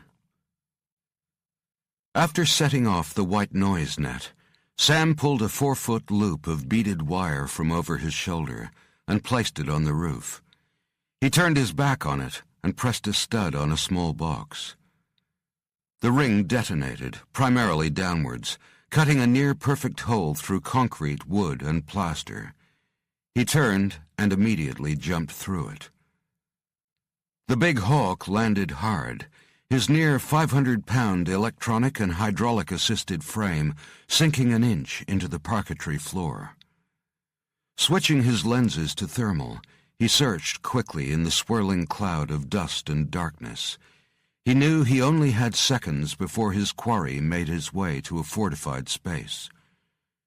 As if in direct response to his thought, a wall slid back at one end of the room, revealing a door with a dull metallic sheen, and so thick it wouldn't have been out of place in a bank vault. A coughing, spitting sound from behind a huge couch sent Sam rushing over to heave the large piece of furniture out of the way. He lifted the crawling man to his feet, dragged him to a chair, and slammed him down hard. He grabbed his jaw, looking into his face to assess his identity. "Don't kill me." Monty flinched away, crushing his eyes shut. It was a logical reaction to being confronted by a towering stranger dressed in black with bulb-like goggles who had just dropped down through a hole in your roof. "Ready for a chat, then," Sam thought. The big hawk slapped the man hard. He needed Monty talking, and fast. There was no time for negotiation or pleasantries. Today, lives depended on speed and brutality. He grabbed Monty's jaw again, and got so close his face nearly touched the Italian's. "Live or die." Monty babbled and tried to reach up to Sam's hand on his jaw. Sam slapped him again, even harder. "Live or die!" he screamed. Monty looked like he'd been physically beaten. He began to weep and pointed with one shaking finger. "There's money in my safe." Another slap, this time so hard Monty was almost knocked from the chair, and his eyes rolled in his head for a moment. Sam grabbed his face again and pulled him close. "Fuck your money. Live or die, you get to choose. Last chance." He reached into a pocket and pulled out a photograph. It showed a tanned and handsome Janus Karesh. He held it up in front of the trembling man's face. "What was he after in the Basilica cistern?" "Huh." Monty squinted at the picture. I don't know." Sam exploded, lifting the man and throwing him into the wall. Monty lay still for a moment, then scuttled toward an ornate desk. He reached for something underneath it, then spun with a small silver pistol in his hand. He fired point blank, hitting Sam in the chest. Sam was rocked back a half step and snorted. The biological plating wasn't even dented. Monty turned to crawl toward the panic room, but Sam lifted one large boot and stomped down on his gun wrist, breaking the bones. Gianfranco Monti screamed, holding his arm, the hand flopping loosely at the end of the crushed radius and ulna. Sam gritted his teeth. He hated this part. But men and women were dying out there, while this creep had been happily sipping champagne. "What was in the Basilica cistern in Istanbul?" he roared. He flipped the desk over and dragged Monti back to the seat. The Italian shook his head, weeping. "I don't know. No one knows." There was a commotion outside the locked door, and a few zipping shots from an automatic weapon. Sam saw Monti lean forward, an atom of hope in his eyes. Perhaps his men had come at last to deal with this monstrous brute. The door crashed inwards, and Monti slumped as 4 hawks appeared. They nodded to Sam, then stationed themselves outside the room. Monty's face paled at what came in next. The Arcadian moved smoothly, seeming to absorb the light and air around him. He was like a large predator, eyes silver, his suit dappled with camouflage, almost invisible amid the floating plaster dust and flickering light. The only areas of the suit that stayed in focus were splattered red with blood. "No." Monti held up a hand, but seemed unable to tear his eyes away. Sam nodded to Alex. But the other man wasn't watching him. His stare was fixed on the small Italian, so intense it could have been a pair of machine lasers set to burn holes right through him. "Time's up. My turn." Alex's voice was without pity. Sam drew back a fist that was as big as Monty's head. "Last chance, asshole, or I turn you over to him." Monty reached into his pocket and pulled out a silver key. He pointed toward the vault room with a shaking hand. "The locked cabinet, bottom drawer, Constantine's Soromatian Codex." "Hold." Sam held up a hand, stopping the hawks on the ornate oaken staircase. They froze, weapons up, sighting at different quadrants through their scopes. Sam listened closely to the incoming coded message from Hammerson. "New team, 10 gatecrashers coming in from your east, using Spec Ops Stealth Pattern 4. Look like they know what they're doing. Could be Spetsnaz." "Roger that," Sam said. "Engage?" There was silence for a second, before Hammerson's voice came back low and slow. "If Russian, send him to hell. Payback for Graham. Put your masks on them and leave the bodies exposed. Let Volkov explain that to the Italians." "Acknowledged." Sam turned to his red and blue teams. "We got 10 incoming in an S4 double wedge from the east. We are authorized to use all force. Trident formation. No mess, people." The Hawks reloaded, then flew down the steps toward the front doors. Red and blue would take the sides, while Alex and Sam would get between the two 5-man teams. Sam's comm unit pinged again. "Hold," he said, repeating the order that had just blasted into his ear. "Be advised, new team are carrying HK MP5 submachine guns, and I can see an L96 sniper rifle. They're SAS. Send them home and then wrap things up." Hammerson spoke matter-of-factly, all urgency gone. Sam knew Hammerson was drilling down with Vila. He'd be able to tell the color of their eyes if they were visible. He grunted. "Acknowledged." Hammerson's voice lowered. "Be advised, mission leader, that Prodigal Son may not be in control." "Fuck it," Sam whispered. "Send him to negotiate. A little friend from foe test," Hammerson ordered, and signed off. "Acknowledged. Out." Sam looked at his teams. "At ease, people, we got friendlies." His eyes stayed on Alex a while longer. The man looked calm, in control. "You're up," Sam told him. He cradled his weapon and motioned with a small bow to the front door. "Go and consult with our British friends, and be nice." Alex pushed his rifle up over his shoulder and walked through the remains of the huge door he had obliterated only minutes before. Alone, he stepped out onto the front landing. The response was immediate. A flash grenade went off right at his feet. The powerful percussion wave was accompanied by blinding light and momentary heat. Anything within 20 feet would be temporarily blinded. Anything closer would be blown backward and receive debilitating flash burns. 6 of the SAS team came in low and fast, expecting to occupy the front landing and neutralize any targets with any fight still in them. What they got was something very different. When the smoke cleared, Alex was still standing, legs planted wide, a black-clad colossus. His body had immediately adjusted to the change in pressures, rebalancing him and keeping him rooted to the spot. His suit smoked in places, but the biological plating had absorbed the force of the small blast. His arms hung loosely by his side, relaxed. He looked at the 6 soldiers. "Cupboard's bare. Stand down." The men approaching froze, weapons up, and trained on him. All wore black and green assault suits, with night black paint stripes on their faces. Several wore a Cyclops night scope over one eye. Fucking Yanks, great.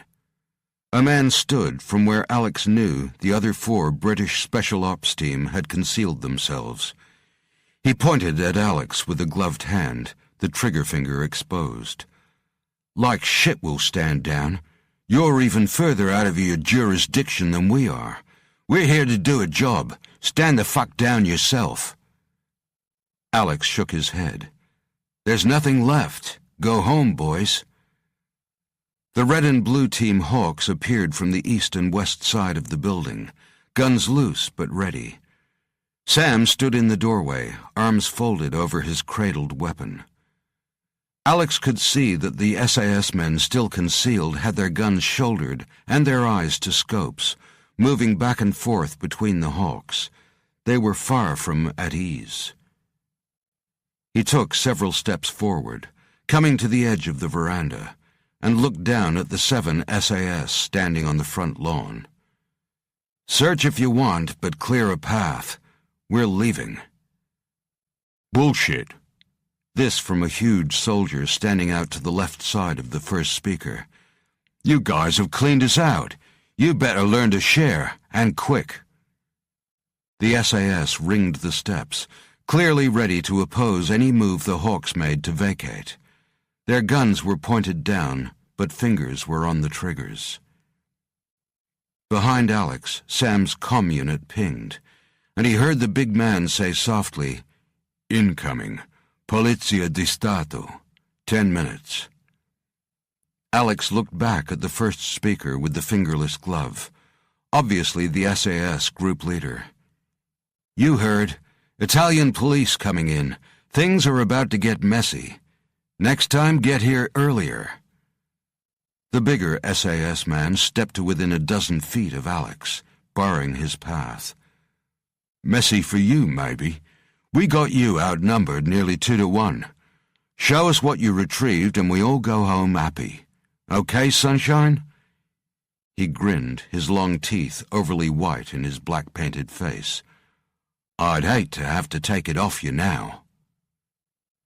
The smile dropped as the big man rolled his enormous shoulders. Alex took a last look along the line of SAS soldiers, assessing distance and readiness. He held his arms wide and yelled, "Attention!" The word had the desired effect. The 7 standing turned toward him, and the 3 sniper scopes followed. He'd drawn their focus, and then he moved, fast. 1 minute he was on the veranda, and then he just wasn't. He struck the huge British soldier first, up under the chin, causing the long white teeth to clack together like castanets. He didn't stop to see if the man was unconscious. He didn't need to. He continued on to the leader of the group, grabbing him around the throat and dragging him quickly to the tree line and away from his forces. His men tried to follow him with their guns, but Alex used him as a shield. The tough warrior struggled against Alex, but Alex's grip was like iron cable. Alex whispered into his ear, "We're all on the side of the angels here. I'm sure you'll negotiate a better outcome through other channels. Don't push us. Not here. Not today." He quickly disarmed the man, released him, and let his weapons fall to the ground. The British soldier was up in a flash, hands bunched into hard fists, but Alex had already turned away. "Hey!" The SAS man took a step and then paused. "No one's that bloody fast." Alex kept walking, and the other Brits moved their aim between him and the Hawks on the veranda. The Hawks came down the steps to join Alex, stepping over the SAS giant still out cold on the grass. The SAS leader rubbed his neck as he angrily picked up his weapons. He waved his men down, and they stepped aside. Alex turned to him and gave a small salute. "Next time." The man walked toward Alex, looking him up and down. "Well, well, what do you fucking know? The freak is real. The fucking Arcadian." He gave Alex a small salute that ended with him pointing at Alex's chest. "Next time it is then, sunshine." He turned to his men and pointed to the big downed soldier. "All right, lads, get that arsehole up on his feet and let's bunk it. Party's over." Alex waved the Hawks on, and they started to jog, picking up speed on the way to their concealed chopper. The SAS leader watched them go, then barked an order. "Jimmy, Bolter, get up there and see what state they left Monty in. If he's breathing, he's coming with us. Bag him if you have to."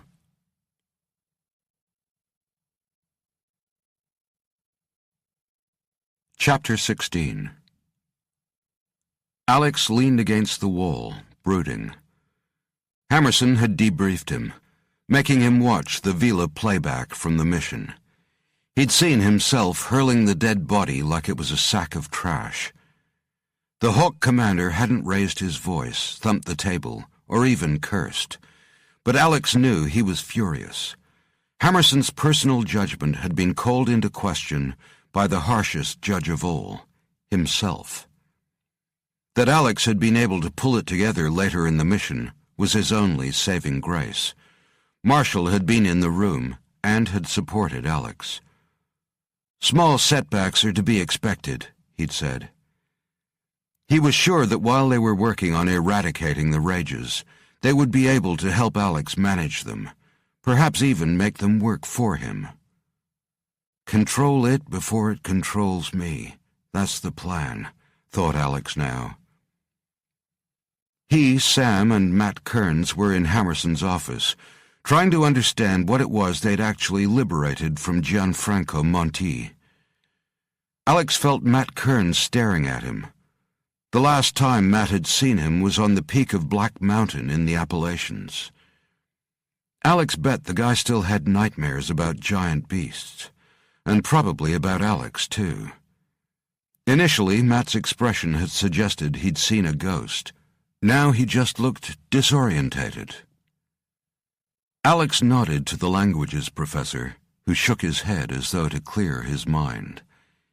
He looked back down at the ancient paper in front of him and ran his fingertips over its surface. Papyrus, not great quality, working man's paper. He leaned down to sniff the paper, then pulled back to scrutinize it with a magnifying glass to one eye. Aluminum salts in the fibers, also egg and tree gum used to starch out the edges. Definitely not fake. "Old, huh?" Hammerson said, circling the young paleolinguist as he hunched over the illuminated desk. Matt nodded. "Oh yeah, it's old, all right. Hey, did you know this type of paper was probably sold in bulk to the Romans, and all along the ancient Mediterranean? Egypt exported tons of it." He looked up. "Around 2,000 years ago." Hammerson nodded, not looking impressed. "So, old. What else you got?"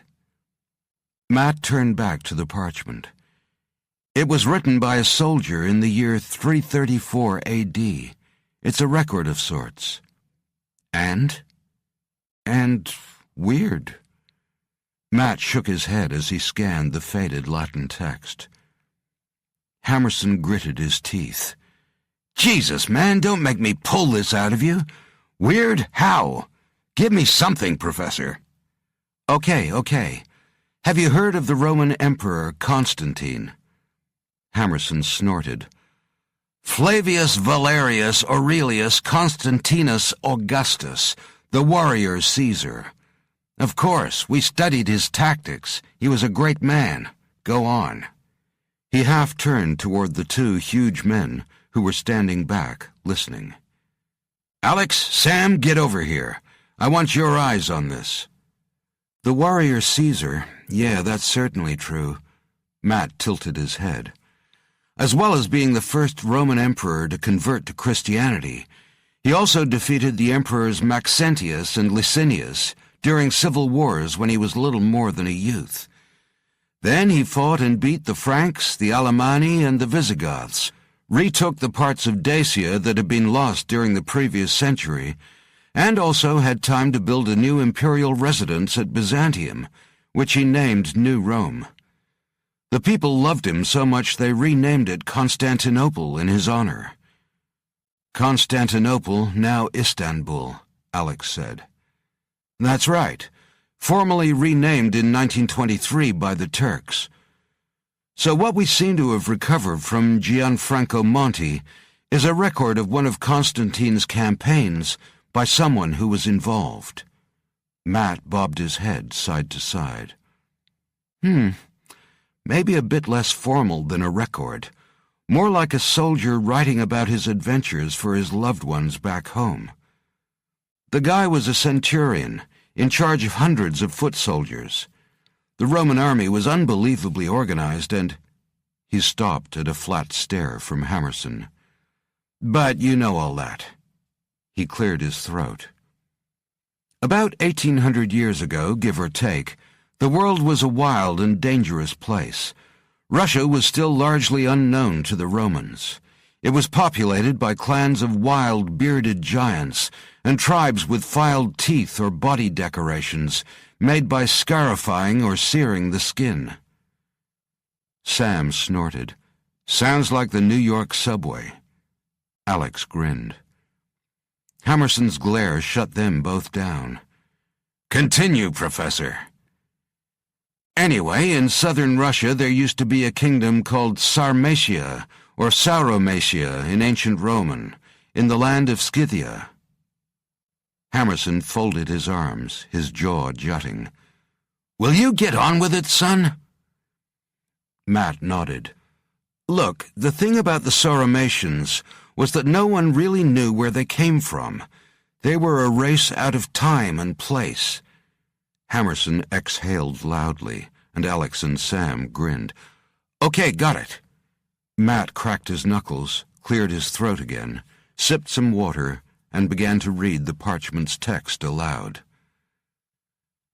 A time of my service for the great Emperor Constantine during the Sauromatian campaign, by Aelianus Drusus Cornelius Cassianus, centurion of the 5th cohort.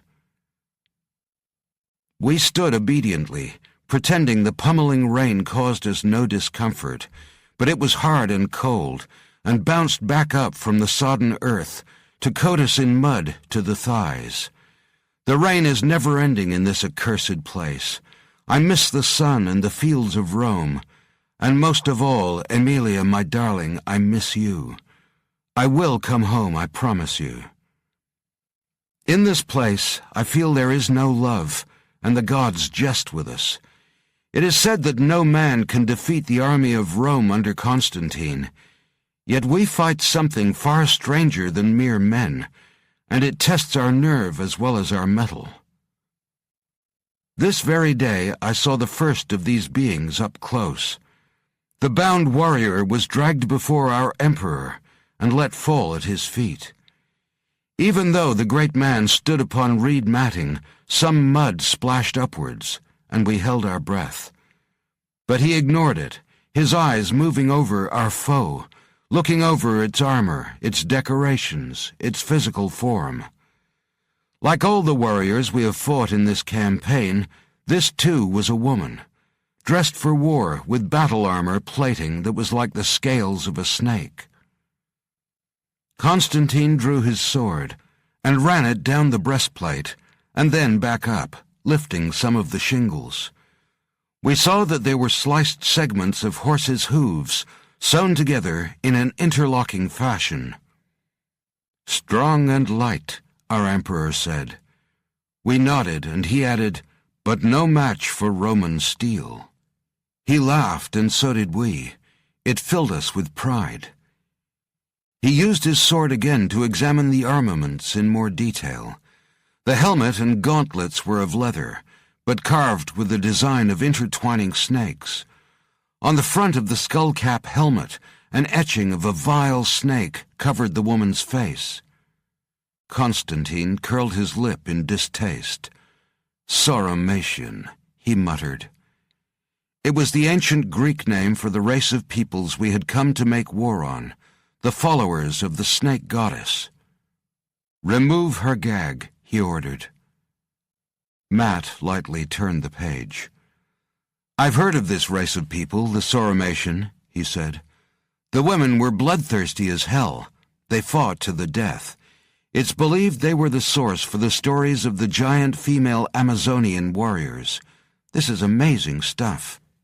He turned back to the ancient parchment and continued. The cloth binding her lower face was ripped away, and the creature immediately convulsed and tried to fling herself at Constantine's legs.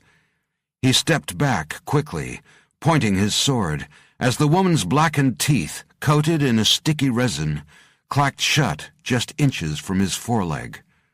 One bite, and the black poison rotted the flesh. Constantine did not recoil at the sight of her monstrous teeth filed to wicked points, even though they were more like the jaws of a wild animal than of a human. One of our men stomped a large mud-covered foot onto her chest, pinning her writhing form to the ground. She spat and convulsed before lying still, but her eyes were filled with venom. These people did not fear us, or even death at our hands. Constantine commenced to turn away, but like us, saw her body shake again, a little at first and then more, until she erupted with laughter. "Arknoa unsor magera! Organoha inhoka magera!" she snarled, her burning eyes never leaving our emperor. Her words were harsh like the growl of a low beast, and the sound revolted us. She laughed again, but there was only scorn in the expression, and something else, a mocking tone of victory. Even now I remember her scarred and ugly visage twisted in perverted triumph. Constantine was unmoved, and waved the miserable creature away. She was dragged backward, her horrible laughter ringing loudly over the falling rain, until it was abruptly cut off by a soldier's blade, at last. The great man called to me, as I am one of his advisers, and spoke soft to me. "Did you hear her words?" I told him I had, and asked if it was the thing he sought. He nodded once, then looked beyond me to the walled city. "It is the Maghera. The legend is real." Matt looked up again. That name, Maghera, exactly like the script carved into the wall of the chamber. I've been doing some research, and for the life of me I can't find any reference to it. It's driving me nuts, as it rings a bell. I'm certain I've heard it before. "Make a note and move on. I want to hear the rest," Hammerson said. Matt nodded. Picks up again with Alianus seeing a rider approach. A centurion rider skidded his horse to a halt in the greasy soil and jumped down. On seeing the emperor, he threw himself to the wet ground, prostrating himself. It was young Varinius, son of Nonus, whom we had met at the theater 100 years ago. He is a fine young man now. Constantine looked down at him, sheathing his sword. "Speak." Varinius sucked in a huge lungful of air and spat some mud. "We have reached the inner temple, sire." Constantine did not speak. He just looked again to the city. From our position on the hillside, it was possible to see inside the high wooden palisades that surrounded a collection of several hundred squat wood and stone buildings, which grew larger as they approached the city's center. It had taken our men only days to breach the walls, but twice that time again to reach its middle. Instead of a palace, we found a temple, larger and richer than all other buildings in the compound. It seemed their god was their royalty. The battle was hard. Fanatics always fight to the death. We had done our best to ensure the Sarmatian got their wish. Now at last we had reached their heart. Constantine stood for many minutes staring through the rain at the smoldering city. He held out his hand, and immediately a dry cloth was placed there for him to wipe his face. I know a little of what our emperor seeks in this hellhole from the few details he has shared with me. A Greek legend, older than Rome itself, has drawn him here to this god-forsaken place filled with endless rain and worthless tribes of fanged pagan warriors. This kingdom of Sauromatia in the land of Scythia has stood for untold ages, secretive and savage. Its people are said to be the keepers of a weapon that has made them invincible to the surrounding hordes. Our emperor's best scholars have spent many years unraveling the secrets of the first Greeks, and his men have purchased, stolen, or unearthed fragments of their myths from their mountains and islands, and from the lands of the ancient bull dancers. All spoke of something of great religious significance here, maybe even proof of the gods themselves. Our great emperor's determination is as strong and unyielding as the iron of his sword, and I know that whether what lies within the Sauromatian temple is a sacred relic, a weapon, or even just a vase with the writing of the angels upon it, he intends to possess it. Verinius looked up. "We have not yet entered, sire, but—" He paused to suck in more air. Constantine looked hard at the man, perhaps really seeing him for the first time. There was a gash on his neck that was still bloody and dirty with soot. A piece of his ear was missing, and there were many marks to his armor, the injuries of a soldier who leads by example, a fighter. Constantine smiled and motioned for the young man to get to his feet. He called for water and handed his cloth to the soldier to clean his face. "Their warriors still fight?" he asked. "No, sire. This time there are men, priests, but—" His lips worked for a few seconds without forming words. We waited with just the sound of the drumming rain falling in gray sheets all around us. At last he went on. "They are all blind. Blinded. Their eyes have been removed, and their heads tattooed." Constantine motioned the young soldier to drink. He stood close for a few seconds, studying his face. After a time he said softly, "Blinded? All of them?" Verinius nodded jerkily. "The priests have formed a line in front of the temple, but will not enter it themselves, even for their own protection. It seems they fear their god more than they fear our steel." One of Constantine's generals, Titus, laughed. "Women and blind priests! Is it any wonder they have fallen so easily before us?" Our emperor rounded on Titus, his voice fierce. "But stood undefeated for more centuries than you can count." The general, a huge bear of a man, went down on one knee. Constantine turned back to the city and spoke as if to the large stone temple at its core, rather than to us, his assembled heads of war. "Those who behold the Gorgos will be forever imprisoned in stone." His eyes were slightly glazed, as if seeing something far removed from the rain and mud around us. I recognized the name from an ancient legend in the work of the philosopher Pliny the Elder, of creatures far too horrible to be real. He turned to the kneeling general. "Dear faithful Titus, if their city was truly protected only by women and priests, it could never have stood for so long. There must be something else." He turned to us all. "A hidden weapon, perhaps?" We remained silent, Titus still pale from the rebuke. Constantine returned his attention to Verinius. Could it be that the priest's gaze was unworthy? They were blinded as punishment for looking upon their ruler or deity? Or perhaps the simple act of seeing means something far worse. He looked into the young man's face. "Was there anything else? Be clear and be quick." Verinius stood straighter and nodded. "The translators said the blind men only spoke one thing over and over. She must not be freed." His brow creased. They think that is what the priest said. Their tongue is difficult. Yes. The Emperor nodded and walked a few paces from us, then spun quickly. Ready my horse, I wish to see for myself. We immediately flew into furious activity. The Caesar does not travel anywhere at whim.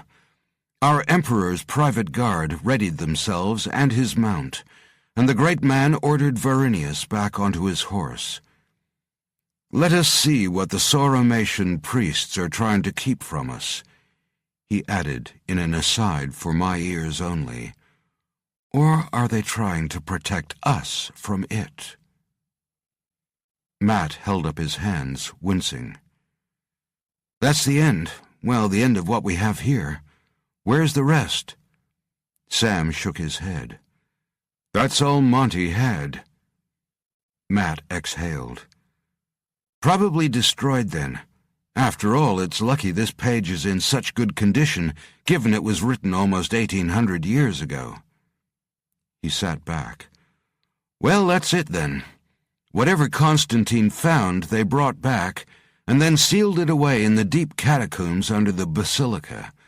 It was probably Constantine's personal vault back then. Why? Sam was looking over Matt's shoulder at the parchment. Why what? Why was it converted into a cistern? No. Why would they bury it? Matt shrugged. Perhaps it was something so valuable they wanted to... Valuable from a military perspective, more like, Alex cut in. You said the Sauramatian were savages with filed teeth and armor made essentially from bone.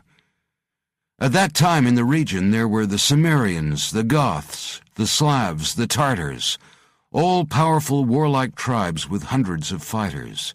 Yet the Sauramatian resisted them all for nearly 800 years. Matt nodded. Yes, I see. Go on, Hammerson said. Maybe this thing was sealed away because it was too dangerous, Alex said. Constantine realized he had a tiger by the tail and couldn't deal with it. Maybe he'd discovered the world's first weapon of mass destruction and found it too horrible to use or even understand. Maybe he tried to destroy it and couldn't, so the best he could do was seal it up and hide it away. The three men looked at Alex in silence. Then Hammerson grunted. This is getting real interesting. But what could it be? Sam folded his massive arms. An object, device, a manuscript maybe, something biological. What, exactly? Matt shook his head. Doesn't say. Hey, I know, I bet it's on page 2. Go back and ask Monty. Sam's face darkened. Maybe you'd like to come with us next time. Ease up, big guy, Alex said. He turned to Matt. If we knew there was more to the Codex, you can damn well bet we'd have asked Monty for it. He turned back to Sam. And I'm sure he'd have happily given it up. Sam half smiled. One thing's for sure, Alex continued. Whatever it was, it must have been something the Sauramatian thought was mystical, magical, and Constantine had a healthy respect for it. Any sufficiently advanced technology is indistinguishable from magic, Sam said slowly. Arthur C. Clarke wrote that over 50 years ago. Magic, technology. Matt stood up. You think the Sauramatians had some kind of technology that enabled them to remain the premier force in ancient Russia for over half a millennium? Alex shrugged. It's possible. Constantine was a warrior general. He'd have been used to assessing risks. So he buried the weapon, leaving it for the future to sort out, Sam asked. Alex grunted. Maybe he tried to destroy it and couldn't. Maybe he buried it, hoping it would never be found. What could a race of savages have that would instill that sort of fear in a Caesar? Matt mused. A weapon, a god, a disease, a book of spells, a relic? He shrugged. All we really know is that there was something down there in that hidden chamber, sealed in the bronze urn, and now it's not there anymore. It's been taken, or it walked away. Walked away? That doesn't make me feel real good, Sam said. And if that isn't enough of a problem, now Borshov's tracking it. And now Borshov's tracking it, Hammerson repeated slowly. He walked over to the world map that covered one of the walls in his office. There were thousands of dots indicating locations of U.S. bases. Red for those known to the general public, black for covert. He gazed at them and shook his head slowly. If it is a weapon, and if it's still operational, you can count on the Russians trying to use it if they get hold of it. He turned, his face unreadable. There's a lot of tension between our countries at the moment. Not a great time for one side to be heavily tipping the scales. And tipping them away from us, Sam said. Hammerson nodded. Still a domestic problem at the moment, though. Unless we get invited, we can only goddamn watch and wait. And if Russia gets hold of this thing and makes it a global problem? Alex asked. Hammerson's face turned to granite. Then it'll be too damn late. Can we see the coordinates of attacks so far? Alex said. Matt sat forward, his hands hovering over the keyboard. How do I... Move it! Hammerson pushed him sideways and started typing. A map appeared on screen, showing a series of red dots, starting at the Basilica Cistern in Istanbul and ending at Usak. The number of victims at each location increased progressively, as did the distance between events. It's taking more victims and getting stronger, moving faster, Alex said. Could it be a natural phenomenon or some sort of toxic cloud? Sam asked. It's certainly obscuring satellite imagery. Alex shook his head. Unlikely. Seems to be following a specific path, like it knows where it's going. Looks like it's heading for the coast, Sam said, moving a few steps toward the screen. Why can't the Turkish military see this? They probably can, Hammerson said. But I think they're doing exactly what I would do. Get everyone out of the way and watch and wait. I'd be pretty damned cautious about sending anyone else in, until I knew what we were dealing with. Might just be throwing them into the meat grinder. I think Sam was right. About the coast, I mean. The three soldiers turned to look at Matt. He indicated the keyboard. May I? Hammerson slid his chair back. The bridge is yours, Professor. Matt joined the dots of the affected areas with a line. We might need to look at it with fresh eyes, or better yet, very old eyes. About the time of the Minoans, there were several significant trading routes running through this region, and small villages sprang up beside them, a bit like settlements appearing beside rivers. This line could be one of the old Phrygian routes. He concentrated on typing and brought up a much simpler map that showed just a few colored lines and ancient cities such as Ur, Babylon, Susa, and Kalab, now long turned to dust beneath the desert sands. Matt adjusted its size and then laid it over the top of the modern map. Sam snorted. Holy shit!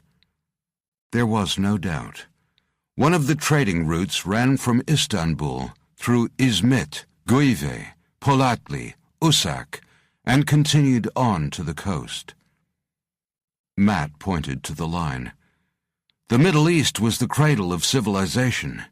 In some of these towns, human habitation has been traced back as far as 26,000 years. Hammerson frowned. It seems to be veering off the route in places, then coming back. For the people, Alex said, It's veering off to areas of large population. Hammerson's frown deepened. It's goddamn seeking them out. It wants to kill. Based on this projection, it'll pass close to Salili and Sardes on its way to Izmir, Matt said. Sardes was the capital city of Lydia about 2,500 years ago, until it was captured by the Persian Empire. After that, Izmir. Hammerson cut Matt off and turned to Alex and Sam. Both men nodded. Yes, that's right, Matt said. The route ends at Izmir. Makes sense, as it was one of the oldest settlements in the Mediterranean basin. There are several graves there dating from about 3000 BC. That's contemporary with the first city of Troy. Hammerson folded his arms, his face like stone. Based on speed to date, it should be there within 3 days. Yeah, looks like it, Matt said, then looked from Hammerson to Alex and Sam, catching their expressions. Huh? What is it? We got a base there, Hammerson said. In Turkey? You mean a NATO base? Sort of. The official story is Turkey took over control of the NATO bases in 2004. But the unofficial story is they want to be part of the UN Security Council, so we're allowed to keep a few bits and pieces there. So do the Brits and Germans. Just one big happy family. Hammerson smiled flatly. Matt leaned back in his chair. What are a few bits and pieces? 42 airplanes, 12 heavy choppers, Roland and Hawk mobile missile systems, and about 300 personnel. That's just at Izmir. Matt nodded. Now I see why it's important. Hammerson came around the desk and grabbed his bomber jacket. Damn right it's important. And if that's where this thing is going, then we're involved, whether the Turks like it or not. Time to light a fuse. He pulled on the jacket, its material straining at his shoulders. Sam, get me some eyes on what's going on down there. If Vila's still blind from up top, shoot down some pipes.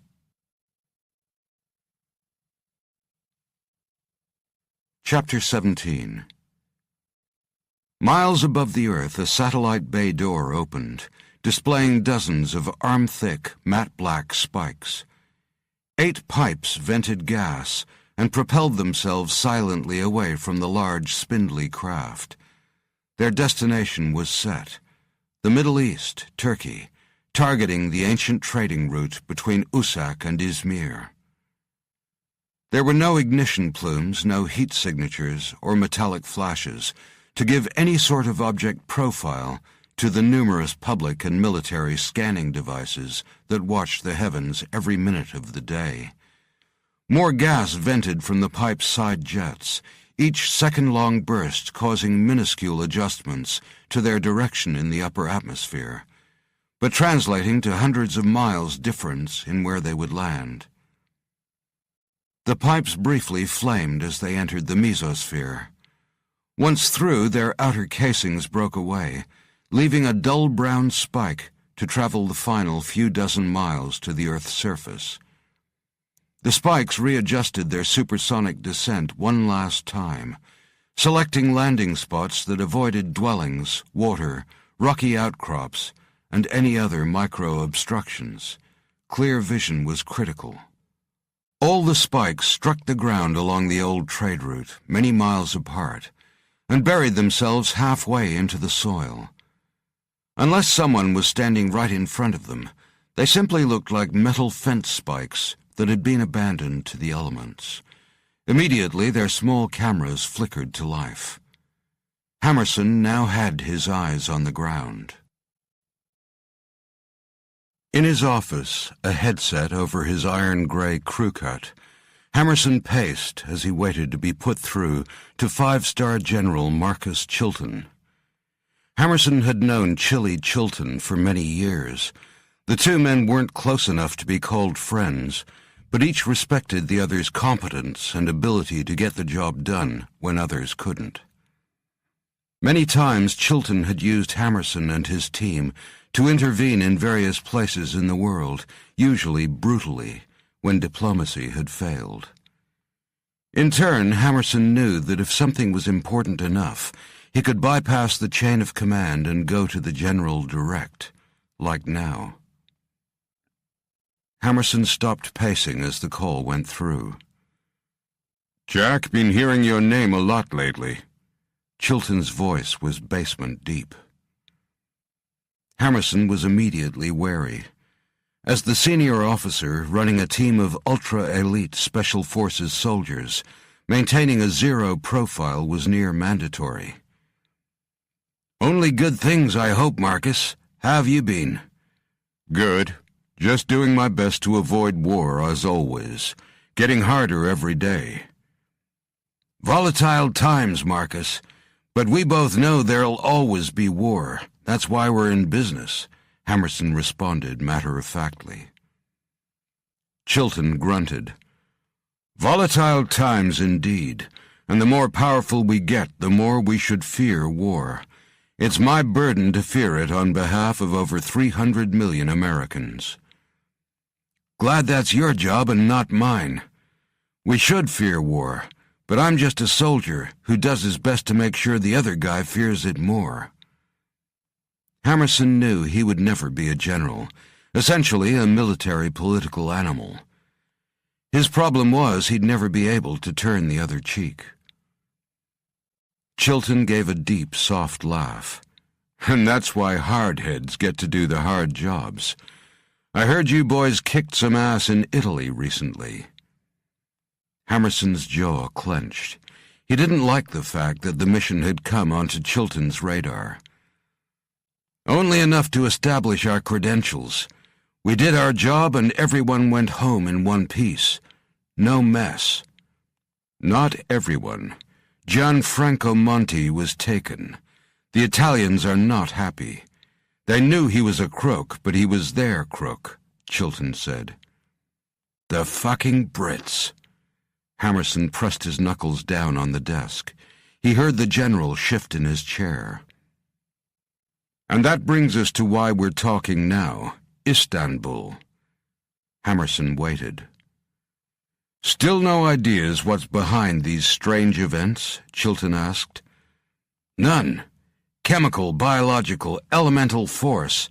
We still have no idea, and neither do the Turks. And now they're getting into the thousands dead."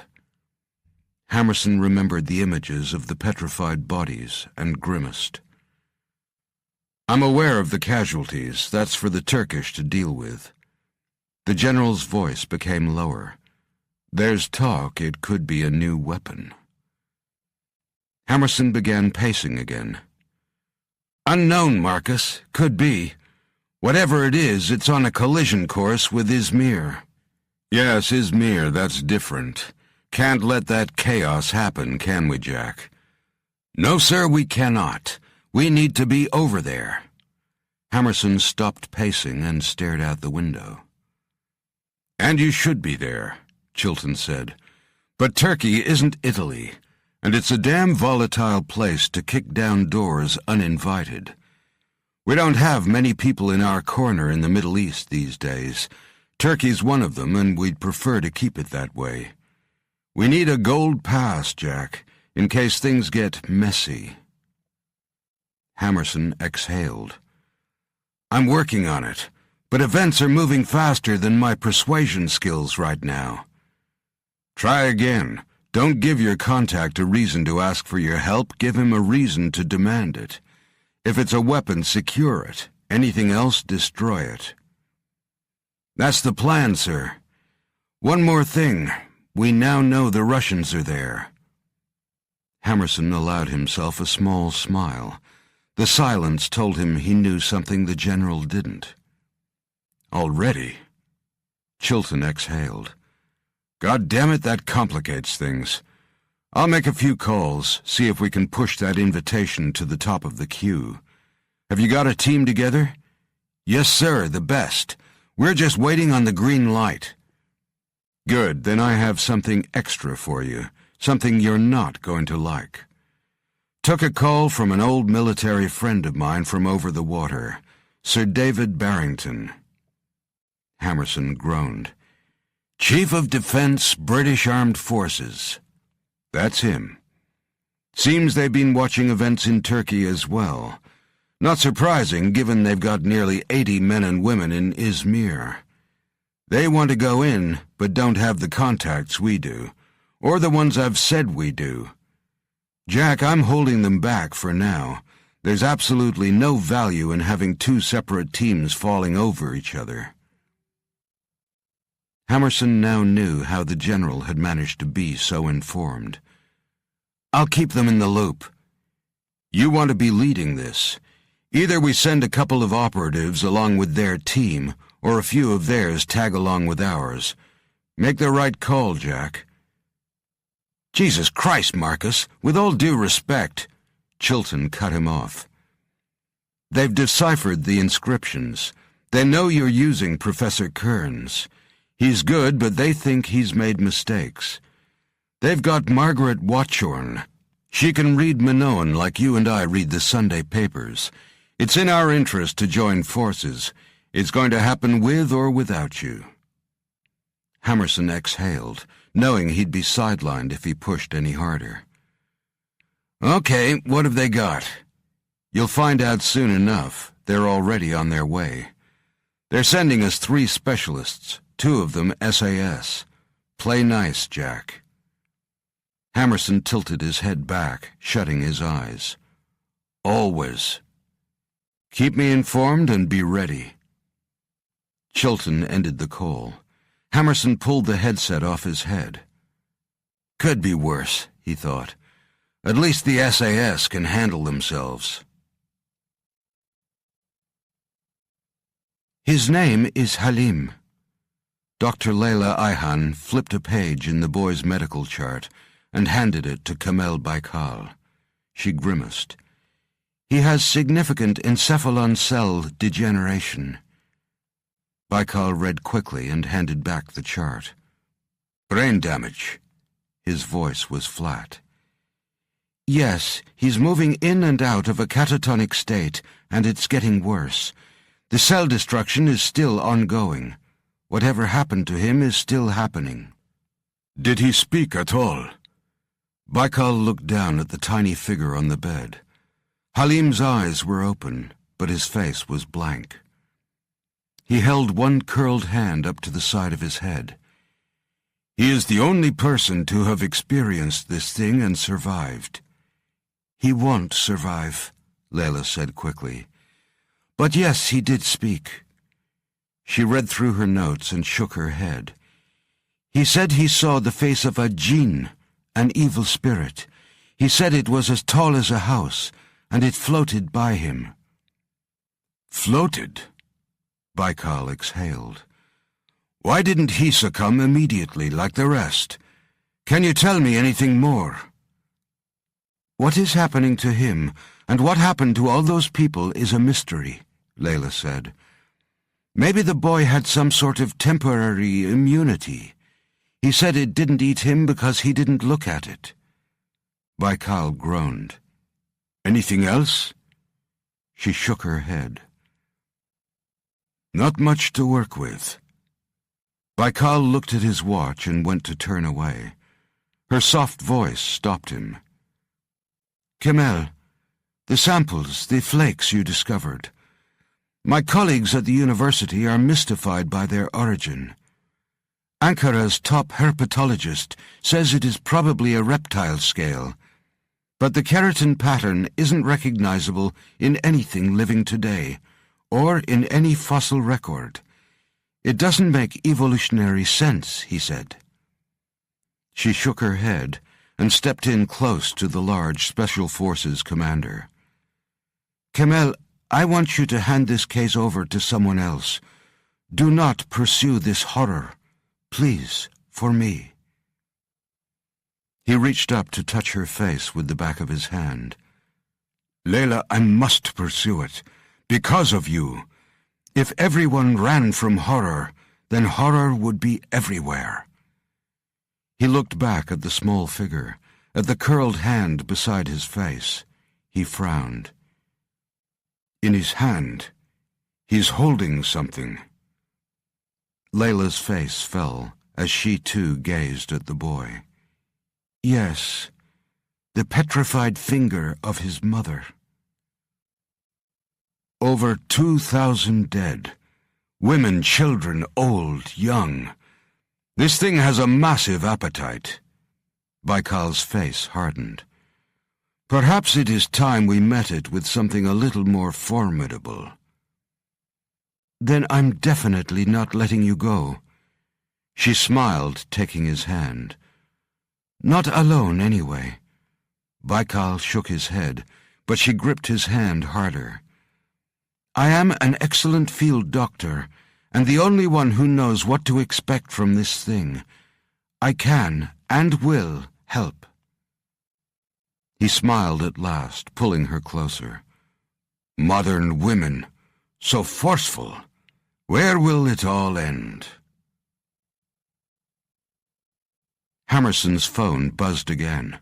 What is it, Margie? He asked. Turkey on the secure line. Jesus, I'll take it.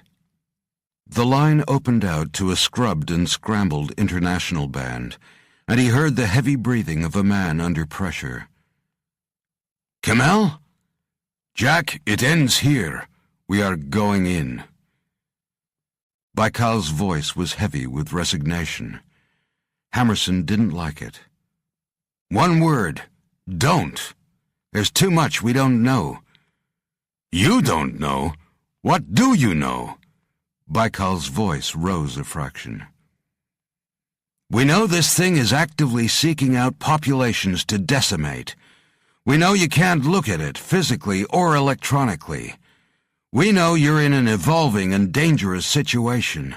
You're not ready. Hammerson stared out the window, all his focus on the call. He gripped the phone and waited. There was only dead air.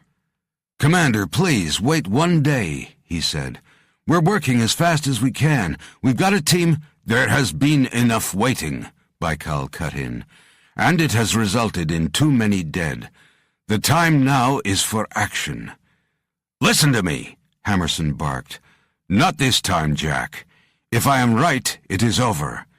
If I am not, he gave a small, mirthless laugh. I'm sure you will be watching. Learn from my mistakes, my friend. The line went dead. Hammerson ground his teeth, gripping the phone hard. Stupid, stupid man! He slammed the phone down, swore, then snorted softly. Exactly what I would have done. Uli Borshov sat hunched over a small table, listening intently to the Russian translation of the intercepted Turkish Special Forces communications. Behind him, a roll of thick plastic was pushed against a wall. A boot and a bloody foot, minus 4 toes, were just visible at one end, evidence of the completion of their successful interview with the police informant. While Borshov listened, he looked at a small computer screen displaying the pictures his men had taken of the deep chamber below the basilica cistern. They had entered last night, killing several guards, and searched the site, photographed the writing, the bronze burial urn, and the stone fragments littering the floor, all within 4 minutes. Then they'd exited like smoke. The strange writing had been sent back to Russia, where it had been identified as Minoan. A linguistics expert had been found via one of their agents in Germany, and Professor Gerhard Reinhardt had translated the script at great expense. He had been told he would be held on a retainer for his services, whether he liked it or not, and warned that if he spoke to anyone about his work, he would be beheaded. Reinhardt had been contracted for life, however long that turned out to be. They had tracked down the dead artifact thief, Janus Karesh, but before they could move to intercept the man's paymaster, the Americans had intervened. They had moved quickly. Borshov knew he needed to move quicker, now more than ever. He replayed the images from the new Persona satellite, a massive 14,000-pound bird with optical subsystems based on the Korsch-type telescope. Its reach and clarity was matched only by the Americans' Vela series. Borshov had been jolted by the sight of the man standing on the front veranda of the Italian villa. A flash grenade had gone off at his feet, but he'd remained upright, as solid as rock, untroubled by the heat and percussion. "So, all old friends back in the field again," Borshov said aloud. "Maybe I will pay you a visit when this mission over." Borshov was about to replay the images again, when a fresh piece of information came from his headquarters. He clicked his fingers to get the attention of one of his men. "Get the truck ready," he ordered. He waved over another of the tall, fearsome-looking Spetsnaz soldiers. The man motioned with his chin to the screen. "We have a fix on the target?" Borshov snapped the screen shut and stood. "Yes, not sure where exactly, but we have a direction. We need to get closer, put ourselves in front of it." He waved a hand around the room. "Burn everything. We move in 5 minutes."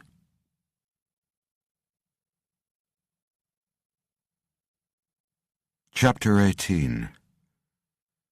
Bill Watkins, a U.S. Stratcom technician, watched the multiple monitors displaying Manisa province, specifically around the outskirts of the small town of Kula.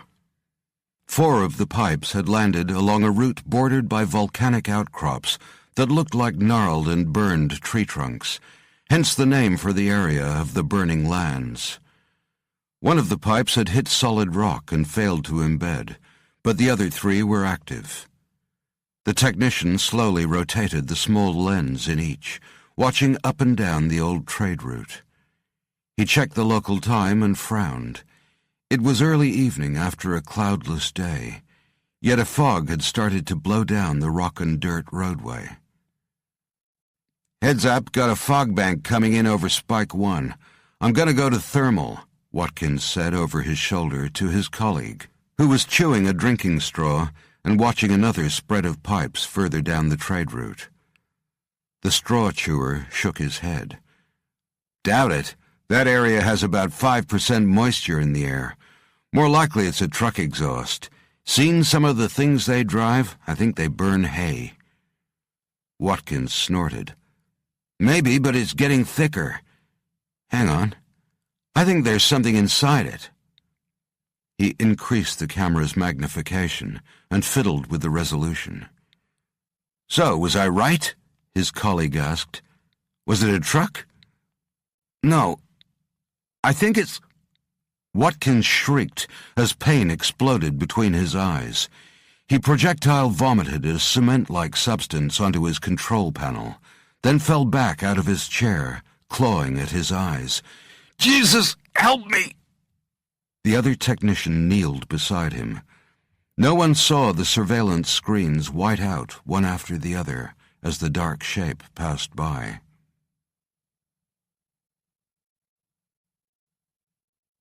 Hammerson looked at the figure on the bed. His head was bandaged, he had a drip in each arm, and tubes ran from his throat and nose. He'd been placed in an induced coma to allow the gross swelling of his brain to subside. Hammerson turned to Major Jerry Harris, who was standing silently next to him. "So the effects can be telegraphed via electronic media, though they're diluted. That means we can record it, but if we look at it with the naked eye, it'll fuck up our internal organs and go blind. That about sum it up?" "Yep, strangest thing we've ever seen. Impossible, really." "Impossible." Hammerson gritted his teeth. "Give me something, a theory, for Christ's sakes." Harris shrugged. "Okay, try this. Basically, light rays first enter the eye through a transparent layer called the cornea, which translates them into electrical signals and sends them to the back of the brain. It's the brain that really does the seeing. The eye is just the window. The brain is the workshop." He exhaled. Some sort of ray, biological vector, or chemical substance is coming in through that window and destroying the workshop. Then, given enough time, the entire body. Harris rubbed his chin. You know, I've heard of some sophisticated cyber viruses that can induce epileptic fits or render you unconscious. But this is way beyond anything I've experienced. Hammerson grunted. So we got nothing. Harris's mouth turned down as he looked at the figure surrounded by hissing and beeping equipment. Watkins is alive, just. Seems the camera feed or the distance or something we just don't know about diluted the full effects.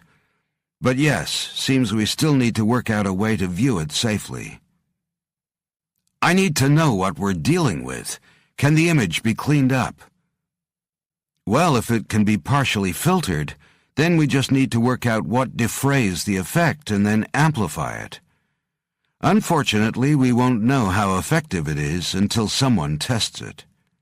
He looked up at Hammerson. Going to need some volunteers. Hammerson grimaced. Now there's a crappy job. Leave it with me, and call me the minute you've got something. Anything. 5 miles northeast of Salihli, Turkey. Commander Kamel Baykal's stomach roiled. He had organized his men in 5 20-man squads in the low hills surrounding the Izmir-Ankara highway. They were several hundred feet apart on each side of the shimmering roadway in one long killing zone, ready to face down whatever was coming. His men were the best of the best and would fight to the death. Baykal, too. But that wasn't what troubled him right now. He cursed his own stupidity for allowing Layla Ayhan to accompany them. Though she'd had experience with the victims and her insights were better than anyone else's, this was no place for a civilian. He'd given in to her, allowing her damned persuasive powers to override his training and common sense. Which head is doing the thinking for you these days? He wondered as he turned to look at her. Layla gave him a small salute from under a camouflage net. She had set up a small mobile laboratory and field hospital, and was ready to treat the sick and gather samples. He smiled at her. She was so beautiful. Her advice would be valuable. He looked back toward the city of Salihli. It had been evacuated. 200,000 people dragged or pushed from their homes within a few hours in an emergency order. There were no lights in the windows, even though the sun was sinking now behind the city's buildings. Baykal lifted his powerful field glasses to look over the dark city before scanning the featureless tarmac of the highway. The broad road had been laid over an ancient caravan trail that predated the Persian Empire. In the distance, the road curled out of the slopes of the Bozdag mountain chain along the southern alluvial plains of the Gediz River. It was the pass between these huge folds in the flat landscape he focused on now. "Still nothing on the satellite, Kaysari?" he asked his captain, who was hunched over a small laptop. The man shook his head. "Nothing, sir. Unfortunately, we do not have the resolution to pick up something smaller than a large truck." Baykal cursed softly. "Go to flat radar." He wished he'd cajoled Jack Hammerson into letting him make use of the Americans' more powerful satellite feeds. Their orbiting bird could see inside someone's ear if they ordered it. Baykal looked at his Special Forces soldiers camouflaged among the rocks. They were armed with RPGs, with both fragmentation and thermobaric rounds, light and heavy machine guns, and just about anything else they could bring in for a rapid deployment scenario. The soldiers he had chosen were battle-hardened veterans, with combat experience in the constant brutal skirmishes that took place along Turkey's border. Tough, professional, and lethal. As the sun dipped to become a golden line on the horizon, Something began to take form in the distance. Baikal raised the glasses to his eyes again. What looked like a dust cloud with a dark nucleus was moving down beside the road. "There," he said. "What is it?" Layla was kneeling up under the camouflage net. Baikal waved her back. "Stay down." Kazari's hands moved frantically over his keyboard. "Just got something on radar horizon, sir. 20 miles out and coming fast. Solid object. Slowing. Doppler says it's down to 5 miles per hour now." He looked up. "Has it spotted us?" Baikal narrowed his eyes. The Russian RPG-7s had an effective killing range of about 500 feet. But his men were skilled with the weapon and could hit a target at twice that range. He stood, the glasses still to his eyes. "Doesn't matter. It'll just be coming within range of the advance squad. Inform Kirmizi team I want a fragmentation barrage. On my count." Kazari spoke into the radio, relaying Baikal's instructions. 3, 2, 1, fire! There was a thump of ignition, and several 3-foot darts raced away from the rocks, clouds of blue-gray smoke trailing behind them.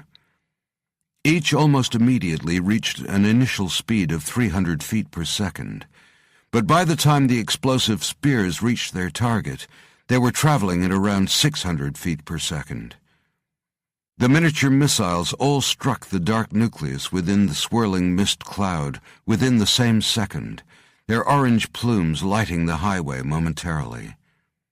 Then came the primary blast, which threw out rooster tails of burning debris, followed by a powerful supersonic shock wave that scattered thousands of lethal fragments in all directions. Baikal began to smile. "Very good. Direct hits." He was lowering the glasses when Kazari said softly, "I have contact. Movement coming out of the cloud. Moving toward us at 5 miles per hour." "What?" Baikal's jaw clenched. "Must be armored. Give me a thermo volley. Let's see how good its armor is against a thermobaric warhead and 1,000 degrees of hell." Once again Kazari counted down, and half a dozen of the high-speed darts flew out from the rocks. In seconds they had crossed the several hundred feet to their target and detonated. This time the warheads contained an explosive that reacted with the surrounding air to generate an intense high-temperature explosion. The blast wave was significantly longer and more destructive than the conventional fragmentation explosive. A plume 30 feet in diameter lit the landscape. Baikal crushed his eyes shut against the intense white light and waited for the small motes of stars on his retinas to clear.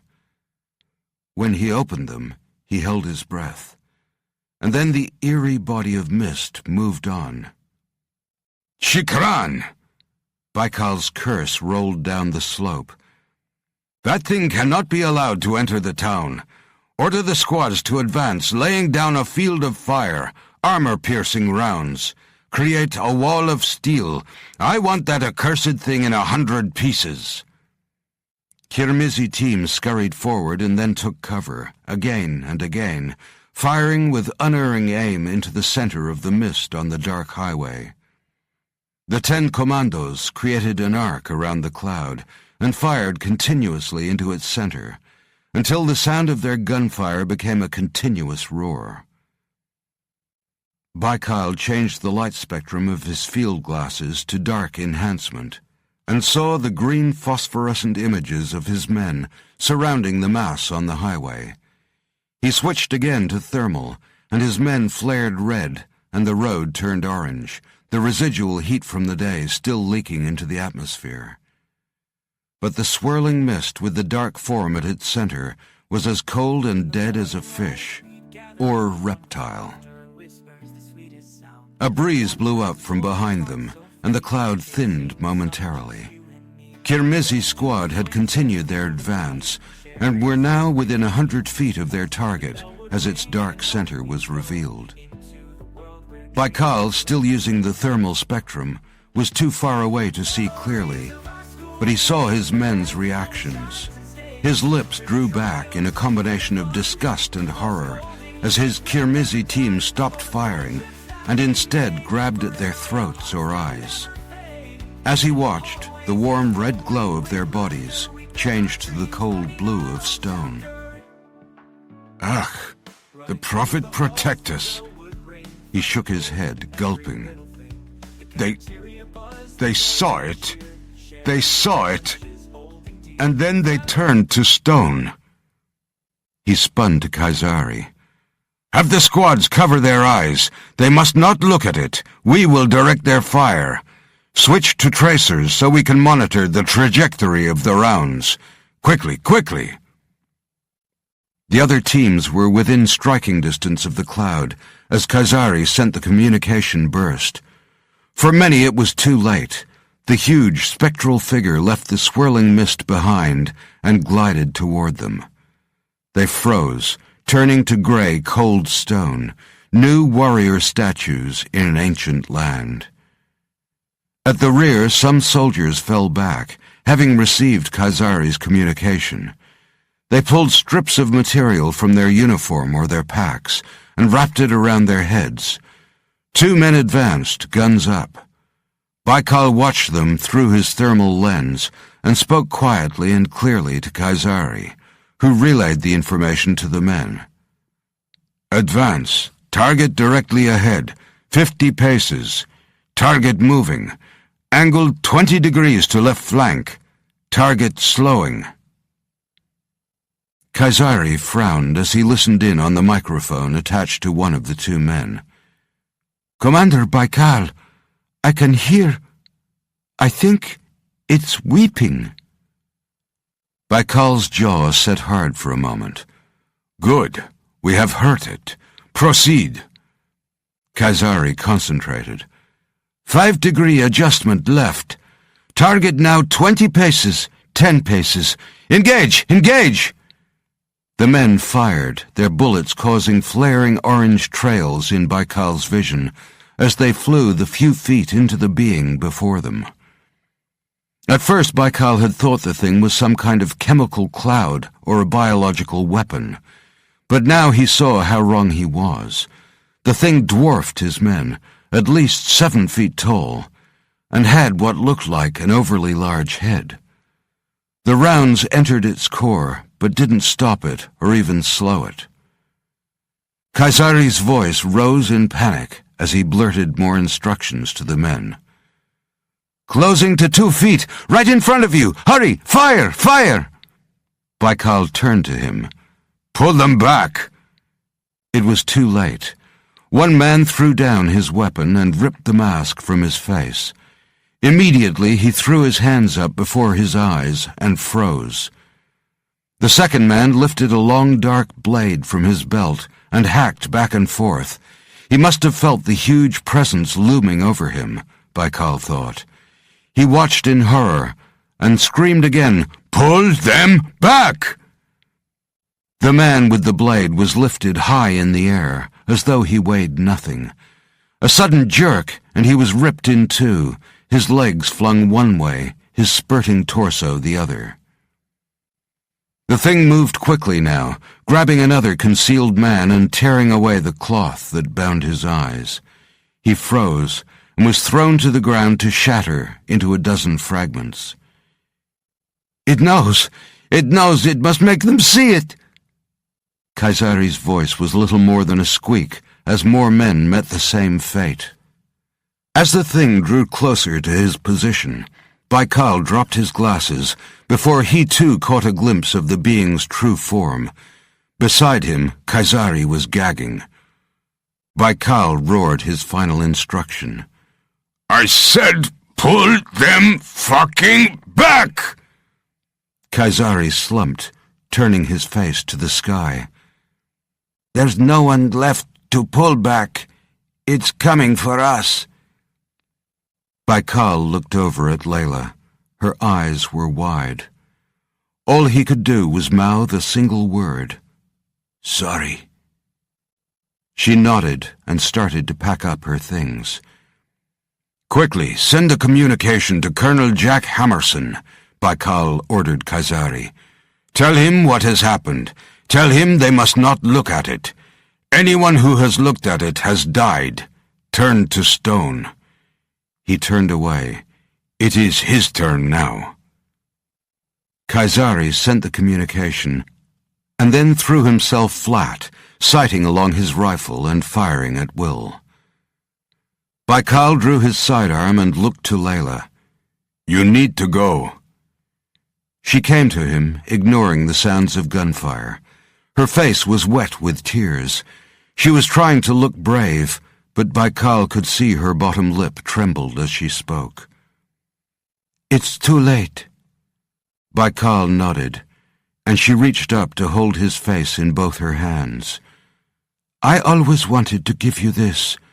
She kissed him hard on the mouth. He folded her into his arms. "Give me one more day," he wished. He felt needle-like coldness on the back of his neck and heard Kaisari stop firing. He turned to see a grayness creeping along Kaisari's body and the mist rising up over the rocky ledge. In his arms, Layla said a single word, "Oh," and then he felt her stiffen. He looked down to see her large, beautiful eyes mist over, and her body become hard stone in his arms. It was only then that Commander Kamel Baikal gave up. He turned to look. Jack Hammerson sank down in his seat. On the large wall screen was an unbelievable image of two figures, like a classical sculpture. A man shielding a woman from some kind of attack, his large arms embracing her, the woman's face just visible under one of his arms, both frozen in a lover's embrace for eternity. Hammerson rubbed his face and then shook his head. His jaws clenched, building pressure, until his fist came down on the desk so hard several items flew to the floor. "No fucking damn it, no!" He pushed his chair back, got to his feet, and paced with one large hand pressing his temples. He turned back to the screen and sighed. "I'm sorry, Kamel." He pulled a handkerchief from his pocket and mopped at the spilled coffee. The phone buzzed on his desk. The secure line. He grabbed the phone up. "Hammerson!" "Jack." Hammerson straightened at the deep voice. "General Marcus Chilton." "Sir." "You're going in. Get your best team together." "You got our pass?" "We'll have it within 6 hours, from General Nekdet himself," Chilton said. Hammerson knew of Nekdet. He was the commander of the entire Turkish armed forces. "They still have no answers as to what's decimating their towns," Chilton continued. "But that little tidbit you gave me about the Russians being in their yard tipped the balance. They've had enough of Russian interference in the Middle East." Hammerson grunted. "Good. Jack, we can't let this thing get to Izmir. There's a lot at stake and a lot of people watching. I know you won't fuck this up. Iron fists in velvet gloves. You understand?" "Got it, sir. Diplomacy is my middle name." Chilton snorted. "Not in a million years. We know why you're called the Hammer. Just make sure you hammer the right things." Hammerson smiled without humor. "And the Brits?" "They're on your team and on their way now." "I'll assess them, sir, and keep you informed." Hammerson had no intention of using the Brits if they had nothing to offer him. Chilton disconnected, and Hammerson turned back to the projected image of the petrified couple. "Better late than never, my friend."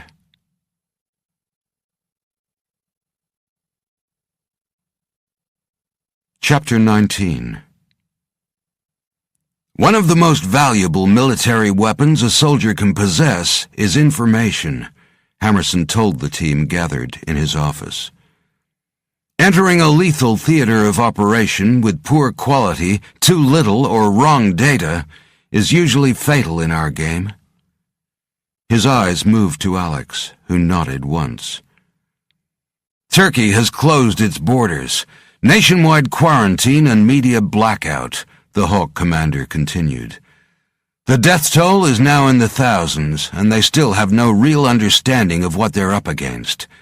At 0800 hours, Special Forces Commander Kamel Baikal led a team in a frontal engagement with whatever it is. Maghera, Matt Kearns said softly. Maghera? It seemed to Alex that Hammerson was testing the name. You said they led a team in? Sam stood at the back of the group, his huge arms folded. Yes. Hammerson's gaze was flat. They were wiped out. Commandos? Sam asked. Hammerson nodded. 80 high-performance Turkish special forces. Fuck me, this thing is a killing machine, Casey Franks muttered. Hammerson looked around at everyone in the room. We need to learn from their losses. We believe Maghera is now making its way to Izmir, and that makes it our problem. And we damn well better come up with a plan, because we're not ready yet. High-altitude drop of a large-scale incendiary device, Franks said, and shrugged. A single non-nuclear MOAB will raise the ground temperature to over 4,000 degrees. Anything within 500 feet of the detonation point will be vaporized. We know Turkey has that weaponry in their arsenal. We gave it to them. Hammerson nodded. It's on the list. However, much as I like things done in a conclusive way, I can't see the Turkish parliament approving the dropping of the mother of all bombs on their own country. He folded his arms. You need to brainstorm this. We've only got a few hours until go time, and there's still too many pieces of the puzzle missing. We need to do better, or we'll end up as just more piles of rock in the Turkish landscape. Hammerson dismissed the Hawks and Kearns, but motioned to Alex to stay behind. He closed the door and waited till the others were visible walking across the training ground to the Hawk's Nest. Alex could see Franks nudge Matt Kearns hard in the ribs as she spoke. Matt winced and held his side, but nodded and smiled as he listened.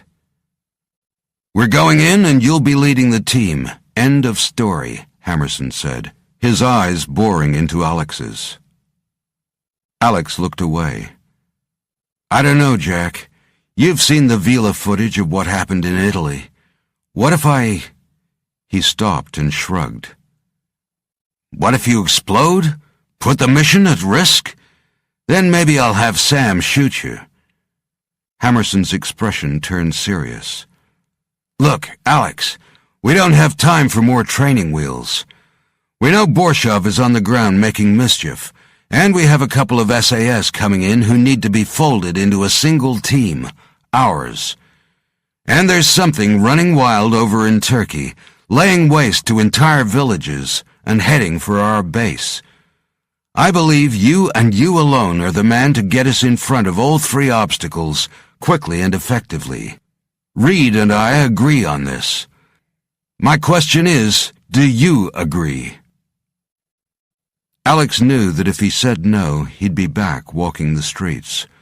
No more sessions with Marshall, no more chance to get a normal life back, or ever see Amy or Joshua again. Trepidation added weight to his shoulders, but it was fear for those around him, not himself. He paced over to the window and looked out. He wanted back in, but he needed to prove himself. That was what the Hawks were for. With them, he would succeed or die. Right now, either outcome suited him. He turned to Hammerson. I'm in. Hammerson reached out and shook his hand. Good man. We'll break it to the professor gently that he'll be doing a little field work. Franks can set him up.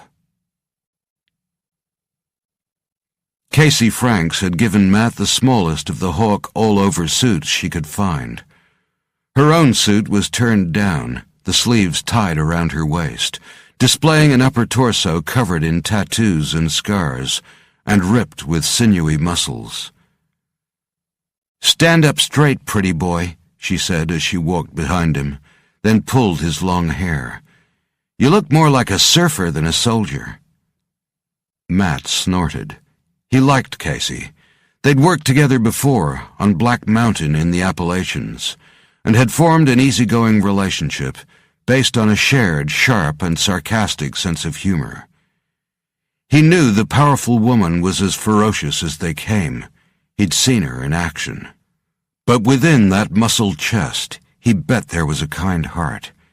He'd just never tell her that.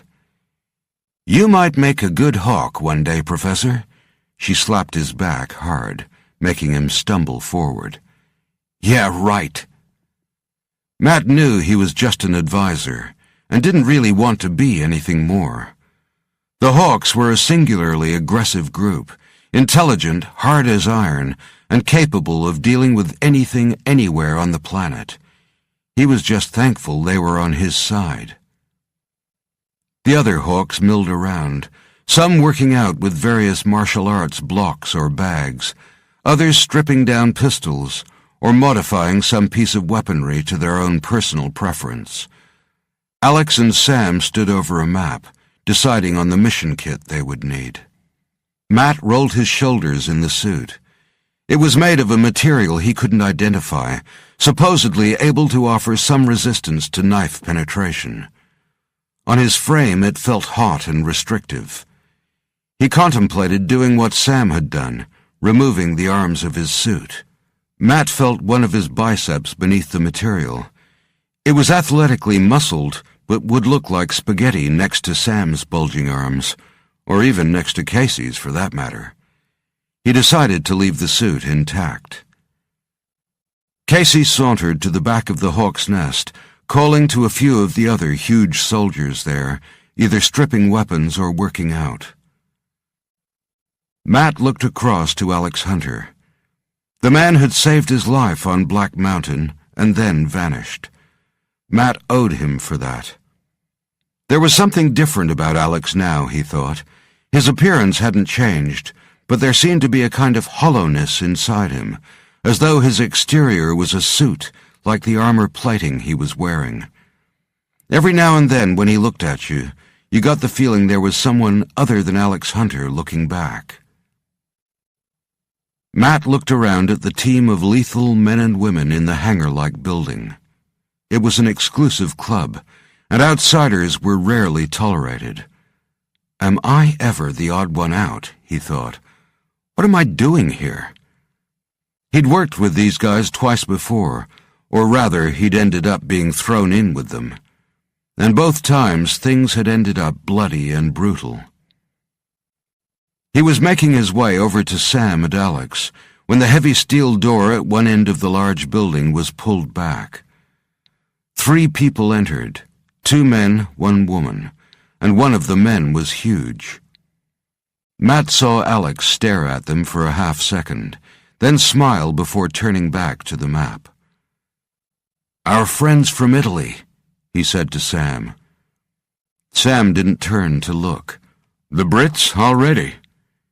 "Yep, and the big one looks like he has an axe to grind." Alex grinned at the big hawk. "He must remember us." "Who are they?" Matt asked. He found it hard to look at the men, whose unblinking gaze made him feel like a bug under a lens. However, the woman with them was strangely familiar. Matt tilted his head. "I know you, don't I?"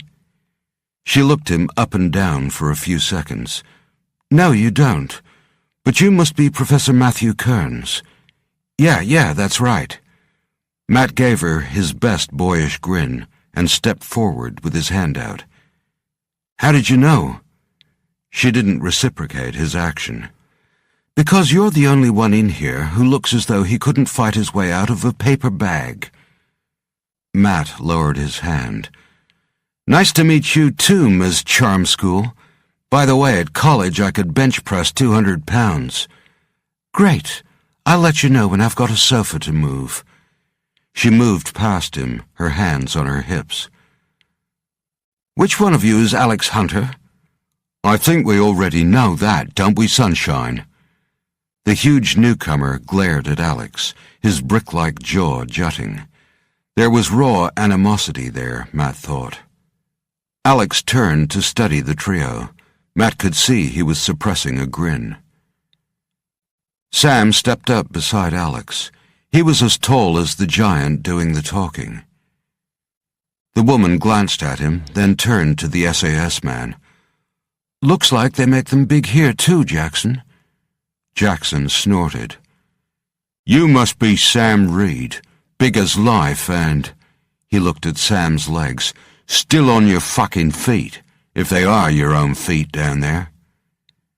Sam folded his arms across his chest. "You're in our yard.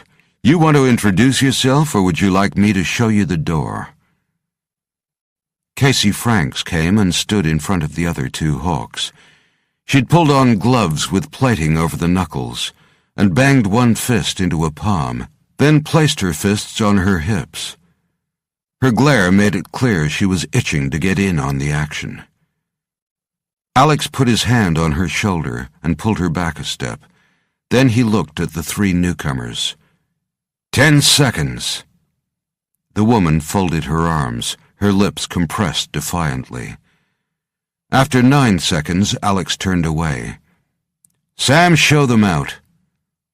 The smaller of the two men, smaller in that he only stood about 6'2", Matt noted, shook his head and stepped forward. "That'll be the pleasantries over with." He saluted casually and stuck out his hand. "Sergeant Reese Thompson, Special Air Service Regiment." Alex turned back. "Okay." He gripped Thompson's hand. Thompson nodded toward his colleagues. "The big lug is Corporal Barclay Jackson, also SAS, and the dangerous one doing all the talking is Rebecca Watchorn." He gave her a look that mixed humor with a warning. "Advisor and resident angry ant to boot." He turned back to Alex. "I was told we'd be expected."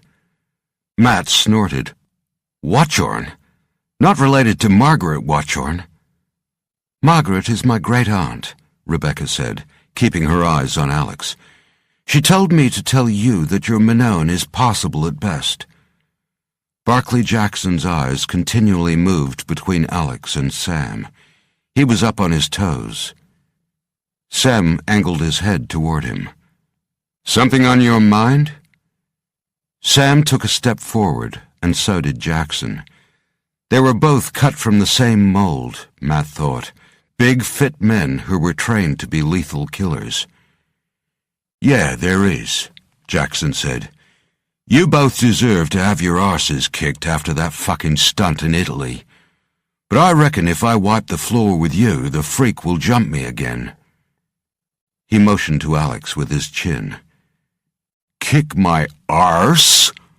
Sam drew out the English pronunciation, then snorted.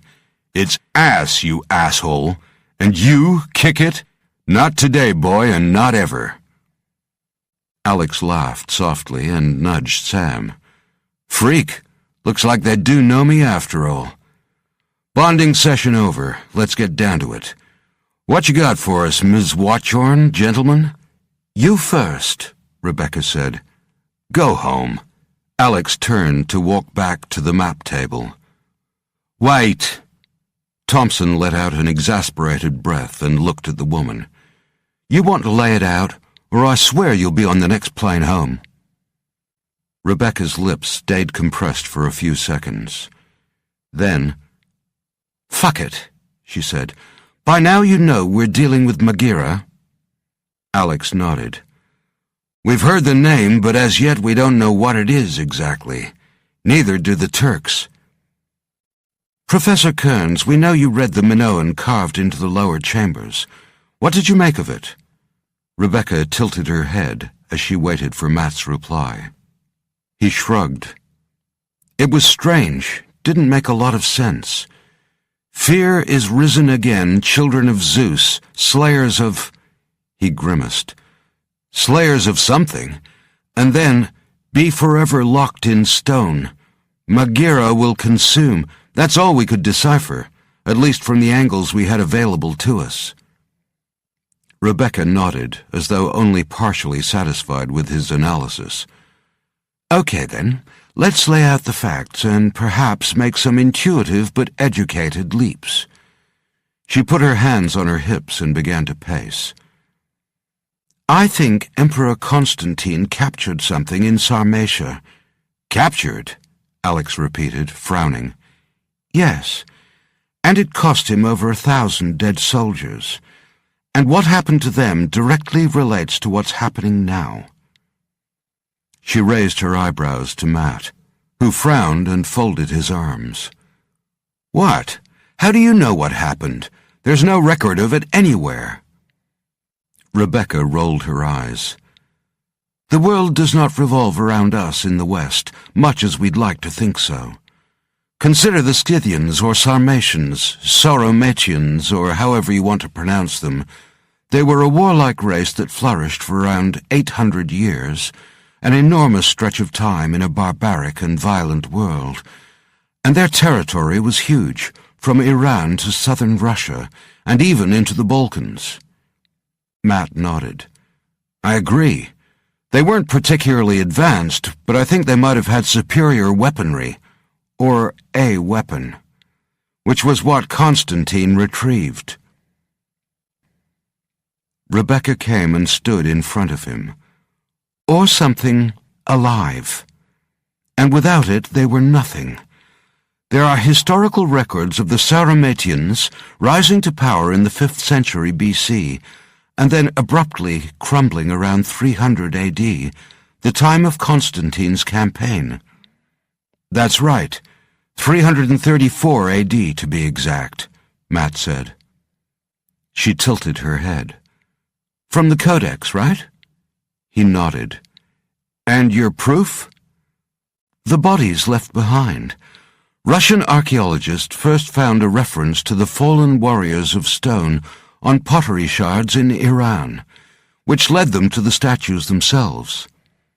At first they thought they were the work of some great Roman sculptor, so great was the detail. They made China's terracotta warriors look like Pottery Barn knockoffs. They performed an MRI on the artifacts. Each soldier was perfect, down to eyelashes, scars, and even internal organs, all made of stone. No one's ever been able to explain them. Then the Russians did what they always do when they find something that's beyond them.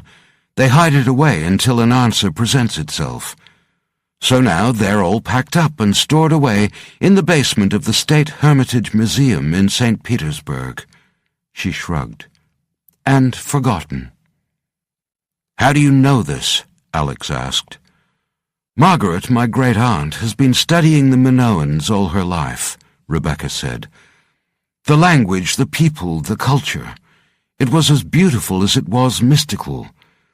But what intrigued her most was the evidence of them turning up in odd places. Japan, Italy, the Middle East, Russia. The Minoan culture, the mightiest on earth in its day, collapsed and disappeared, seemingly without reason. Some of the remnant Minoans must have scattered, fled, or perhaps they were led away. To Sauromatia, Matt said softly. How did your aunt find them? Rebecca smiled. She used her detective skills and contacts, and something else we modern types hardly ever use anymore. Books. Alex grunted. I guess those statues were just an unexplained oddity, until now. Until something happened in the Basilica Cistern in Istanbul, Rebecca confirmed, where Emperor Constantine secreted or imprisoned Maghera, or its remains. You see, I don't think Janus Karesh stole what he found in there. I think he somehow freed it. Casey Franks scoffed. You reckon it was still alive after nearly 2,000 years? That's bullshit, babe. She tilted her head. What is it you do exactly, Ms. Watchorn? Rebecca met Casey's flat stare. "I teach at Cambridge University, both evolutionary biology and anthropology, specializing in myths and pre-Christian religions. And yes, it's my belief that something came out of that urn, even after 2,000 years, that's not like us, or like any other living thing on this planet." Casey gave a hard laugh. "Something came out of the urn by itself? Really? I thought we were looking for a weapon." Rebecca shrugged. "It might be a weapon in the wrong hands." "Oh, for fuck's sake!" Casey turned away. "Let's hear her out," Matt said, his own mind buzzing. "After all, reptiles and some fish can hibernate for decades. Why not something unique hibernating for even longer?" Rebecca smiled at Matt. "Thank you. So let's back up a moment and talk about some historical events. You're up, Professor. Tell us what you know about Gorgons." "Gorgons? The three cursed sisters?" He looked at Alex, who nodded. "Ah, okay." He looked to the roof as he searched his memory. "Okay, let's see. The most famous Gorgon was Medusa, but she also had two sisters, Stheno and Euryale. All three were the daughters of the Titans, giant beings of immense strength, who were eventually overpowered by Zeus. Originally, the Gorgons were priestesses to the goddess of wisdom, Athena.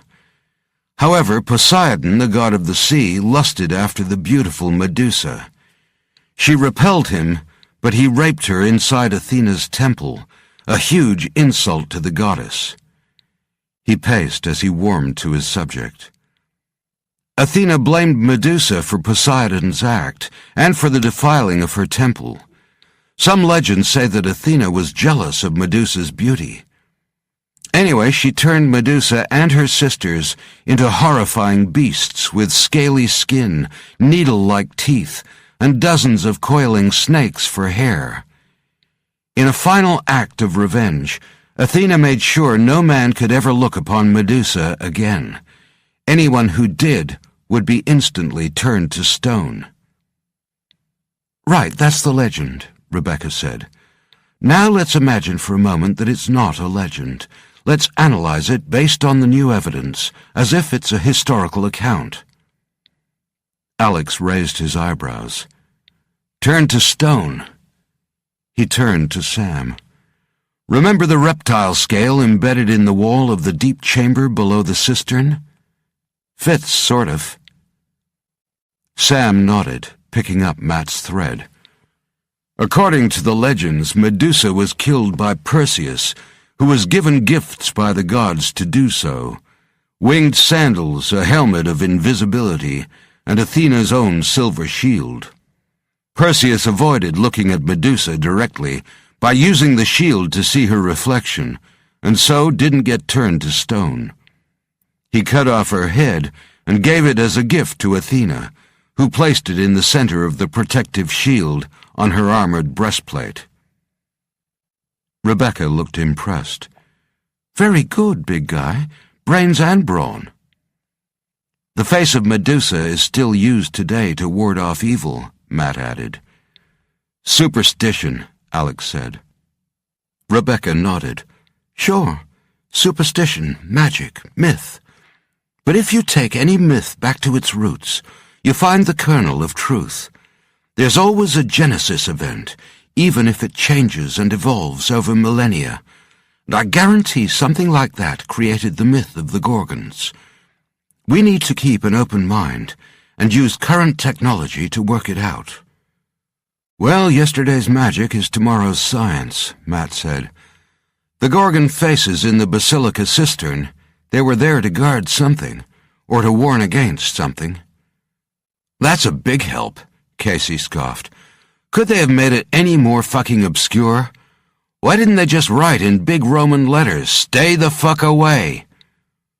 "Well, obscure to us, but perhaps not to someone in 300 AD, Matt said. "Or maybe they wanted it to be obscure. Maybe Constantine didn't want anyone going looking for Megaera or finding it. Now we know why. Alex nodded. So Medusa was beheaded, but what happened to the other sisters? Matt shrugged. They vanished from the formal mythological record. There are vague references to them being scattered to the four corners of the world. There are ancient tales of snake-headed women in Japan, India, the Middle East, Russia, dozens of countries. And there's certainly evidence of Stone Man syndrome down the millennia too. Just bits and pieces, though. Rebecca pointed at Matt's chest. Think harder, Professor. We need to broaden our search. There might be clues we're failing to see. There's Aboriginal rock art in Australia showing images of snake-headed creatures dating back 40,000 years. But the earliest formally recorded information is in Crete. I still think that's the source. She began pacing again. You know, there are deep caves all through Greece and Crete, some displaying evidence of structures dating back many thousands of years, some even predating the Minoans. And there was evidence of habitation down there. As well as the usual artifacts, the archaeologists found things that they simply termed Cretan troglodytic anomalies. There was silence in the large hangar as Rebecca looked around the group. "Boo!" Casey Franks said, then burst into laughter as Matt jumped. "Something living there? Yeah, people. That's why they used to call them cavemen." "Not just people," Rebecca said coldly. "So what then?" Casey asked. Rebecca didn't answer. She just raised her eyebrows at Matt. He rubbed his chin.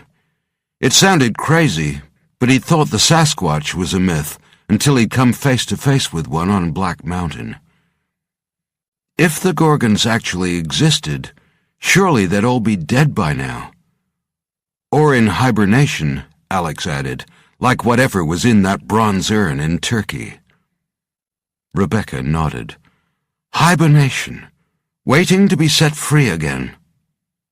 She tilted her head at Alex. So how about you guys let us in on what you have? Sam and Matt looked to Alex, who slowly shook his head. We don't know much more than you just told us, and the reason for that is no one does. The Turkish military and science teams are in the dark on this. We still haven't had access to all their autopsy records, but obtaining them is a priority. When we know how the creature is killing, we can work out how to defend ourselves against it. Rhys Thompson grunted. The Turks are the only ones on the ground, and so far their strategy seems to be to get out of its way. Alex nodded.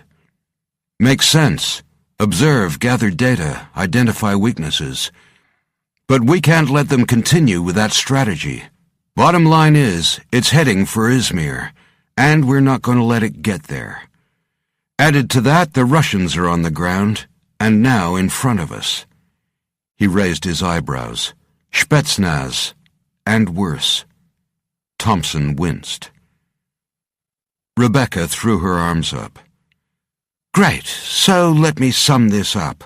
We've got something called Megaera that might or might not be a weapon, or might not be a Gorgon, turning people to stone, and it's unstoppable. However, we're sitting on our hands over here, but the Russians have some sort of super hit squad already in there. Alex smiled. That's about it. Rebecca glared at him. Then we're stuffed. Casey Franks glared back. It's been beaten before, the prof said. Some guy cut its head off. I'm happy to provide that level of surgery myself, even without an invisible helmet. Her lips curled into a ruthless smile. Matt grinned. That's a helmet of invisibility, not an invisible... Oh, forget it. Look, it might not be that straightforward. Yes, Medusa was beheaded, but the Gorgons had different powers and tastes. Medusa turned you immediately to stone, But others like to torture their victims first, then eat their flesh, and others only appeared during a full moon. We don't know what Maghera does specifically. We know we can't look at it directly, even electronically, Alex said. One of our technicians suffered some sort of seizure just by seeing its image remotely. That happens in the field, we're all dead. He began to turn away. We're not ready. Sam nodded. Agreed, we need more intel. Don't like the idea of dropping in and then fighting blind. Or even trying to fight a reflection, and then finding out that strategy doesn't work with Maghera. Casey Franks snapped to attention, staring straight ahead. Officer on the floor. Colonel Jack Hammerson strolled toward them, and all the Hawks came to attention. Even the SAS soldiers, Thompson and Jackson, stood erect and saluted. At ease, people. Hammerson walked in between them, hands clasped behind his back. All good here? Sharing information, sir. Alex had a slight smile on his lips. Hammerson stopped in front of Sergeant Reese Thompson. Good, because it seems to me we've all got pieces of the same puzzle. At ease, soldier. Thompson dropped the salute. Sir, perhaps there are too many holes for it to all fit together just yet. Hammerson shook the SAS man's hand. Good to have you with us, even though it seems to have been a little forced. We'll try and keep up, sir, Thompson responded. You better do more than just try, soldier. Hammerson half smiled and turned to Jackson. He shook his hand, then stood in front of Rebecca. I was told we needed to join you so we could get this mission moving, she said. Seems all the movement is around in circles. You guys know less than we do. Pleased to meet you too, Ms. Watchorn. Hammerson smiled flatly and walked a few paces away from the group so he could take them all in. But Matt saw his eyes were on Rebecca as he spoke. So why don't you help us poor dumb Yanks out and tell us exactly what we're dealing with? Rebecca shook her head. No one knows, at least no one living today. Her eyes held a hint of mischief. But I bet a Centurion of the 5th cohort knew. The Codex, the second half. Matt shook his head. We don't have it. I know you don't, because we do.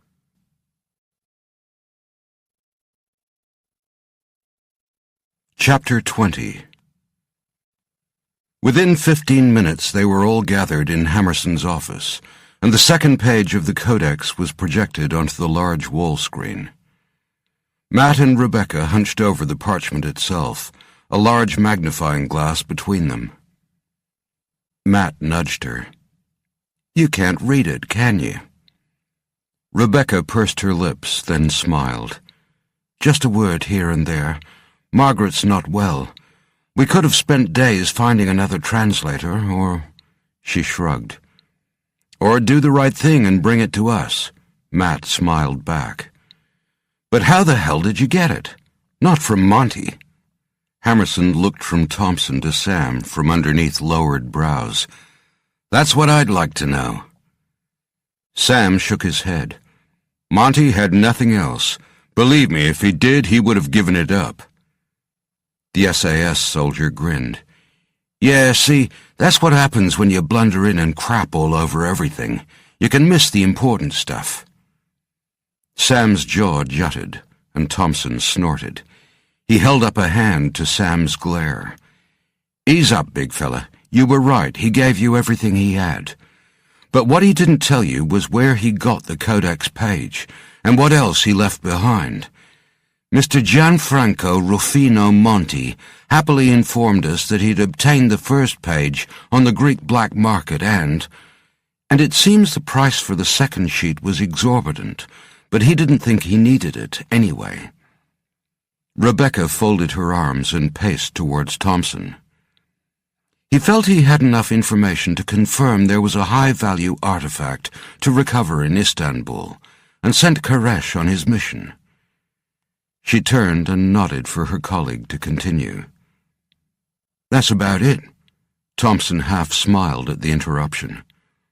Monty just needed to be persuaded to tell us who the seller was. Sam folded tree-trunk-like arms. And let me guess, you guys went over there and splashed all that Euro funny money around. Nice to have deep pockets. Thompson smiled grimly. No money changed hands. Rebecca placed a hand on Thompson's shoulder. The sergeant can be very persuasive. She raised an eyebrow, and he wouldn't take no for an answer. Casey Franks winked. Yep, we know how that works. Hammerson folded his arms and turned to Matt and Rebecca, who had resumed her seat. Good. Now let's hear again from our Centurion friend. He's been waiting nearly 2,000 years to tell us something important. Sure, just need to make sure it all checks out okay. Matt used forceps to drag the first page of the codex across and align it with the second. The fibers lined up perfectly. He hunched over the parchment again with the magnifying glass. Looks good. The papyrus has the right amount of aluminum salts in the fibers. Also, the edges line up to form a single long roll. In my opinion, it's the real deal. He cleared his throat. Okay, here we go.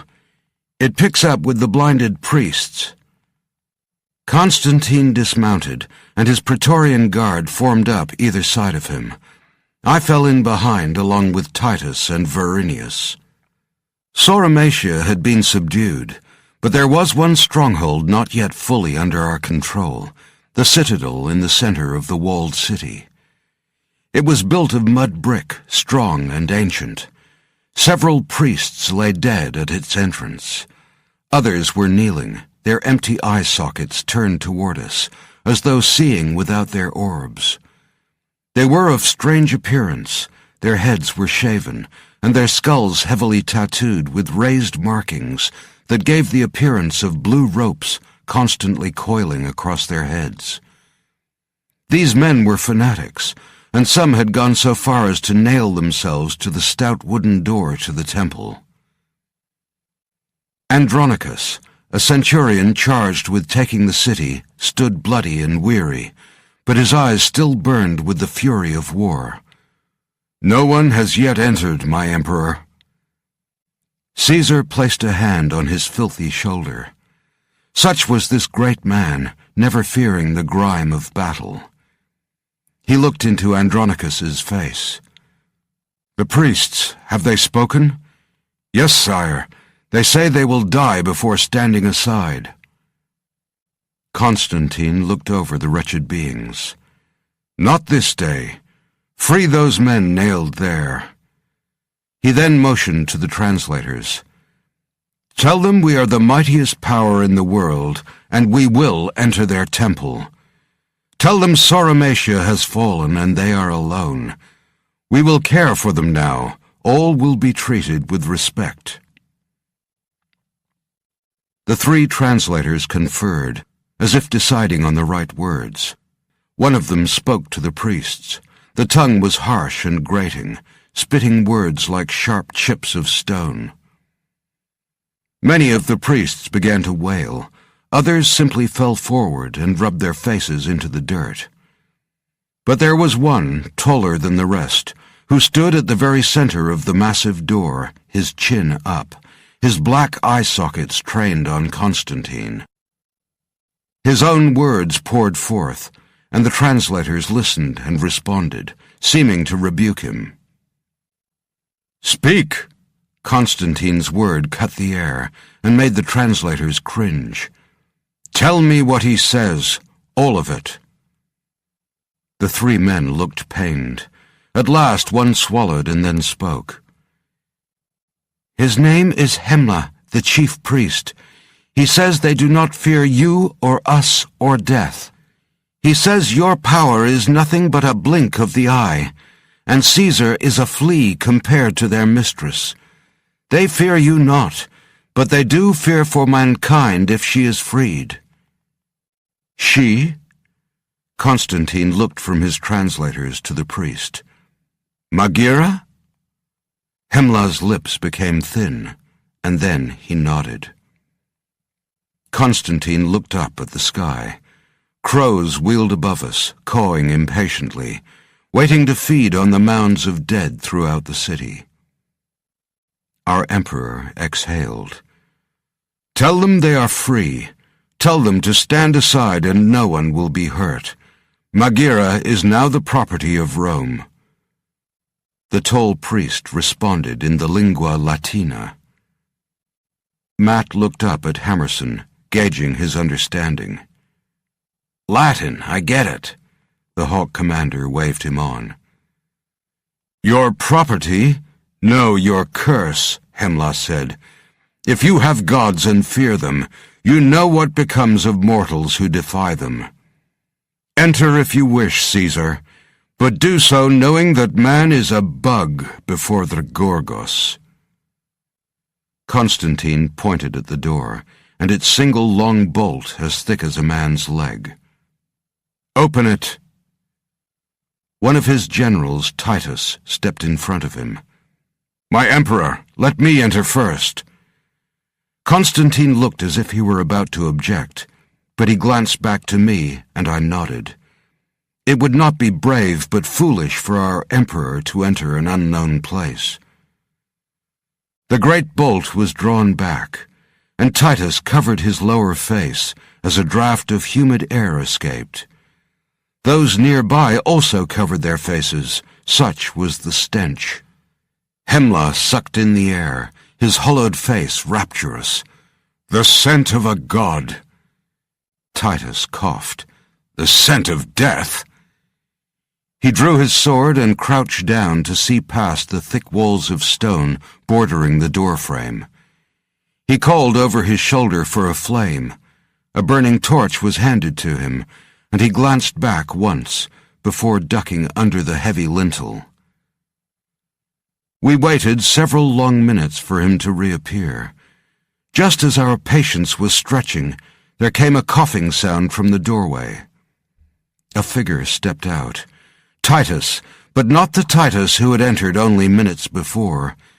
His face and entire being were pale, not with illness or fear, but something worse. He staggered painfully toward us, staring, but not seeming to see. His mouth opened, but no words came. Instead, he uttered a gurgling sound, followed by a rush of liquid stone. I was first to him, placing an arm around his shoulders. To my shame, I recoiled, for I did not touch flesh and blood, but skin as hard and cold as a column of stone. While we watched, his paleness became absolute, and even his dark eyes frosted over to a milky whiteness. Now, down on all fours, he raised his face to our emperor one last time, his face twisted in hellish agony. And then he froze. We did too, in horrified silence, as mute as Titus, now turned to stone. Our eyes lifted to the door of the citadel, and we waited, expecting some monster to emerge. Bit by bit, the world crept back, a tiny whisper of wind rustling a standard banner, a crow calling high overhead, the snorting of a horse. Constantine breathed out the first words. "Those who behold the Gorgos will be forever imprisoned in stone." A new sound began, small at first, but rising. The tall priest, Hemla, was laughing, but there was no humor in it. He spoke again in our tongue. "She will lay waste to all of you." Titus's body was wrapped in a rug and removed. Constantine ordered that no one was to speak of him to the men. Next he had his Praetorian guard line up before the door.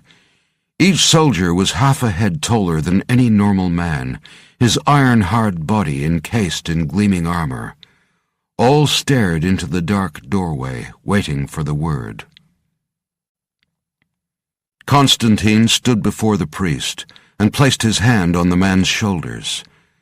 He looked deep into the dark eye sockets. "She comes with us, or she burns." Hemla shook his head. "You cannot kill her. You cannot take her. She needs us. She has promised to take us all to heaven in her golden chariot." Constantine narrowed his eyes. "Where she goes, you go. You may continue to serve her." Hemla remained silent, and Constantine leaned in closer. "I did not come here to kill her. Tell us how to save her." Hemla's head turned to the open doorway. "Kill her? She and her kind have walked this world since before we men rose from the dust. She will be here long after we and all our kind are food for the worms." He turned back to Constantine. "But without the warriors to serve us, we cannot serve her. We must go with you." Constantine nodded. "Good man. Now tell us how the mighty Megaera can be controlled." "With words, not swords. You must sing to her." Matt sat back. "This is it." Hammerson's forehead creased. "Huh? Sing to her? What the hell does that mean?" Matt found his place and continued reading. Hemla began to sing in a language that was like nothing any of us had ever heard. It was not beautiful nor lyrical, more like the sibilant hissing of a serpent. Still singing, the tall priest entered the citadel and bade Constantine to follow.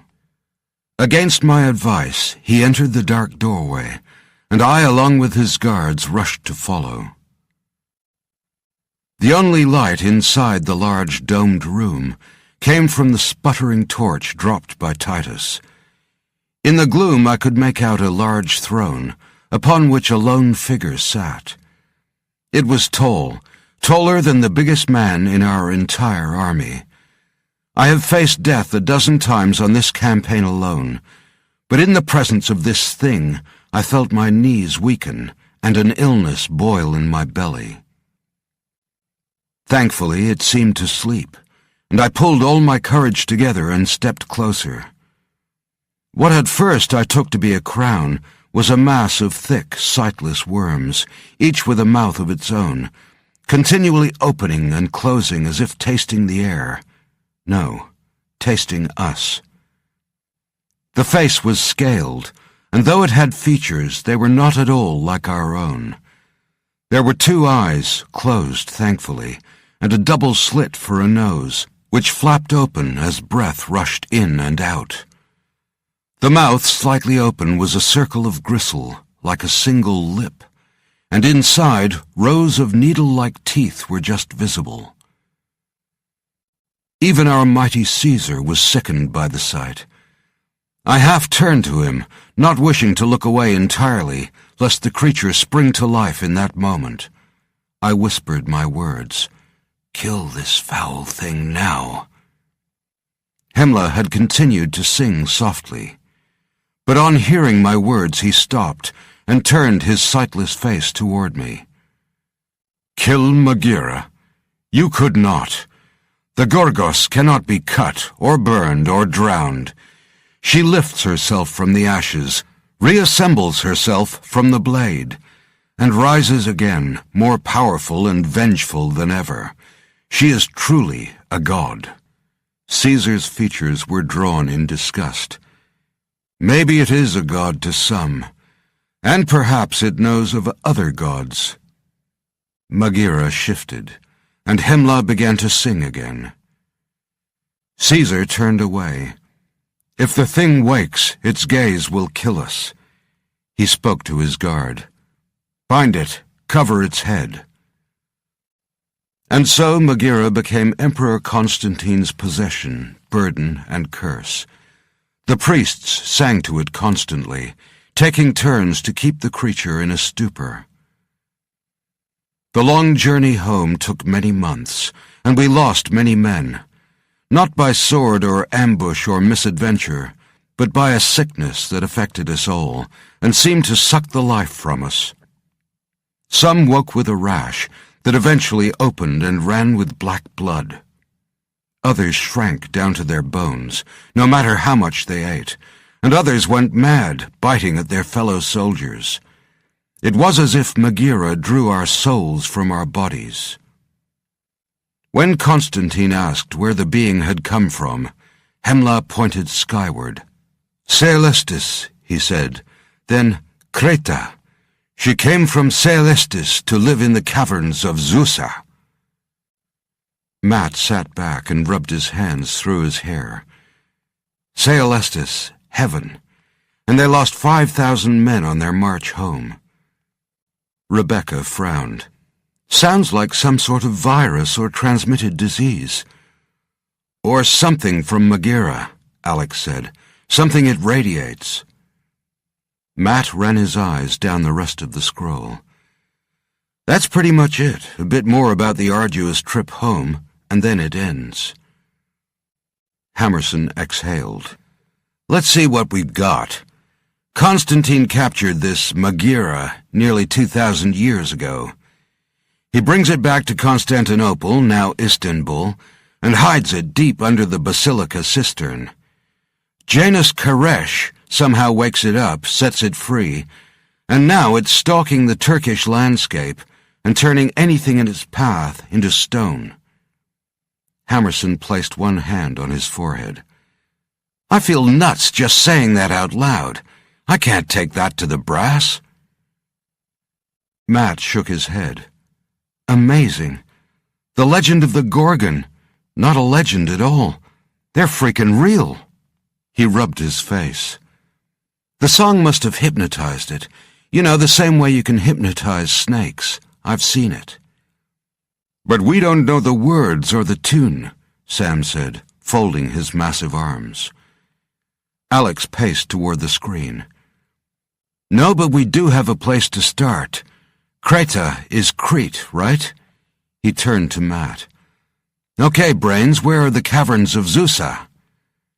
Matt snorted. That's an easy one. He pulled up a map on the wall screen and started to drill down toward Greece. The caves of Zeus are part of a large system excavated in Crete in 1886 on the Lassithi Plateau. Today we refer to them as the Psychro Caves. There are signs of human visitation there dating back tens of thousands of years. And they're deep, Rebecca added. Mostly explored, but there are collapsed passages that are now closed off to the public. A lot of relics were taken from the caves in the late 1800s. There might be some clues there. Collapsed passageways, Alex repeated. Maybe there's evidence of this thing still down there somewhere, buried.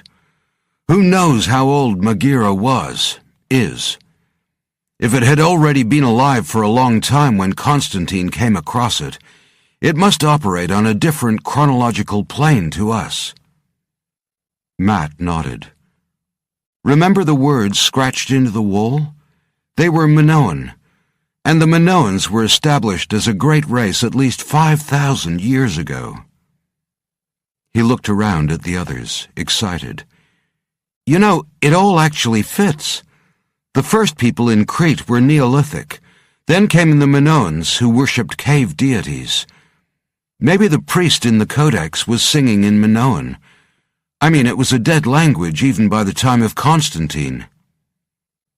I can't believe I'm saying this, Sam said slowly, but maybe it truly is an immortal. Matt got to his feet and started pacing. Okay, stay with me here, but how about a wild theory? When Hemla was asked where Maghera came from, he pointed skyward and said, Celestis. Sam groaned, but Matt waved him to silence. Did he mean heaven? Olympus? Maybe. Certainly fits with Greek mythology. But what if he meant something more than that? What if he meant somewhere higher, much higher, like the stars. Sam covered his face with his hands and shook his head.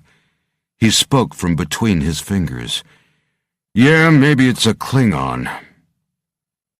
Rebecca rolled her eyes at Matt. Don't you dare go there, Professor. Alex held up his hand. All theories are worthwhile right now. Go on, Matt.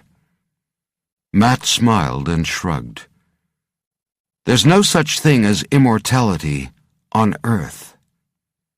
Hammerson folded his arms. I'm not convinced. Sure, the priest pointing skyward is interesting, but not even mildly conclusive. Even I know that to the ancient Greeks, Olympus was up in the stars. But Hemla wasn't a Greek, Matt said. And there's more that points towards something other than a Greek legend. The gods of the Minoans were mostly women. They had goddesses for fertility, the harvest, animals, the city, the household, and one we should be most interested in, the underworld. Matt looked around the group. A serpent goddess. Rebecca tilted her head back and scoffed. Interesting, Professor, but not science. I can tell you right now that most mythological-based religions, the Greeks, Romans, Cretans, Egyptians, Vikings, involved an axis mundi, a heavenly cosmic center. No one stepped out of a flying saucer. Alex switched off the wall screen. Well, I think we've got all we're going to get from the Codex. I'm not convinced this thing is from anywhere other than right here on Earth. He looked at Matt. I do, however, think it could be some sort of creature not seen for thousands of years. Perhaps it's just come out of hibernation or was reanimated somehow. Sounds strange, but we've dealt with plenty of strange stuff before. Hammerson nodded, smiling grimly. Everything points to this Megira thing being the genesis for the Gorgon myth, Alex continued. Not sure how that helps us, if at all, but at least it's given us somewhere to start. Now it's time to fill in the blanks and find some way to take it out. Matt stepped forward, about to speak, then stopped. Well, go on, spit it out, son, Hammerson said. Matt cleared his throat. It's just, before we try and kill it, we need to consider that this thing or being or whatever it is has to have intelligence. I'm convinced we could communicate with it first, maybe even instead of killing it. Hammerson glared. Really? So far, anyone who's got close enough to say how you doing gets turned to goddamn stone. Last I checked, communication was a two-way street. So far, Megira's only form of communication is death. Sam smiled without humor. Maybe after sleeping for nearly 2,000 years, it just woke up in a bad mood. Matt rolled his eyes. Just promise me one thing. If we can work out the words or song or whatever the priests used to subdue it, you'll give us a chance to try it?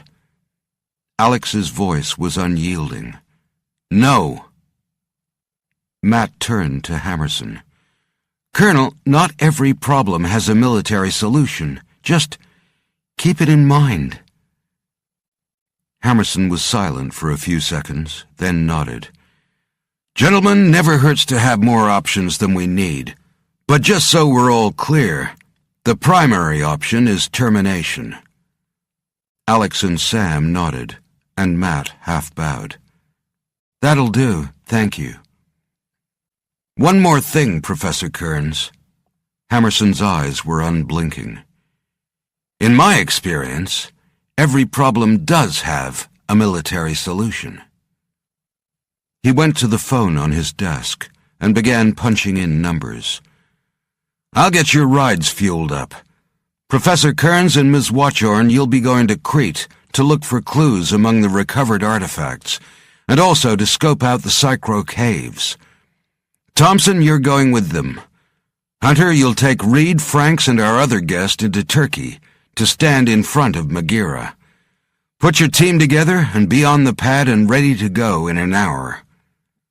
He paused and looked at Alex. "Don't forget that you'll probably have Borshov at your back. Dismissed."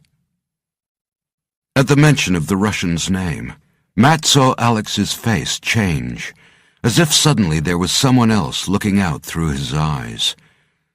Matt recognized the look. Up in Canada once, he'd seen two huge wolves face off over a deer carcass. Before they tore each other to shreds, there was a look that passed between them. Unblinking, focused, and without fear. Then the two massive bodies had hurled themselves together in a brutal fight to the death. "These guys are a different species, all right," he thought. He was glad he was going to Crete.